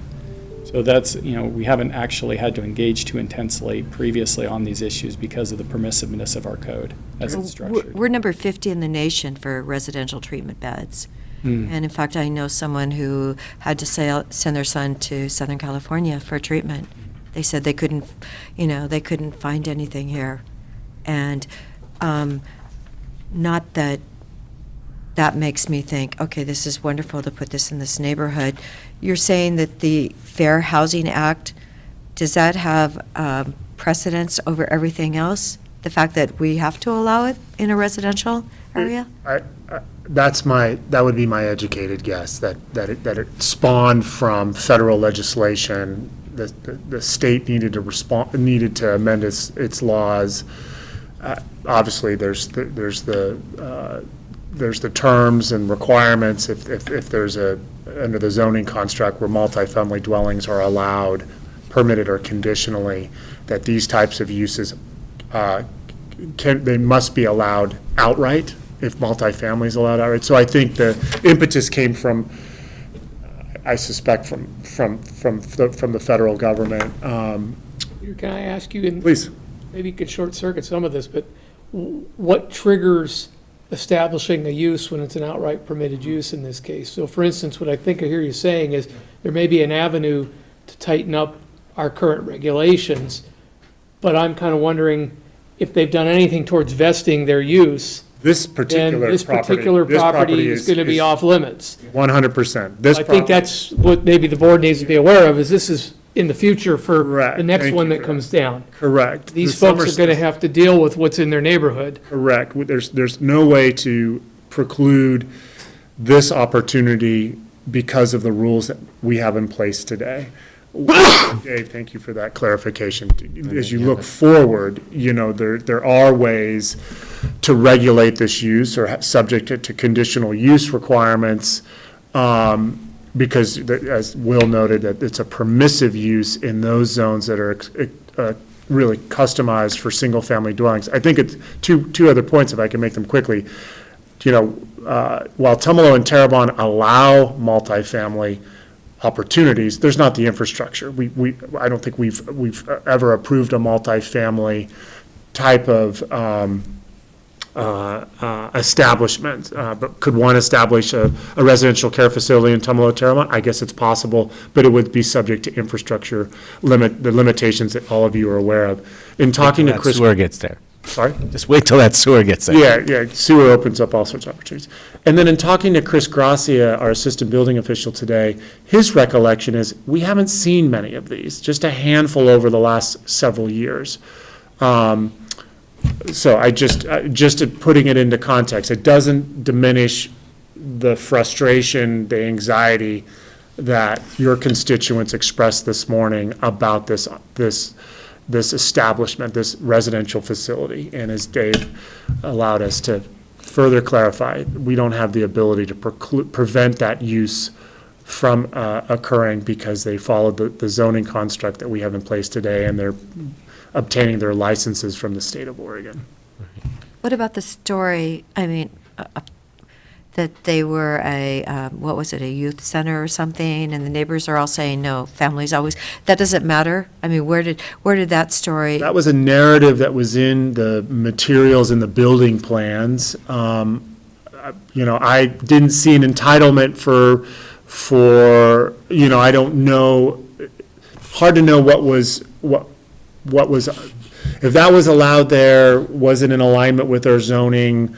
That would require some additional research. But what they're doing now is they're establishing a residential use in a zone that allows single-family dwellings as a use permitted outright. And so this is a subdivision, so it's a legal lot of record. And so Commissioner Gray, I can't validate the youth activity, or camp that might have been occurring there. There was nothing in the land use records that gave them that potential entitlement or not. So that may have been something that just they utilized, and no one complained or raised land use questions about that activity, but it has no bearing, as I understand it, based on what they're proposing officially today, as noted in the building plans and as they're respectfully requesting a building permit. So you're saying we can't stop this one? Correct. Correct. But we can change the law for the future? Yeah, potentially. At least They do have the HOA issue that they did bring up, and there may be recorded agreements that deed restrict that property and those other properties, again, outside the scope of the county, but, it would certainly seem like there was tremendous amount of interest. I would think they could garner their resources and hire a really sharp real estate attorney that could probably help them with something along those lines, dealing with enforcing restrictions and deeds specific to, a homeowners association or certain rights that are collectively owned by all the other properties. That would be, I would think, their best avenue at this point. Right. And I don't know where it goes. I haven't seen the restrictions. I don't know what they say or don't say. But that would be where I would start if I were one of the folks living out there and I weren't happy with it. Right. Yeah, and I wanted to also ask, so there's, this, with our regulations as is, there, we can't prohibit this. And even if we wanted to pursue that kind of prohibition in areas where where not multifamily projects are not allowed in the future, that would be a blanket prohibition that also excluded a veterans facility or an ADA, a facility that served people who are ADA. We couldn't surgically say no substance use disorder treatment facilities, but a veterans facility is okay. I mean, I don't know the answer to that. My gut tells me that you're singling out a certain use that the state recognizes as being eligible in a residential facility. Does that raise some discrimination? I think it's a binary. I'm looking at Dave to make sure I'm not getting out of line, but I think it would be a binary choice. You either allow a residential facility with the uses that are afforded under state law, as Will summarized, or you don't. Yeah, state and federal law is definitely going to guide it, and if there's levels and nuances, we'd see that in the state law and the federal law that would have the applicability. I mean, and the state defines what a residential, it's in statute what a residential facility represents. So because I mean, if that was our choice, well, you can pursue a prohibition for the future to address these residents' concerns, but you're then precluding all of these other kinds of residential facilities, some of which are things that we really need in our community. I would not be in favor of that, of pursuing that kind of a prohibition. I was going to make light, we could put our relatively new assistant county counsel on the spot right now to get a perspective. I'm kidding, of course. But it's a very good question, and we thought about it, but the residential facility is defined in statute, so I gather it would be uncharted territory if you... Yeah, I'd have to claim some ignorance on this one. This came across my desk with Peter's email yesterday at about 3 or 4, and that's the extent of time that I've spent on this issue. Will and Peter are way ahead of the curve on this one, and but yeah, I do know certainly through the Fair Housing Act and how those were applied at the various state levels. Those are pretty powerful pieces of legislation and law, and have pretty strong reach. So and it sounds like regardless that in essence this facility would be, I don't know if grandfather's the word, but it would be, they've already established their use to the extent that you need to establish an outright permitted use. So to change the rules now would be kind of an ex post facto type thing, and we don't generally allow that. It's kind of the whole goalpost concept that the rules are what they are when you either apply, or in this case, since there's no application because it's an outright permitted use. So I was asking about, when do we deem it the use established or vested? Certainly if they have their state license, certainly if we heard they're making all kind of modifications to the structure. I think they'd have a real strong argument that they've vested their use to the extent that if you did change or disallow or somehow limit that type of use, that after the fact rule wouldn't have applicability to their facility. That'd be my analysis without really digging into it deeper. We certainly could, if that becomes a board priority to pursue this as some sort of a legislative fix or task, we could certainly and would, I'm sure, in coordination with CDD look a lot deeper into that. And in a conversation with the representative from Oregon Health, there was an understanding that jurisdictions, certainly can allow it, like we have in single-family neighborhoods. You could prohibit it, but there's also apparently a third path of putting sideboards on it. So you might say that, that we allow, because multifamily isn't allowed in this area, and because we're allowed to either allow or not allow these types of 6 to 15 person facilities in these single-family neighborhoods, we're going to put some sideboards on it. So we're going to make sure that parking's adequate. We might we might put it on lot sizes. You might say you need a minimum of 5 acres or some sort of setbacks from neighbors. In each of these, if you were to put regulations on it, you'd likely have to make good arguments on why these were reasonable and prudent given the nature of the use. But certainly, the contact at Oregon Health said that it's fairly common for jurisdictions to say that, this really, it isn't just a single-family residence when you have, full-time professional staff there, and making sure that parking, fire access, some things that you would take into consideration when you had other types of, permanently staffed facilities, that might be appropriate. So there was a spectrum of ways that governments typically respond to it. What size of property is this one? We can find out. As you look at that, I think one other issue that was raised this morning, and I'm going to practice asking a question rather than answering it, given where I'm sitting, and is that a lot of people didn't know about it, or they had just found out about it. Can you just summarize, in the event that they watch this, what the notification requirements are, if any, for outright permitted uses in this or any zone? I can field that one. So there are no notification requirements. This is a lot in the Somerset subdivision, and it is 5.02 acres, according to the assessor. 5.02? So, so to reiterate what you said, there's not a notification requirement. So That's people correct. express frustration that they had just found out about it, and they're upset. Well, I can look at the other allowed uses in the zone, such as non-commercial horse stables or operation and maintenance piping of existing irrigation systems. Those things also are outright allowed that would not require any notification. This falls in the single-family dwelling category, which does not require notification. So that's the reason that the county didn't reach out yeah, and or provide specifically, notice. to Nick's point, is that the statutory scheme for notification, generally where a local government isn't required to exert any discretion. So if we say there's a rule that says if you are 5 acres, then you get a thing. Typically, we're not required to do notice for that. If for example, it says if you're compatible with the neighborhood, you get a thing. At that point, planners, hearings officers, boards are engaged in a discretionary decision about which reasonable people might disagree, and we're required to provide notice that we've made a choice. And in this case, because the statutory scheme says if you have your OHA license, then you can do this thing, no notice was required.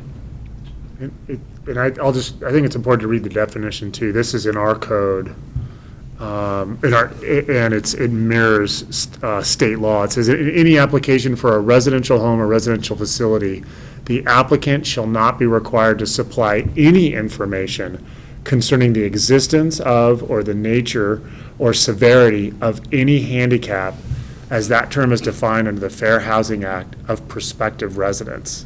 So there's significant confidentiality that goes into it, and that's, again, this is being dictated at the state level to local government.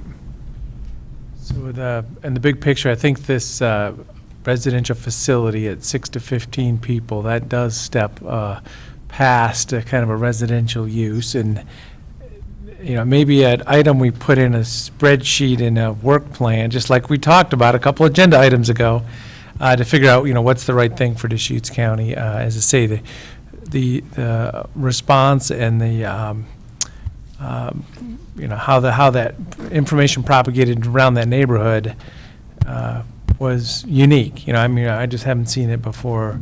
It's like, hey, what's going on here? And hopefully there's good facts on both sides of this, where there's an operator willing to do good things for community members that need help. So, what they're doing isn't a bad thing per se, but just the shock of seeing 10-person residential plus staff on site in your neighborhood, that's a big deal. So how many are they going to have at this facility? Are they Something like going up to 10. 15? Will they go up to 15, though? No, I hadn't heard. I think I agree with Commissioner DeBonne. I think the building, in the plans, it articulated, I think, a number up to 10 residents with opportunities for nursing and whatnot. I could certainly go back through dial and email that to the commissioners. I think it was just, verbally stated on a phone call yesterday that the person who's doing the application mentioned 10. So that was just what was said. But is the license specific? I mean, do they get a license that says up to 15? Oh, I don't know. They have to get a license through the state of Oregon. I'm not sure that the state of Oregon has to share that with Deschutes County, however. Okay.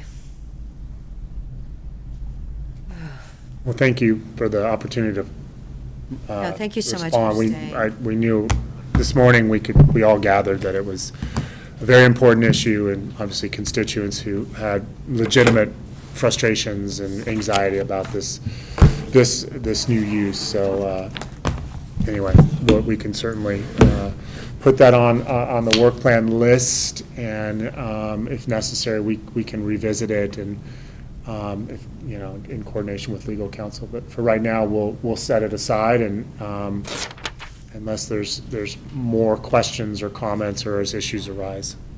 Great. Thank you very much. Thank you. Thank you, Peter. Thank you, Will.